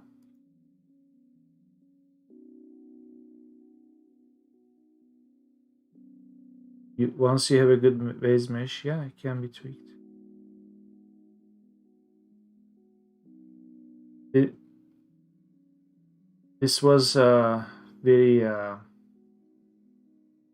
early on in my wish list, but I think since then it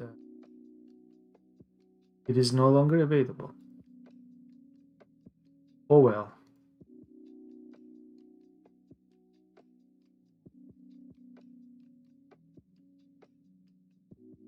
And also, I don't know how these retopology applications work it out with for animals when it's quadruped. But I guess it works because I just saw a car chair there. It took care of it. Yeah, but yeah, I think if you're not doing it professionally, something like that might be expensive too.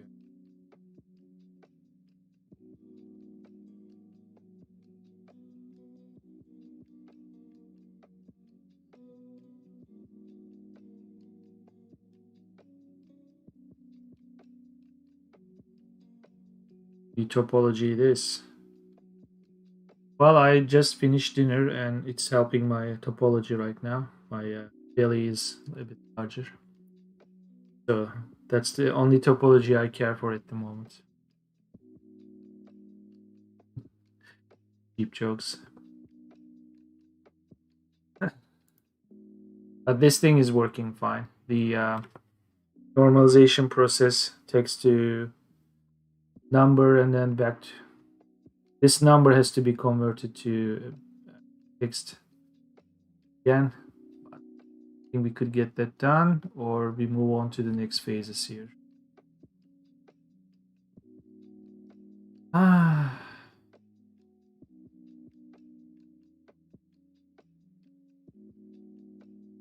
I just can't believe. Well, I can actually check if they have 99 in first value right here. Which let's select all this. Let's go to our trustworthy here. We are looking for 99, but only in the first part. So we are looking for 99, comma, except it's going to find it here.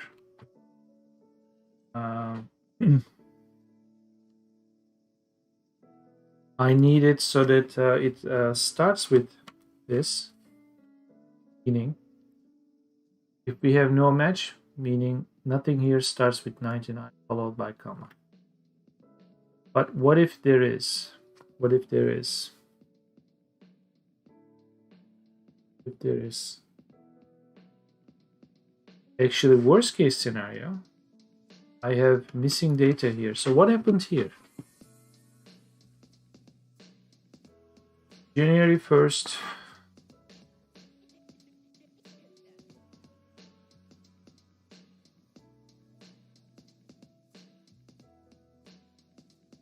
January 1st, 19 o'clock, 20 o'clock. There is no GA1 data, so that would be row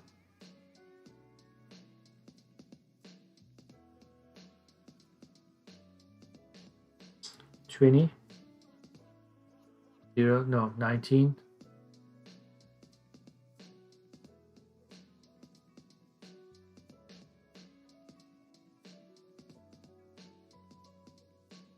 That's it, it's missing. 19 and 20 are missing.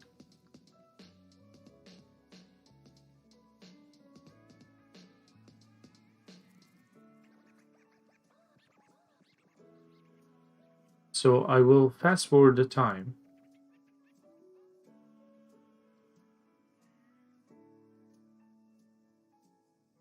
Let's pretend the hour is 16 something.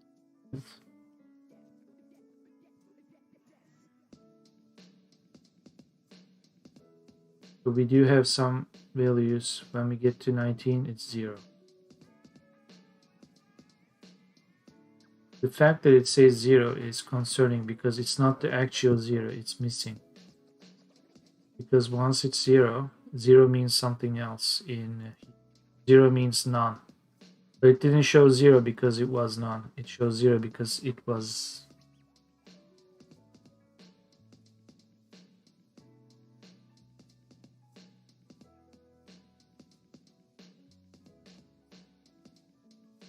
concerning. So let's go to the beginning here.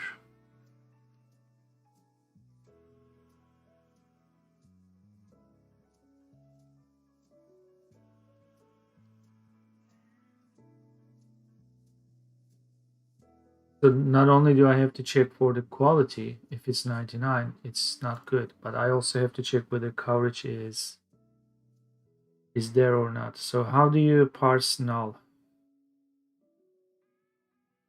Because JavaScript being JavaScript,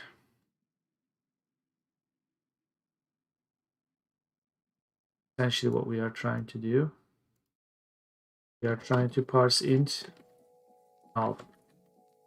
So you get not a number.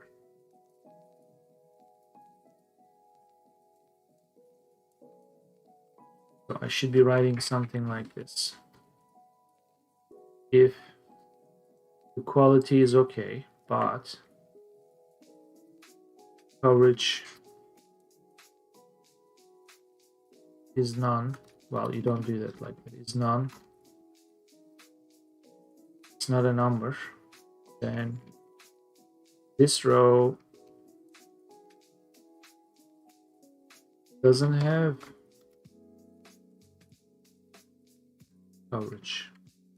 This should actually fail and stop.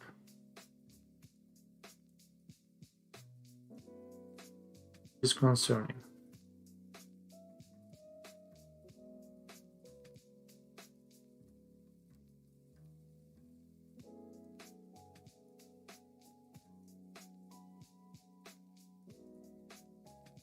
Oh, when I split by comma, I assume I'm going to get coverage because it exists.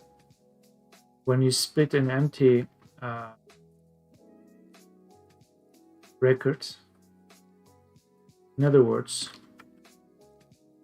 the text itself is empty, right? Gotta do something like this is what I'm trying to do. It's an empty array. It's actually not an empty array. It's an array with a value.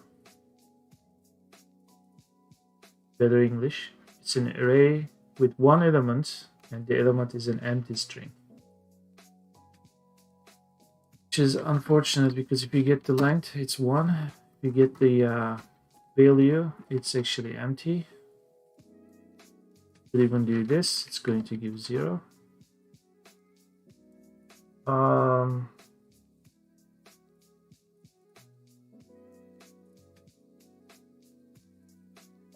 JavaScript problems. So there's kind of coverage, but there is not.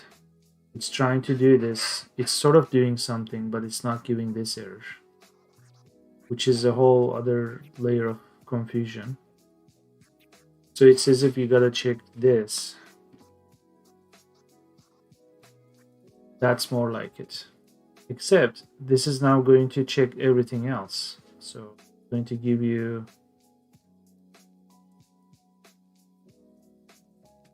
gotta do opposite coverage. This should not have happened. What's going on?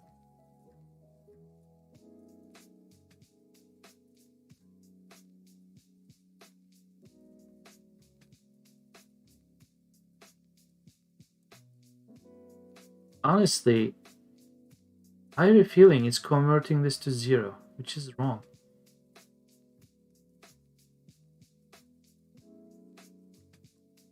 So just do this and bail out. I bet it's going to, well, the first one is going to return 0, 2, or 2.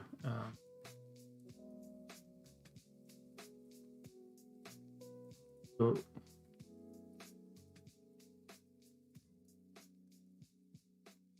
it's going to run all the time because it's part of this for loop.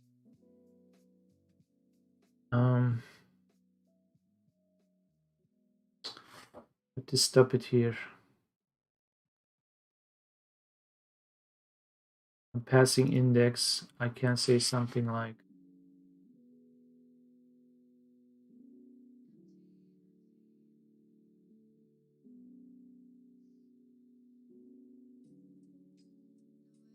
Too many moving parts.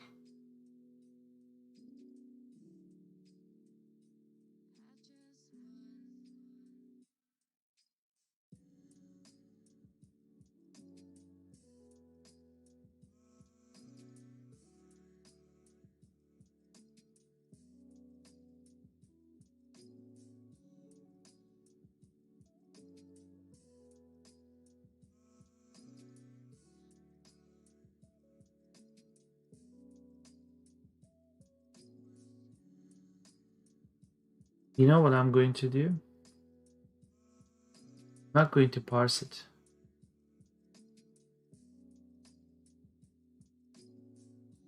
I kind of have to, but imagine I'm not parsing it.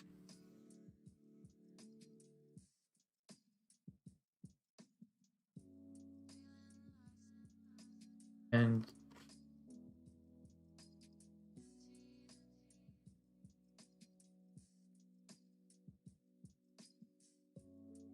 just give me this.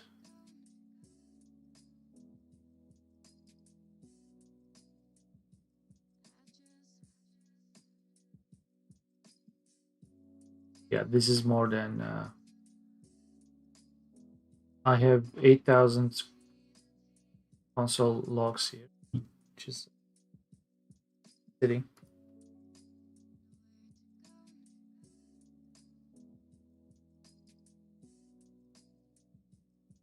So let's do a basic check here. Let's if index is, that's not GD script, so you need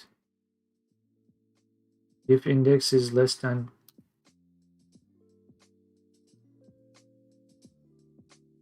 more than or equal, just return.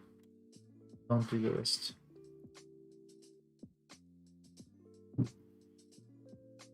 It's going to feel upset here. I don't care.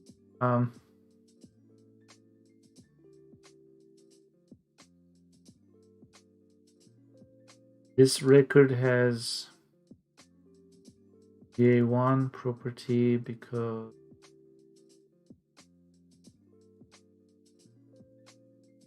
if it has GA1, it should also have a date property. Give me the date. If you're doing this, this record is coming in. So do this record dot date plus this. Do something like this.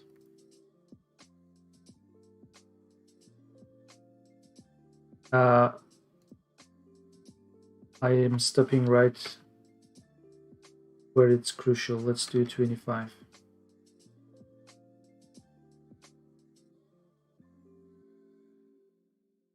Didn't we say January 1st, o'clock 20? Yes. Okay. See, it's not outputting it.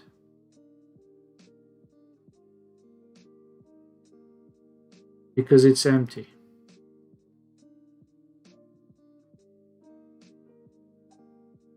Actually, in fact, it's kind of killing it here. I did not remember to look at this because GA1 doesn't exist.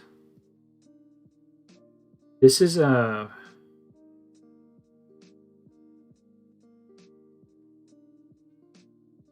this is useful in other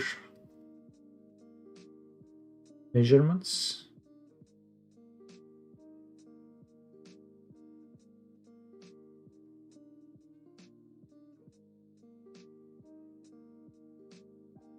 Here's my template. Look at due.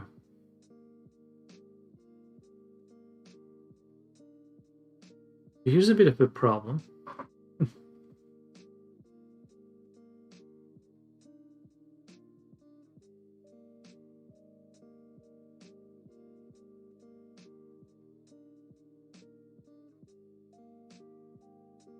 So first I wrote logic for 6 mandatory fields and made the assumption that if records are missing for the optional fields, keep going.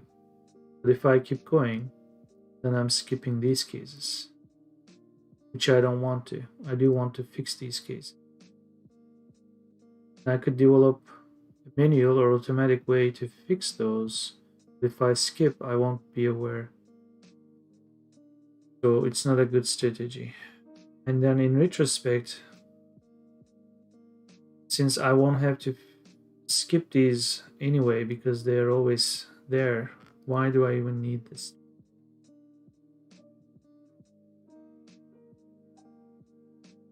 Chances are I didn't know what I was doing and I was getting a lot of errors, so I decided to skip.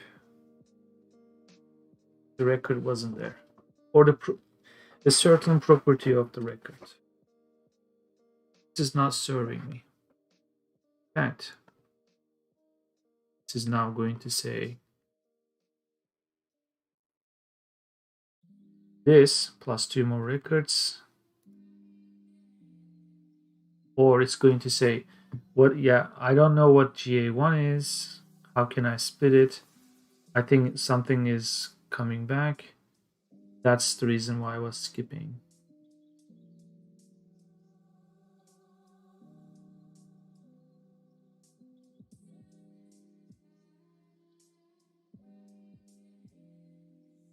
If GA1 doesn't exist, it should give an error like this. Say something like, don't just return, you say this row, text blah blah, doesn't exist. That's what you do. And this is still questionable. Run it. It says this row doesn't exist. Perfect. Now, if it doesn't exist,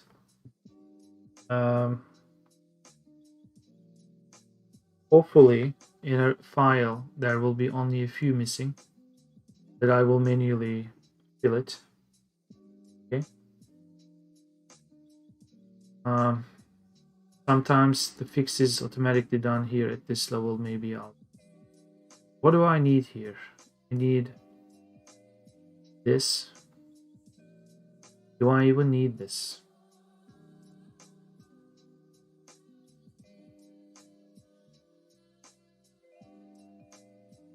It's the distance between the surface to cloud formation. In other words, how open the sky is.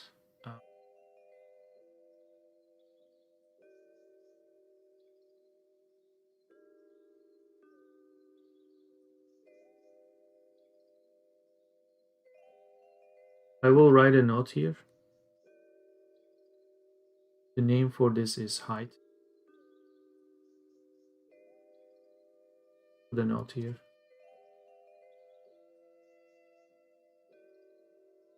Height property of this measurement might be useful, but not sure. And to find this, I'm going to put a prefix here.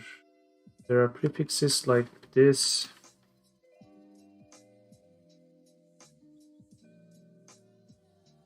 Let's call it note. I'll remember it.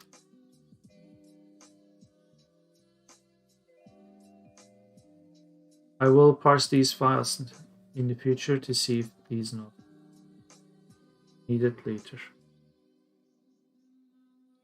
Okay. This is the quality code for this. Finally, cloud type. This is important.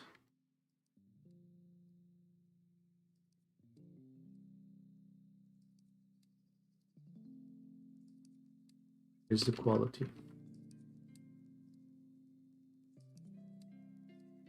The reason why I'm investigating this is because if the record is missing, how many fields am I auto-correcting or manually correcting? Let's look at our example case. We do know these two are missing. What is the situation the hour before? 075. 07 is some mostly obscured sky. 5 is it passed all control checks. In other words, it's not 2, 3, 6, 7. So we are in good shape. This is the ceiling, 600 meters. And the other two is 99. That's concerning. Because if it says 99, the cloud type is missing.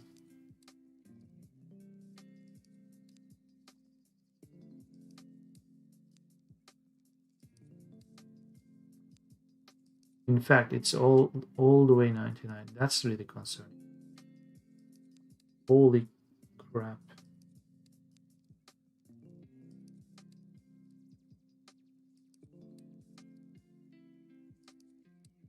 Is it missing in Istanbul too? Let's see.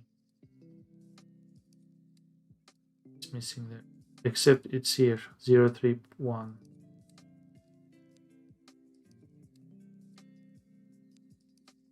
Oh boy.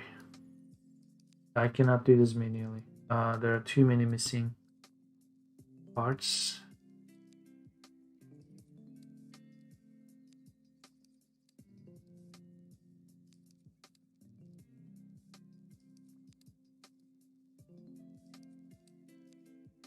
So I have written, where was it? Utils. Find previous healthy value, a recursive function.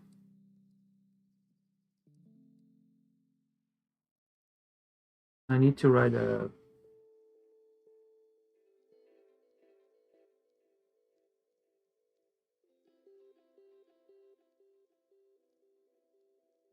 this is like an object.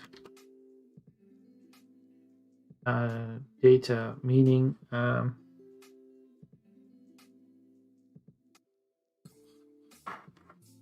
it's like CSV, CSV JSON. This is really what this is the data file. Tab row. Row is that's also an object. One record. Other data file. Field is a string. It's like wind. And this is a integer or number. The field index is 0 or 1, like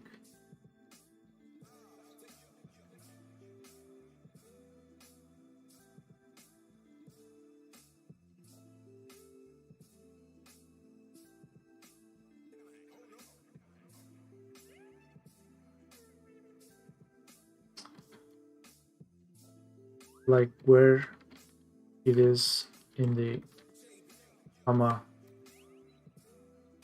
in CSV value. Because it's a CSV of CSV, the field itself is a CSV, so the index is the string, which could be direction or speed.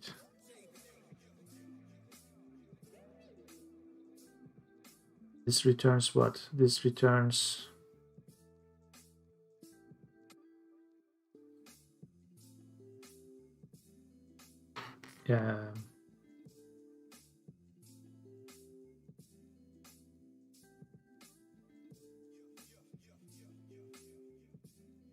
it generally returns a number.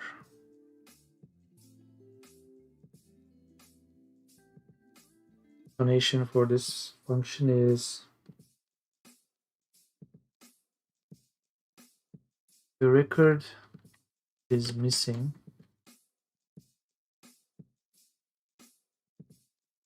specific field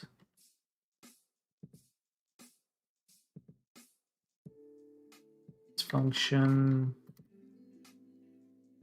looks the known of the value from previous done. Could remember what it's doing. Okay, now if the whole thing doesn't exist, we would like to be warned. Now let's go back here and remove this bizarre condition. Saved it. Let's run. That should normally not happen. Here. So I have a lot of records that are. Wait a minute. Yeah.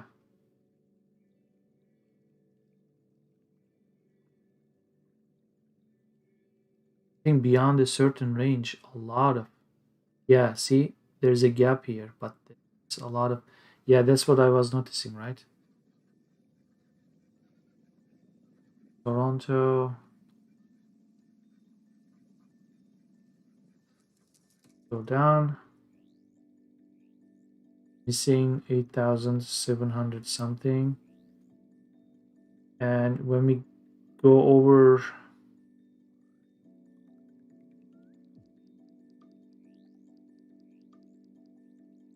Yeah, like around 75, we have a lot of missing rows.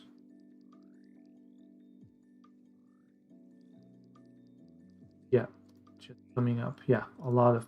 Yeah. Time to ban Amy Little. Another bot. Bites the dust.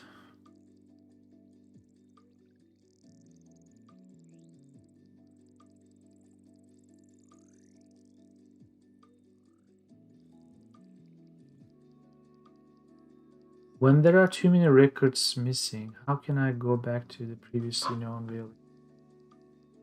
I did that for.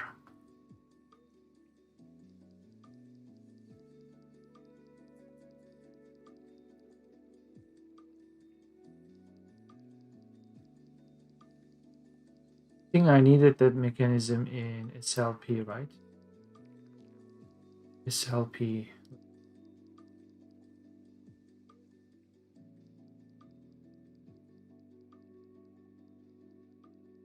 This one. Pressure. Because pressure was not in min max. Meaning.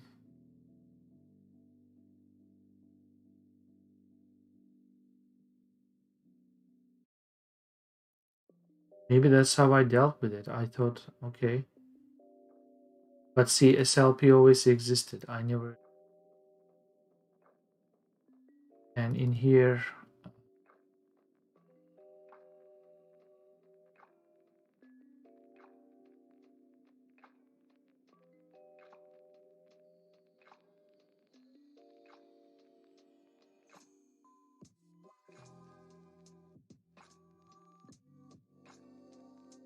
So when I am doing this expander work, go in expander.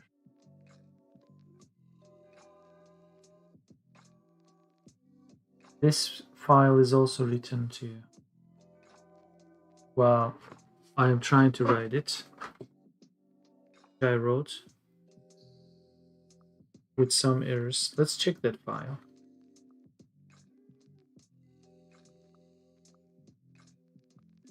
Sanitized. There you go. This has some. Yeah, this has GA1 coverage. This is good. Now in 18, that's good too. 19, it's going to miss because it's not there. So when I do my work, if I see 19 and 20 including GA1, then proof that it's done. That's how we sanitize it or do sanity check. So this is useful. Now it doesn't exist. Okay, good. If it does exist, then this is a whole other story. I won't have to do this.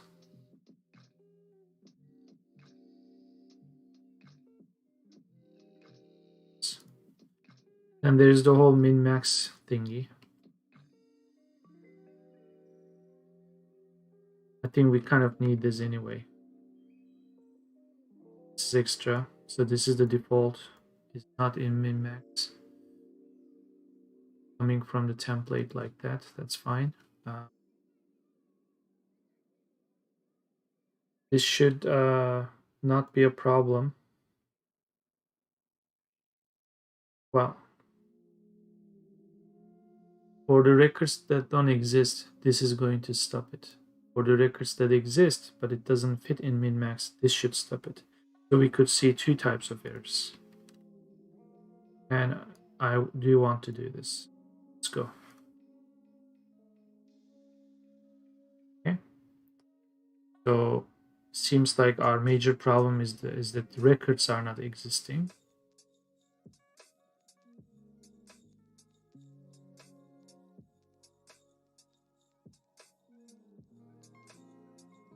This is a separate kind of problem which doesn't apply. So when the record doesn't exist, how do we fix it? What is our logic?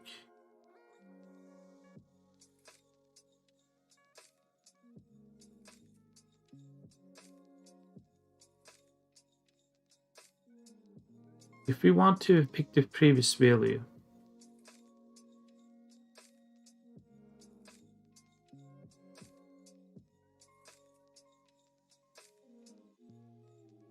yeah, let's do that.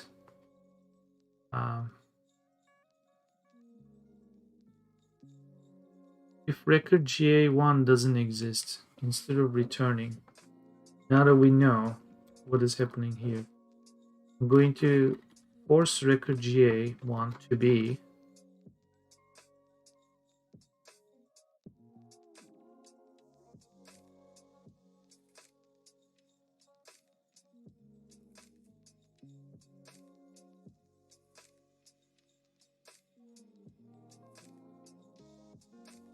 really pushing the meaning here. Find previously healthy value. Data, records, row.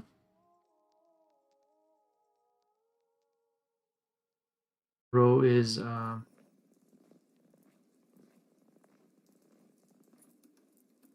almost sounds like the record. Record index. That's what I did. Index is the change this. Row is index. It's actually a number.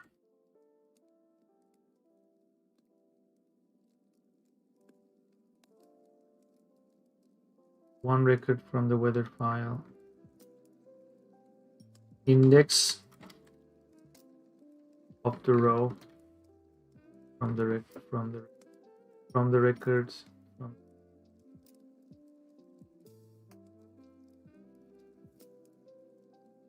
index of the row. Data is data, which is records. How do you know records here? Records is the whole array. Data.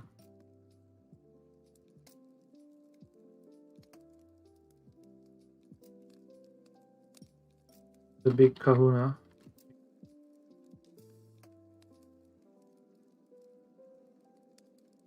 So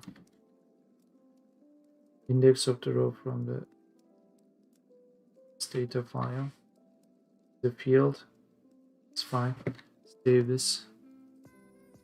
When you come here, this is missing. This is supposed to have records as the whole array. So from the records,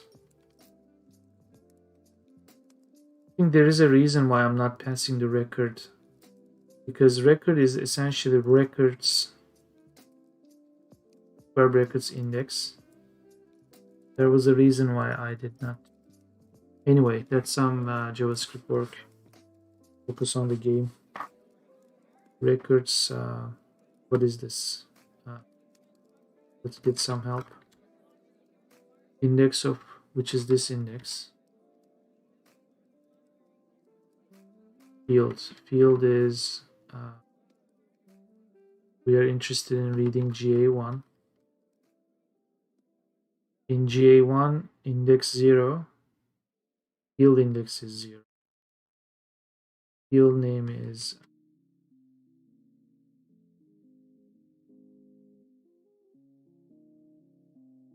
coverage.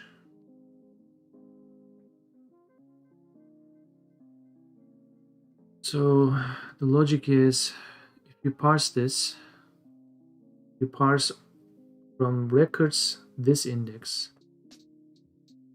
which is the whole row, then find GA1, which is this, and the field index is 02, and the label for the disk coverage. I think this is going to find it. Sense. That's how I structured it. Okay. So this is going to return only 02. What we also need is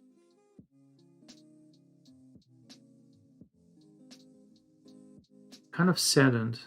This is not coming in most cases here. So how do you reason with this? Okay, let's take this whole thing. Good old this. Now I am interested in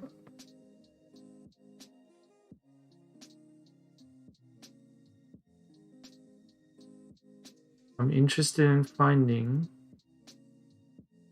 any row that doesn't have 99.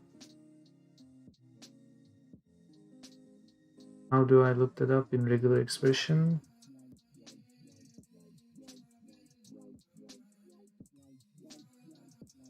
Probably do something like this and reverse the logic.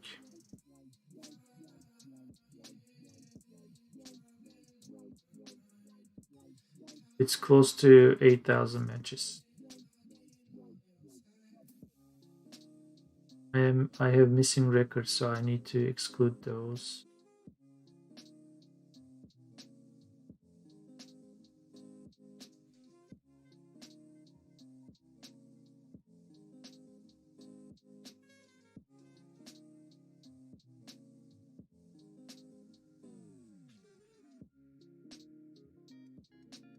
What's the number of records? 8,763.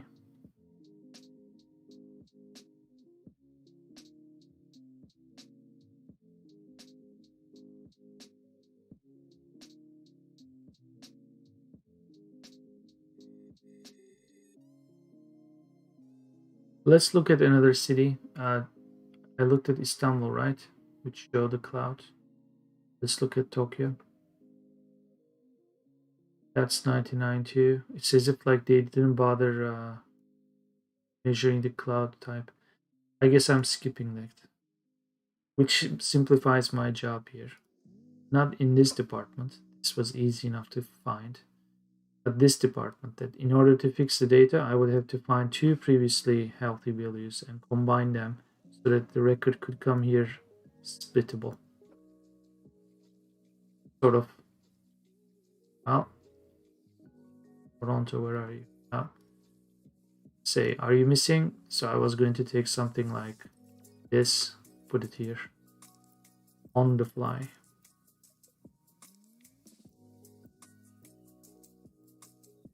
Like that, but we don't really need that. So, well, we still need to fill the missing record, but we don't need the second part for the cloud type.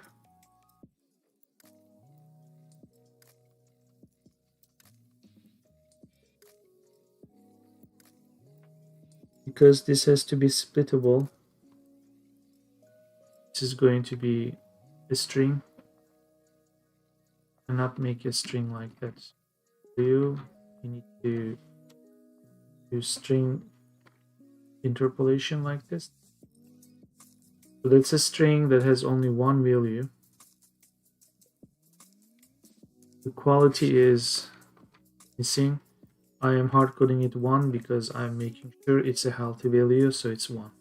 So you could pass this test, because if you put 9 here, it's going to, sorry, if you put one of these inferior quality codes, it's going to fail at this level. So I'm basically filling in some secure data there so that the rest can do its job. Now, we know that it's not going to fail here.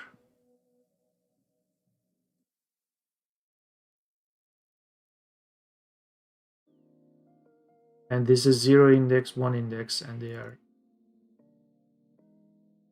turn into variable name so we can follow here.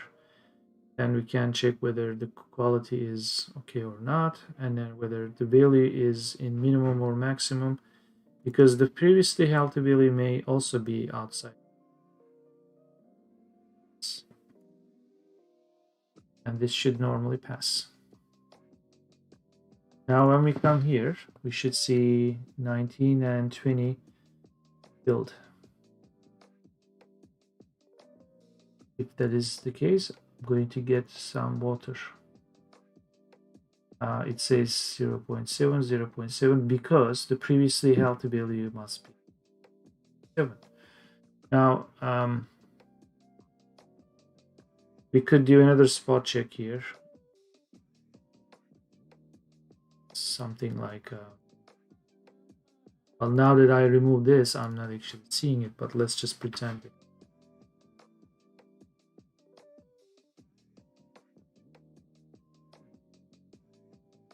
7,000, 8,722.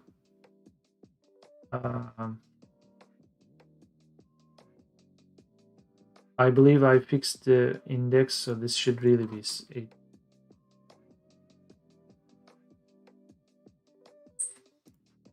So this 0.4 should be here too. And because this is used here as a fix, even if it's this one is missing, it's also using the, in this case, I guess it wasn't. This. Maybe I'm skipping one here. Not quite sure.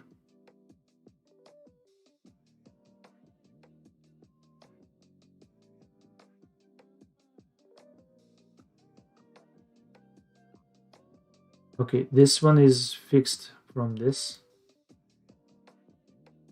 Either way, it's fixed. That's how it works. This is just too unfortunate to be so close, which means if these two are like that, this is sequential. That means 25 will also be 8. And this one too. And this one may or may not be. Happens to be. You just, yeah, there you go. But I think this 26 is coincidentally 0.8.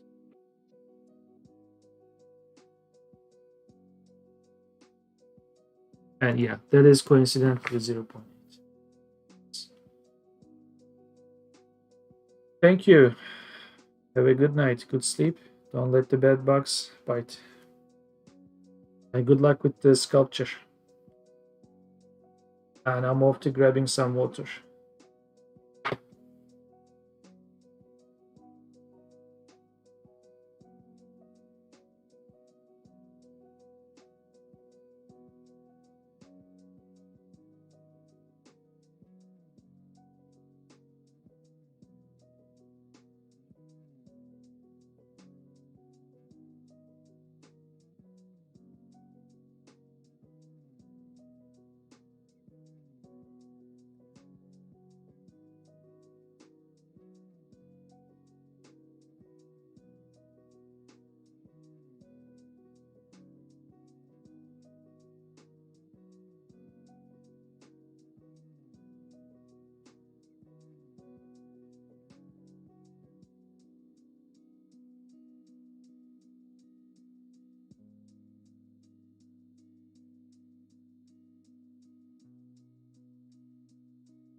some good news, definitely.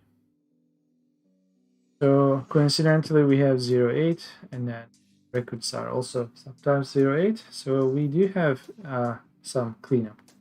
That cleanup will be more important in GA1 or GA2, but I might actually skip GA2 because, to be honest, if you look here in the documentation,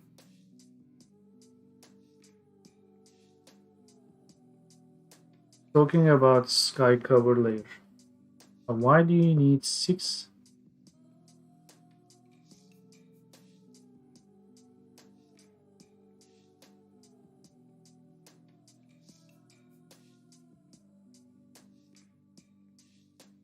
Or let's ask ourselves a question.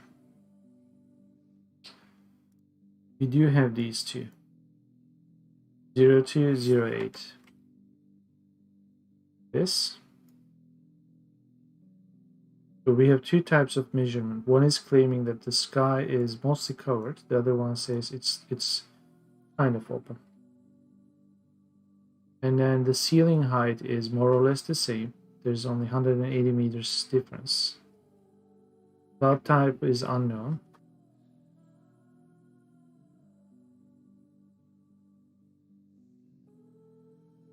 That's that.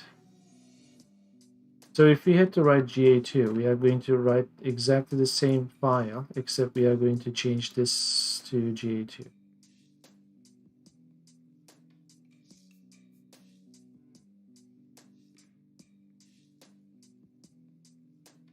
Now we can do our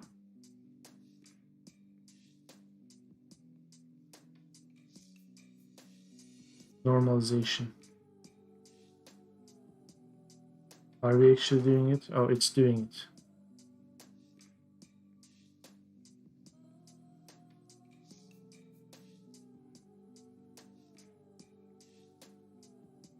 It assumes coverage is already an integer.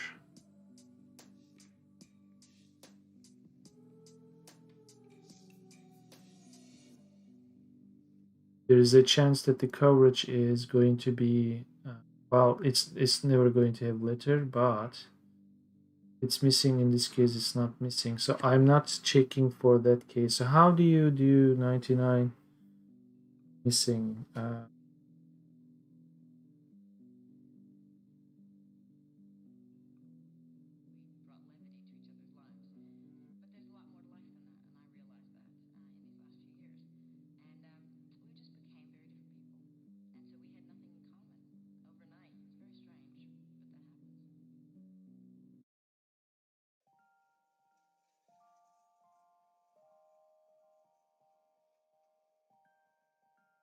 Trying to wrap my head around.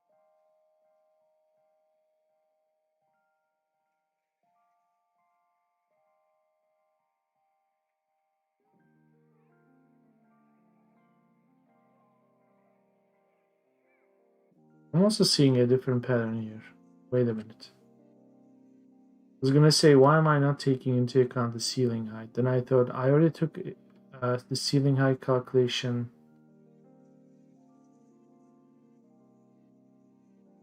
It's part of my mandatory data plan. But I'm looking here, the second GA is matching these numbers. Get this record. This one doesn't. Wait, oh. Sometimes the GA2 ceiling height is matching this. Sometimes the first one. Either way, it's taken into account. This is just a detailed explanation.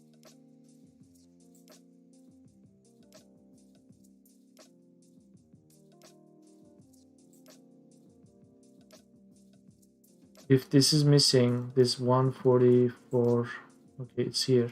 If both are missing, let me see what's happening here. Which explains why these two were 9. Oh, I understand. Because I had to account for those two. Yeah, it's sig.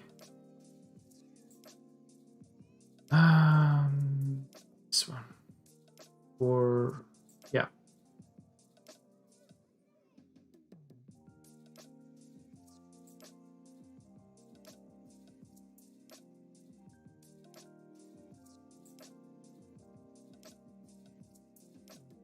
But it had poor ceiling quality, right? Ceiling height quality, except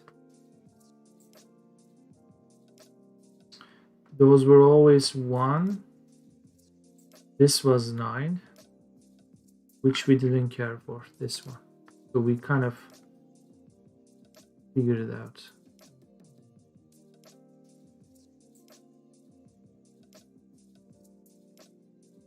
So in the measurement of this 480, 420, 9 was marked because it's missing here. It didn't matter.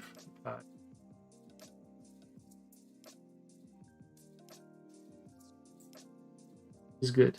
Now, where are we?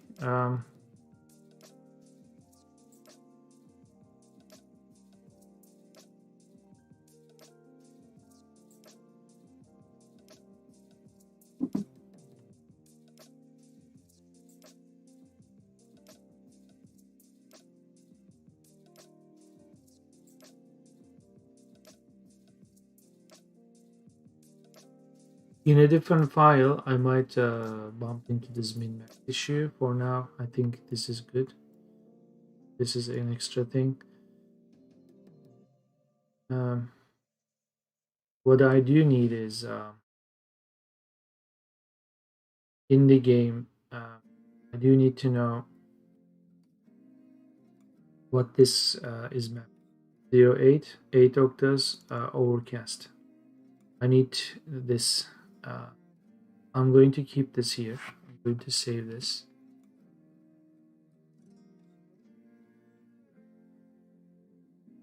This didn't matter, so this is good. It's doing its thing, so we are moving forward. So GA1 is done. I'm skipping GA2, 3, 4, but I'm going to write those files out of this so that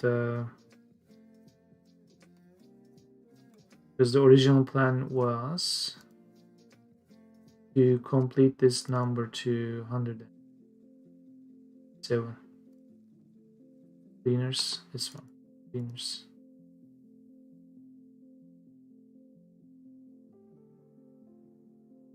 We still have a long way to go. Looking here, 108.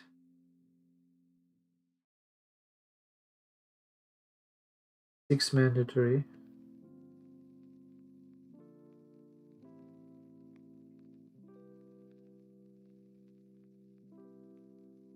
Two, 4 files, 8. 116. How come I'm already at 116?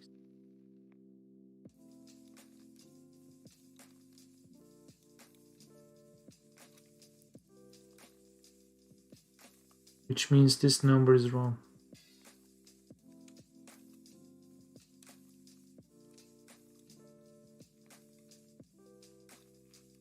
Wait a minute, wait a minute. I'm here, right?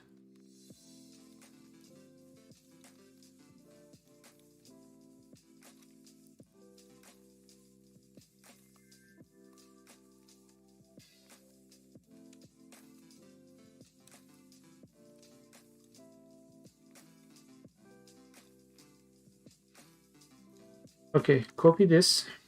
I'm not going to save this anyway, so open a new sheet here.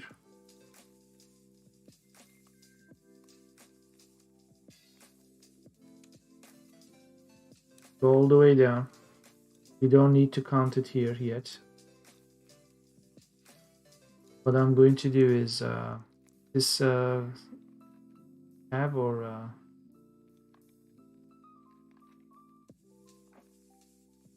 fix the style here.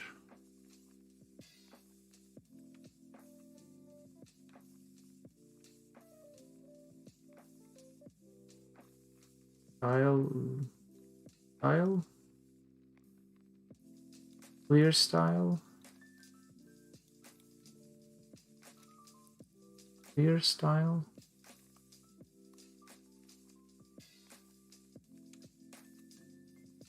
Matte painter. Automatic done. Okay, I want to see it. What I do want to is like 4.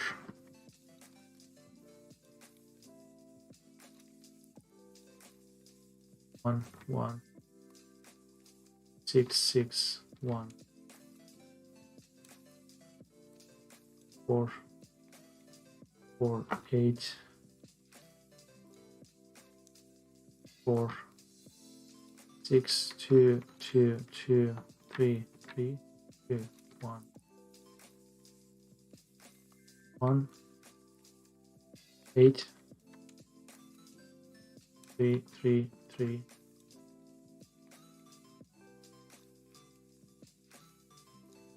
6 6 6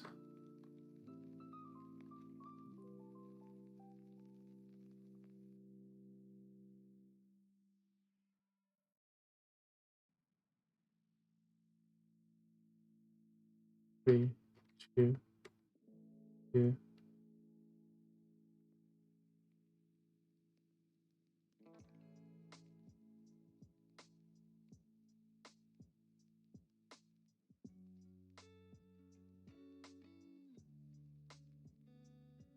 no 3.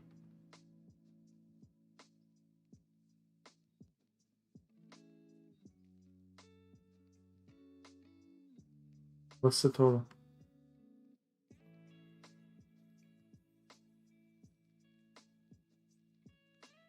I was wrong. 198. Did I really made it type? Maybe I was going to type 9. I accidentally hit 0. It's 198. Okay, so we have some way to go. Good. So GA1 is kind of like this. To be honest, it makes sense to take one of these and change this to GA2. If we ever need it, we'll change it accordingly. This has some wrong parts, but that's not really important. This is the part that's important because it's gonna be fixed here. Then GA3 have 6.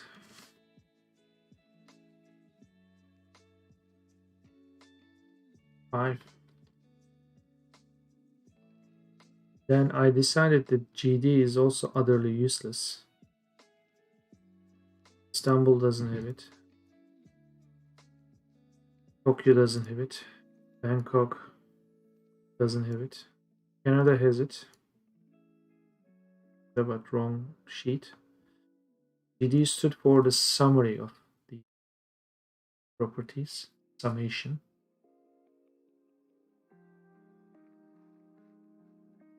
Which wasn't any better because although the other one talked about octas and it's kind of difficult what octas are, this is sort of like more interesting. Also, it talks about 2 like combined lists here, which is weird, and then doesn't really bring any more with it. So in GD, fortunately, where are we? That's also 6, right? GD, okay. So in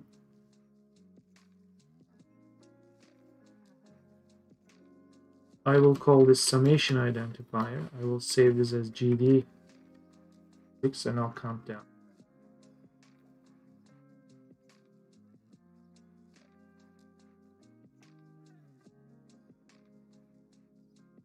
Here. Now we can go back to business as usual, GE1.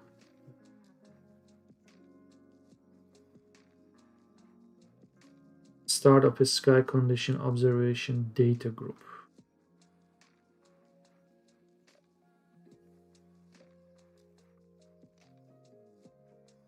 I think today I broke the record of banning 6 people from the stream.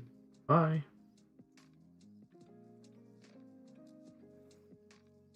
Never come again. Convective cloud attributes.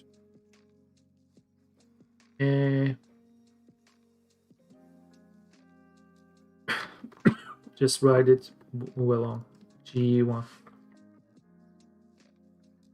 don't think this is useful.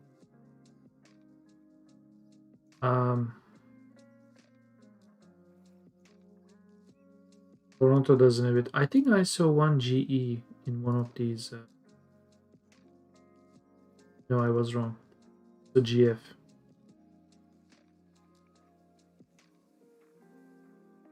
So let's call this GF then. Move on to GF1. Right, that's the next one. GE, which is really long.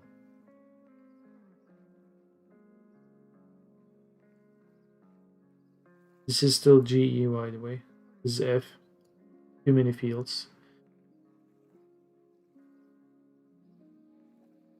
Oh.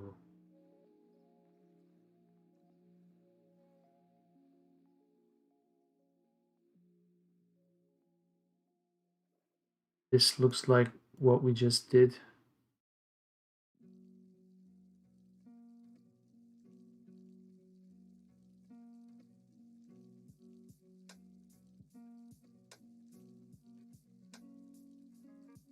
Oh, I do remember these lowest, mid, high. This stuff.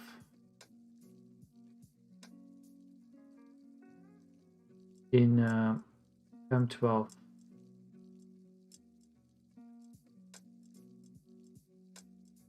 This is the one. Low, medium, high.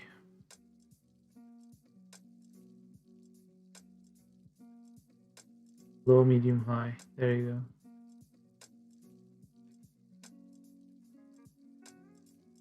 go. So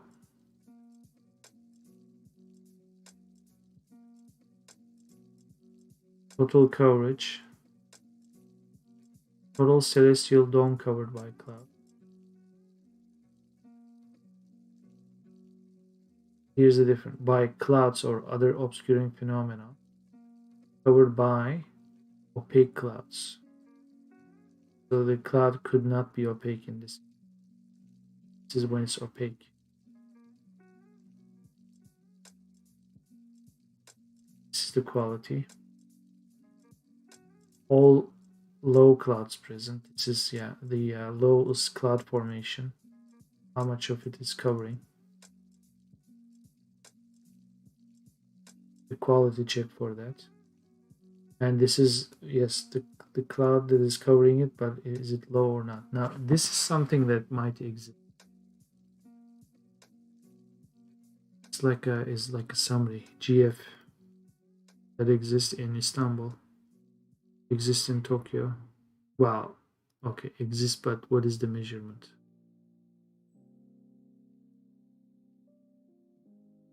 Pretty much nines, a lot of missing parts. In Tokyo, exist a lot of nines. We only talk about this 7, which is probably this 7. I bet it's the same thing for this one. More or less. They actually take this one to this. Or this one to this.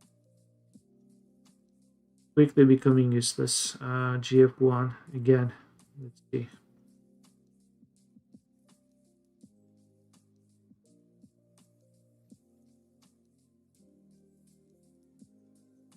I believe most of this will be useless too.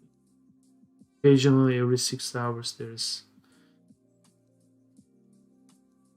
the Toronto. Yeah. So GF1 is also going away. An indicator that denotes the start of a something.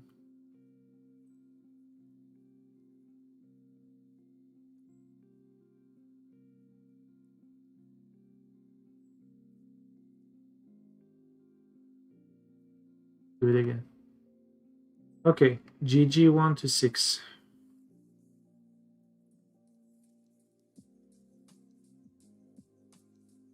I was optimistic about this because it talks about different cloud types, and that would actually help us determining the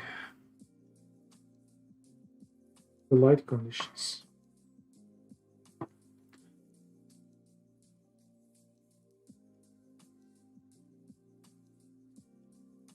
GG. Do you even have it? Nope.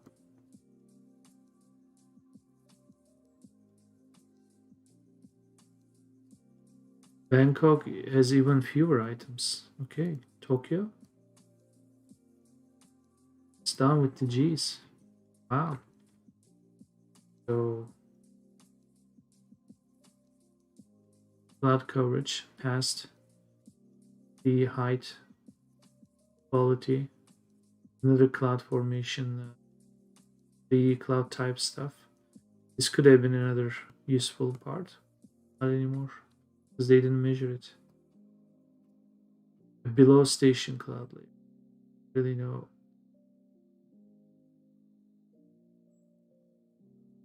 Below stands for there. Right above the station, right below the cloud. Station right below the cloud. As opposed to an instrument that is away from the station but is assigned to the station for measure.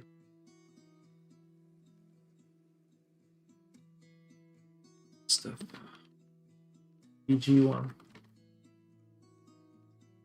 Right? All the way to GG6. 2, 3, 4,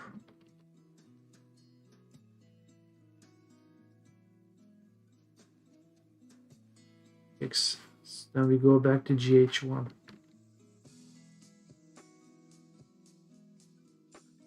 What is GH1?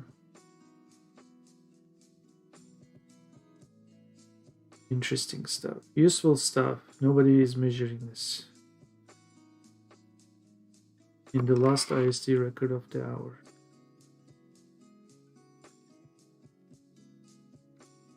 That last part is not that crucial.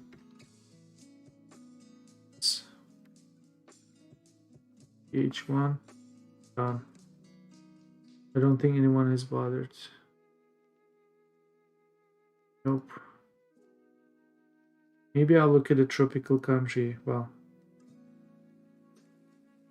I assumed some of this might be. Let's look at Toronto. GJ1 is coming up.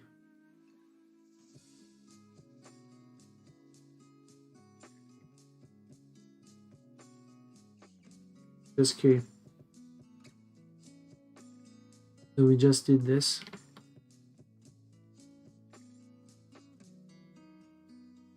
GJ1. The availability of sunshine information.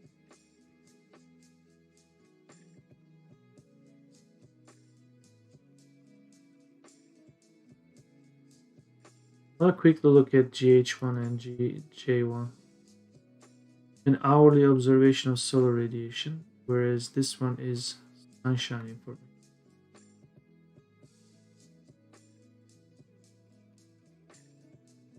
So only Toronto has it so far. What does it say? 0.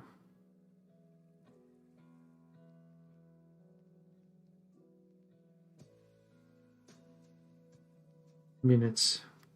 6,000 minutes. 100 hours.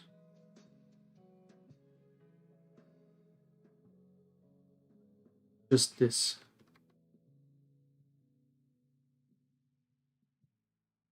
Six hours. I don't think that information is complete, really. It's missing. Moving on. GK1.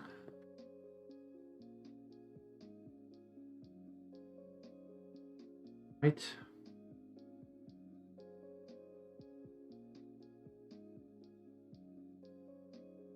Availability of person of possibles.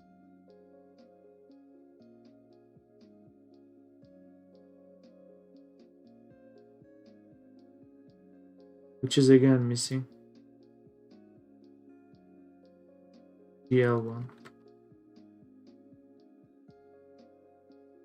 Let's look it up. Availability of sign. This is for the month. Oh.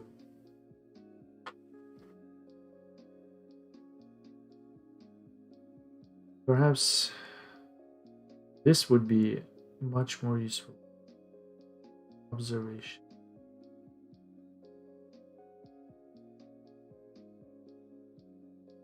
Because both are availability for the month. Either way, I think it's missing. Toronto is missing too. Bangkok, it's missing. Sad. So, because I'm now aware of this, I'm going to. This is GL1. GM1. This is going to be fun.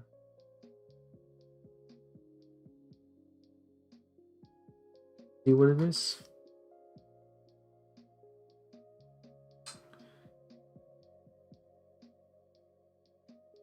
Solar irradiance section identified.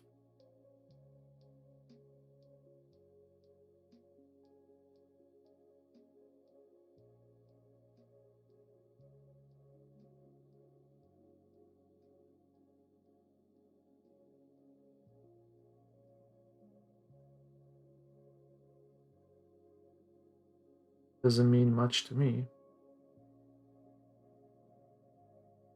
A lot of fields. Radiation. DN1.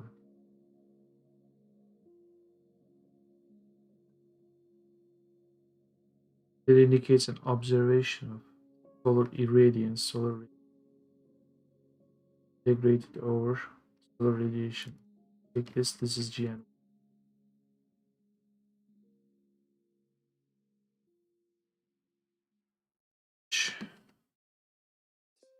GO1, a lot of fields here. Net solar radiation.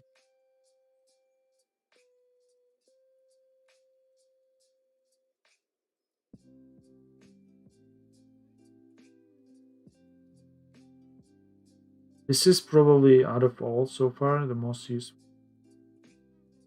Fortunately, they are not measuring.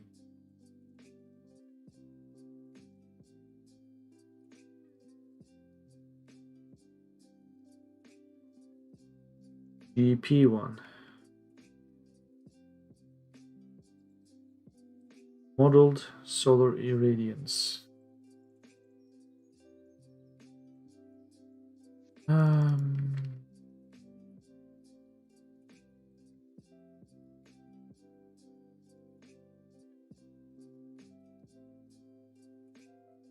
What else? GR.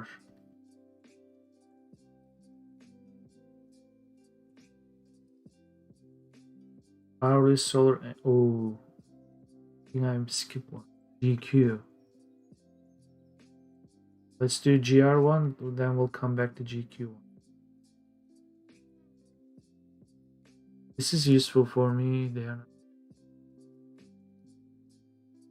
I needed to calculate the sun's angle. It's horizon business. This is the business. I'm sure that I'll find another calculator.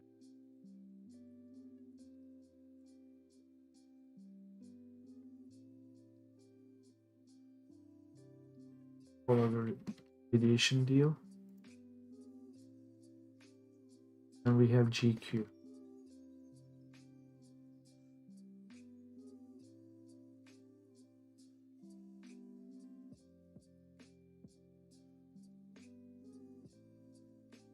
So we did GQ, GR, and now we are in IA1.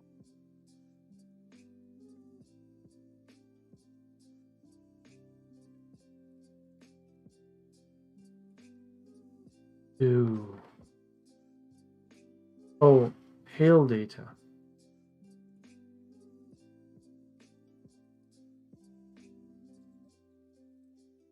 There is no marker for this. This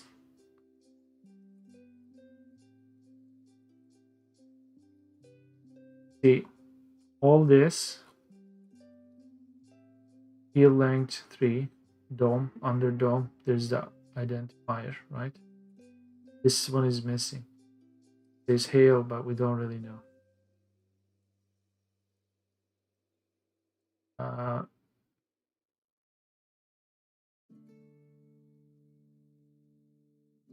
my main concern is when I'm looking at extremes and I need to simulate hail data.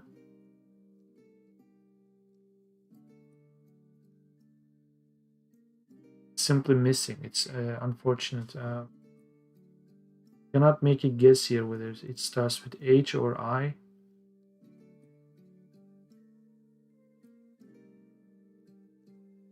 Because what does G have anything to do with radiation?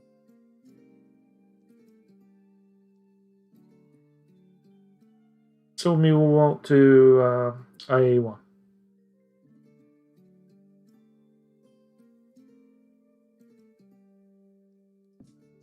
This is a long list here, but the number of fields are relatively short. So it's 2 and 1, which is this 2. This is the quality again.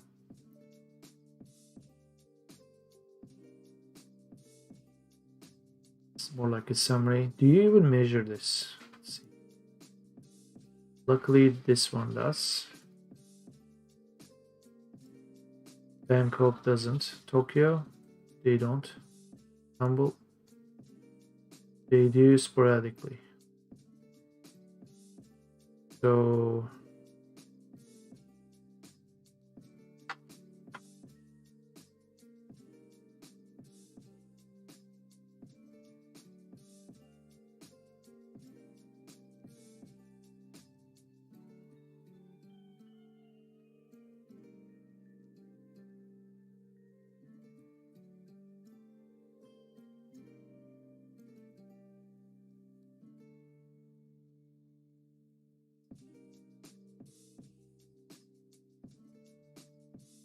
let me read this. This seems so important. I can't believe they didn't bother.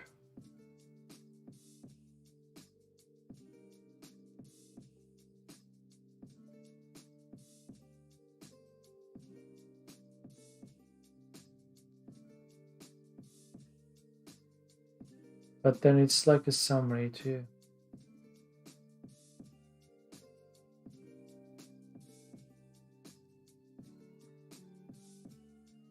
The code that denotes the physical condition of the extremely dry with cracks, without snow or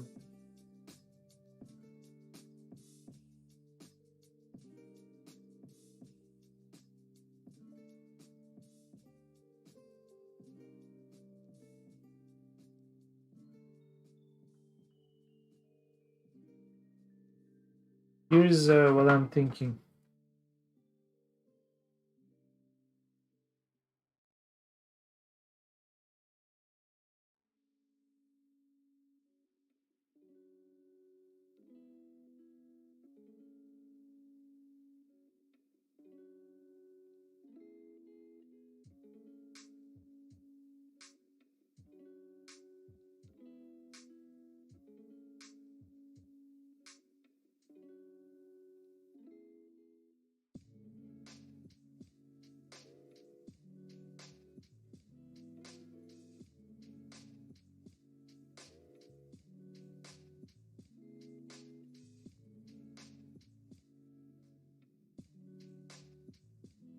I had a file here.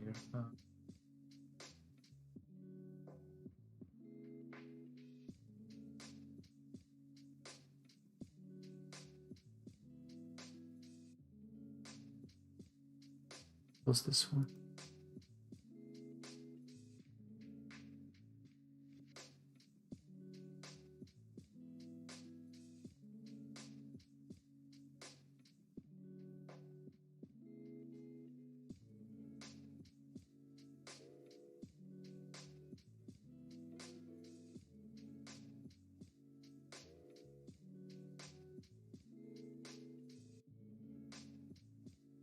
IST history JSON.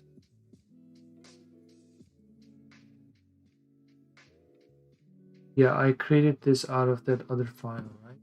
Check the station name.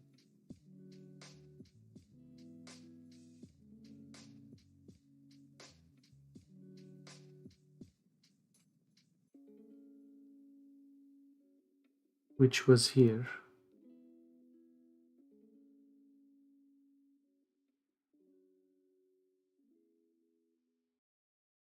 Dude, are you going to open it? It's stuck.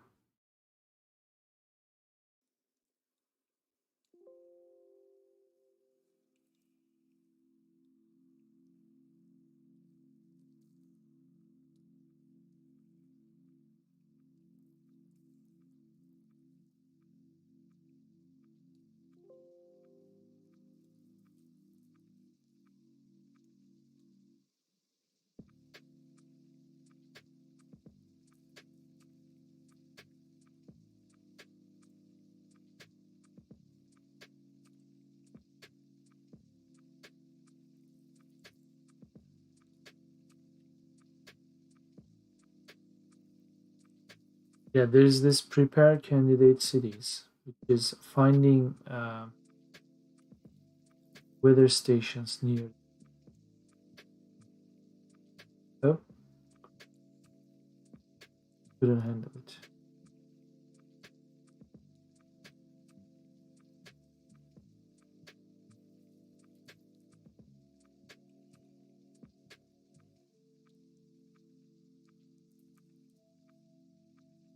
So I'm basically doing a closeness check.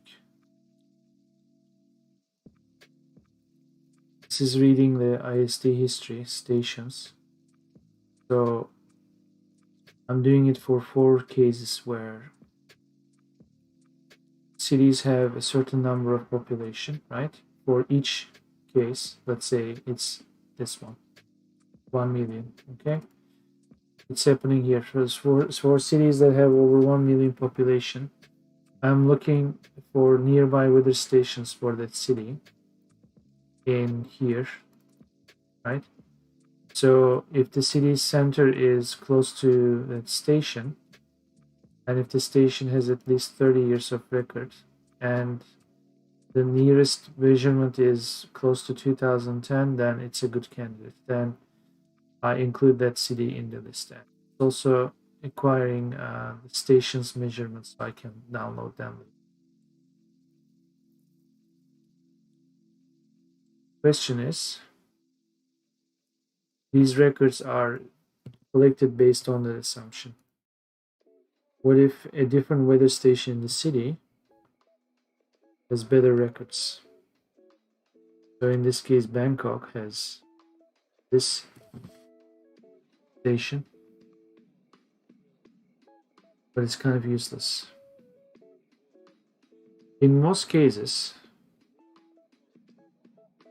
those stations happen to be the best stations because they are the airports. So that's why they prove to be reliable logically too. Tokyo International.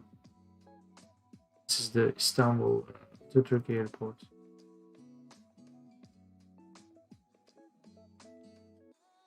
So I will not change the assumption. So this is gonna go away too, this IA1. Though it seems useful, IA1 is it's disappointing.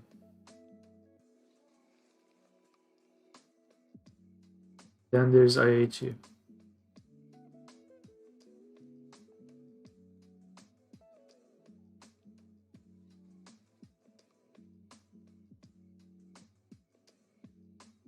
This would have been useful to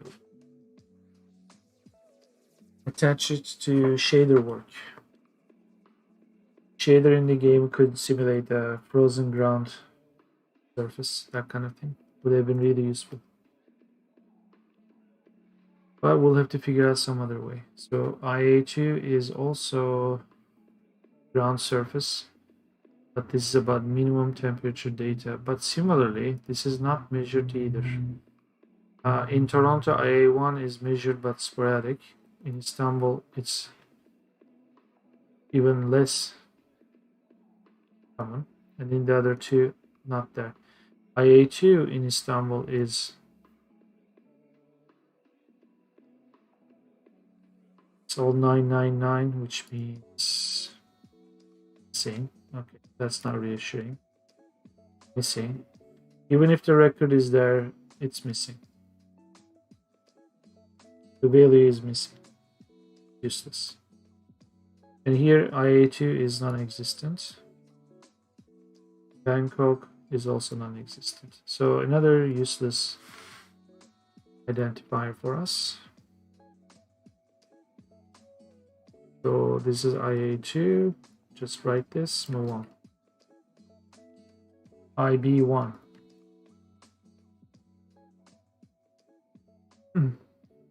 B1 is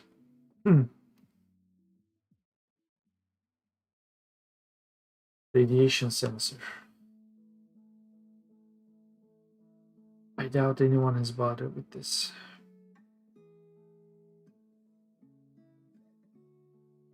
B1, type it. Move on. IB2, it's similar fields but sort of cut off. Chances are it's radiation related. This is going to be a long one, so scroll, scroll, scroll.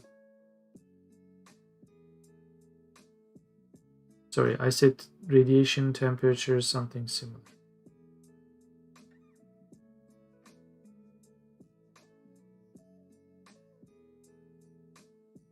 This actually is a more meaningful way of writing this. Let's change this to surface temperature section, sensor section. Minor differences.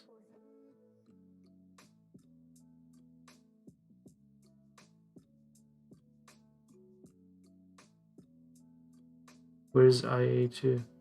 IA before IB1, I did IA2.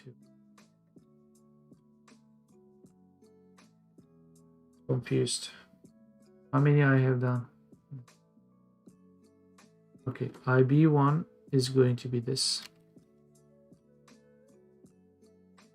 This one. IB1 is hourly surface temperature section.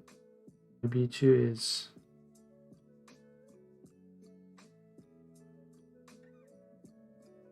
here.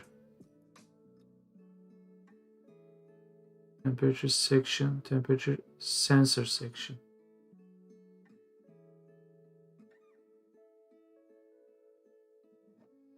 Let's cut this. We know it's an identifier. Close this. Moving on. Maybe 1 and 2, IC1.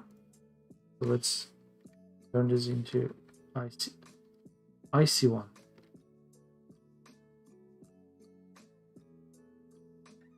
Evaporation data.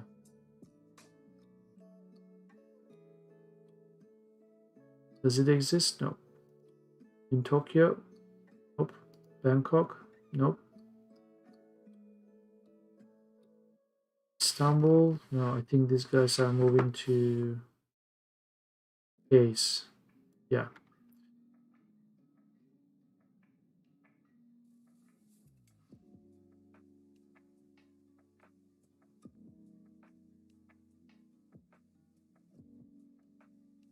This. I have my own calculator that takes care of evaporation. That's fine. Which actually uses wind, temperature. I think 6 things: pressure, that kind of thing. Surface area. That's fine. I have it covered. KA1, KA4, the big 4. We are right there. So we have this list, then the fun will begin.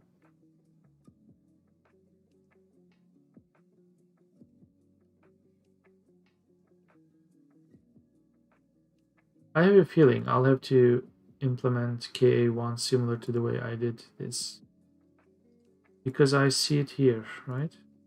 At least one of them. Why is this missing? Oh, okay. It's not good. Tokyo doesn't have it. Bangkok has one of them, but sporadically reported.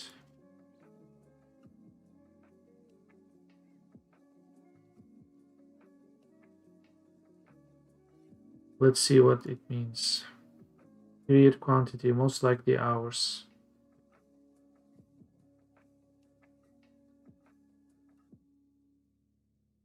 Because whenever I see a periodic gap here, these numbers.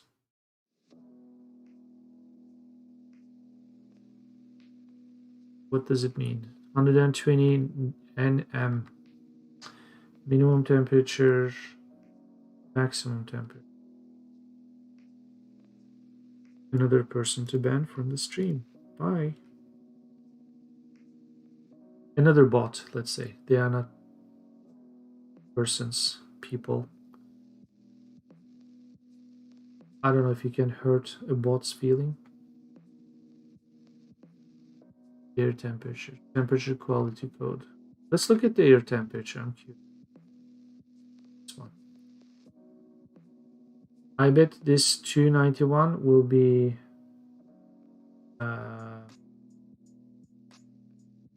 close enough to this. This. Yeah, 201, if not the same. This is like a... Oh, I see. M is the maximum temperature, right? This is the measured temperature, and maximum it will be 2991. If it says M, this should be lower than that. If it says N, I think it's going to be the same. 223. There you go. So because I have access to this, this is useless.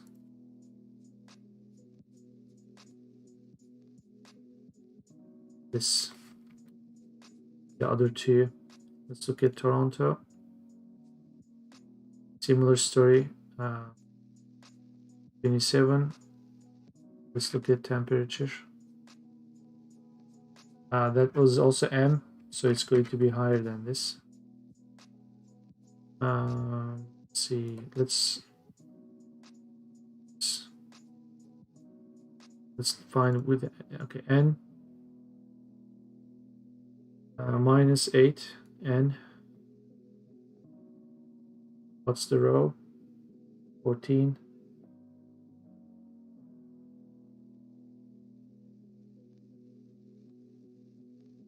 Checks out, more or less. Okay, I'm confident this is gonna do.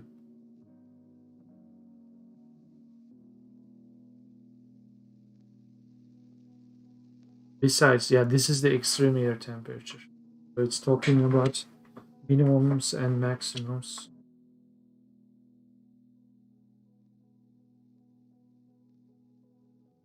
Because I'm always looking at continuous data, right? This is good to give the player warning. The temperatures are going to change abruptly, but I think we could find a different way to do that than parsing the data. So let's go to this. We'll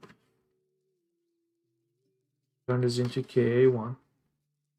Type this identifier as this, and then we'll basically ignore the other three. That's gone, luckily.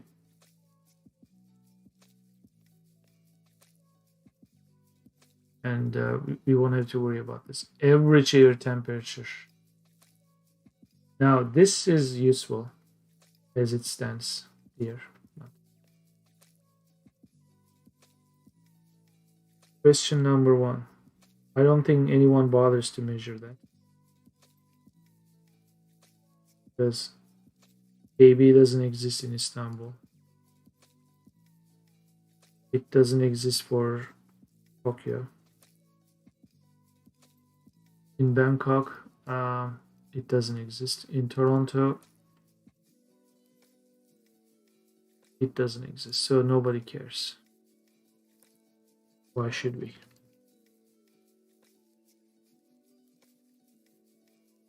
AB 1 to 3 is also gone.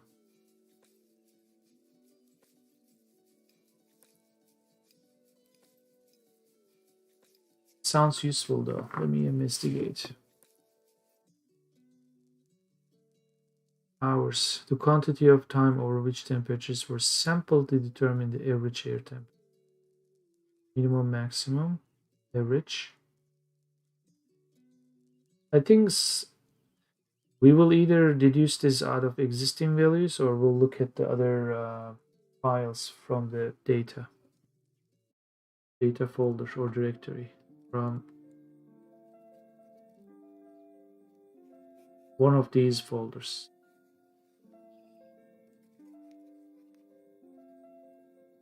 Something here. Okay. 2, 1, kaboom. AC 1 or 2.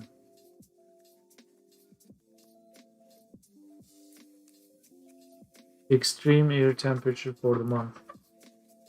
They didn't bother for the hourly. I don't think anyone will bother for this.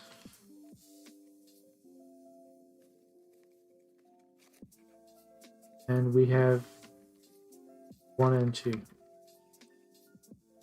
Done. We are here. 81 and 2.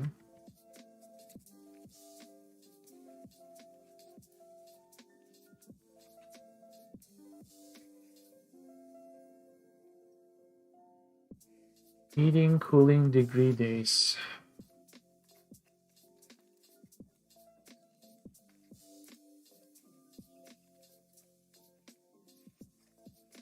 So it's like how many days will be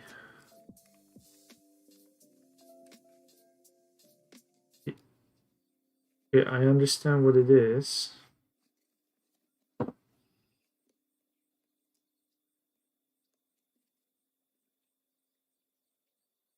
They don't report that.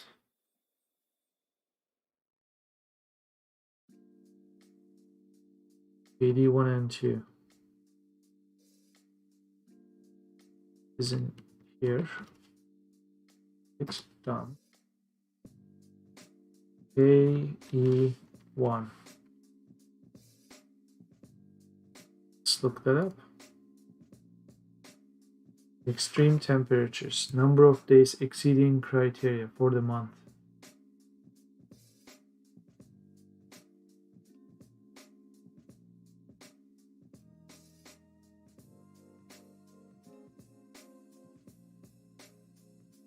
AF1.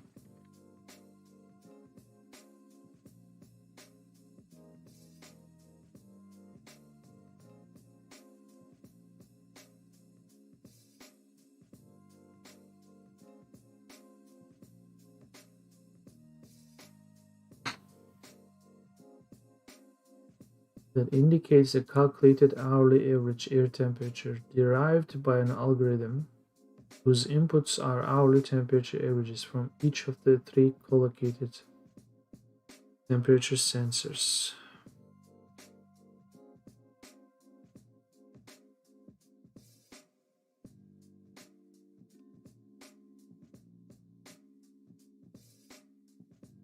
Highly doubt this is reported.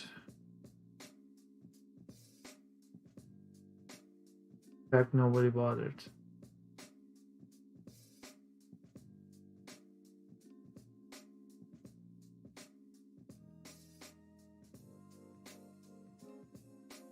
There was something about AA1 and then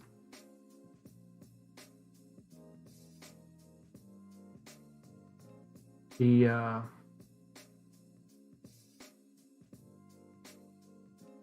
think AX1, which was also a summary of AA1 templates. They proved to be useless too. In fact, I did GA1 so far, AA1, I won't even bother. So we're in KF1. Let me type this and then open AA1 just as a reminder.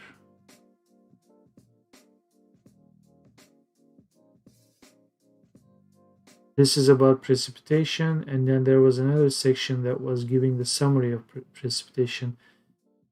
This sounds so much like that kind of calculated stuff. But even in this case, nobody bothered. Okay.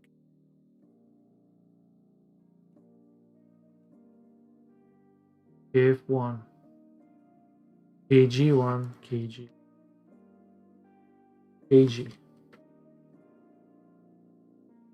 Feeling kg by the minute. Since this morning I've been doing this. Average dew point and wet bulb temperature.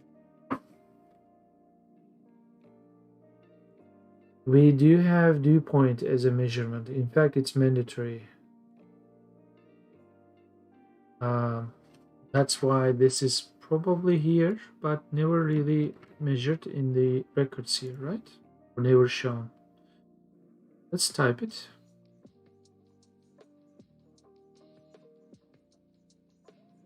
This is the same thing for this.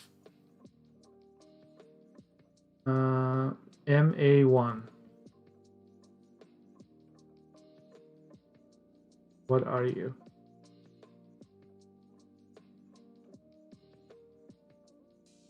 Pressure data. We do have SLP, sea level pressure, which is mandatory, which makes this useless. In fact, the other one is also measured in hectopascal. Let's type it in. Cool. Done. MD1.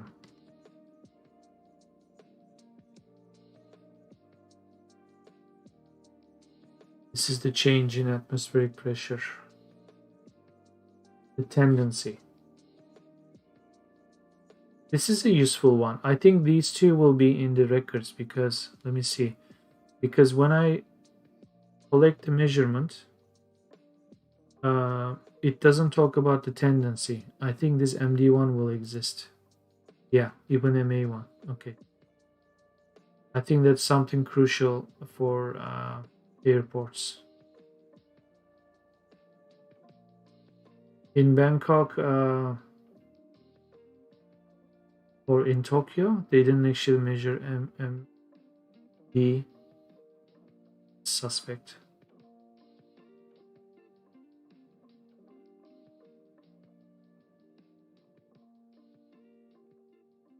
This is so we can populate this area. Tendency falling.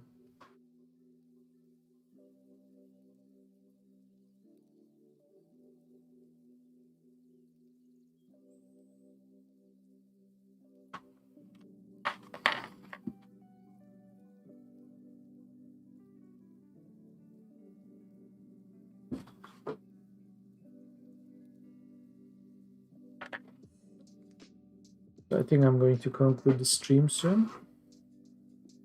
So the MA1 turns out to be an important one.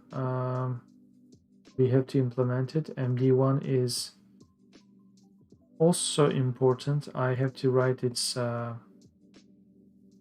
ID better, change identifier. Then I will summarize what we have done today and sign off. So I'm going to write that MA1 and MD1.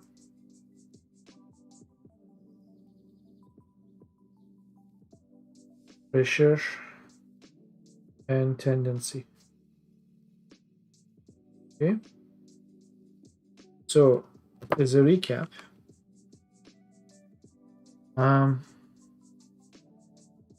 Since last time we figured out how to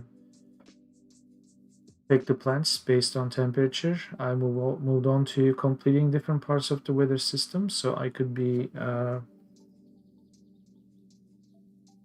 showing the visual changes, or like the when the values are changing here on the screen, that the world could react to those changes as well. To do that, I needed a more complete breakdown of these values. So I have a model of processing the records from the CSV file. So for each one of these identifiers, the columns will be processed in these files. So this one is, for example, taking this column and figuring out all the values for the rows. And there is some kind of error checking and error or record completion. So in the end, all that data will be converted to an image like this. It was already done 2 weeks ago. And the goal is to finish the remaining fields. So we are almost at the end of this file, or as far as the number of records go. We are at MA, and MD1, so somewhere here. Turns out a lot of these are not useful or are not measured, so it doesn't matter from our point of view. The ones that we find useful, we write the processing code. So we have, if you think of these cases as like kind of one, because if you write one, it's just another identifier. We have roughly 20 more IDs or identifiers to write after MA and MD. So mainly we need humidity. Pressure is something we are writing right now. I think after that we could write the AA1, which is taking care of precipitation, and then we could have a more complete picture. So we could start simulating snow, rain, weather conditions, and it's a high pressure system or low pressure system, like if the wind is changing, that kind of thing, we can do that too. What else? And also cloudiness. We wrote GA1, which is responsible for cloud coverage, and simulate how dark the sky gets before or after rain, that kind of. Yeah, we also have to write AJ1, AK1, and AL1. Those are 3 other things I haven't written the processor yet. I just put this. So that's the work we'll most likely do tomorrow or Sunday, or Sunday. So that's it for today, and have a good one.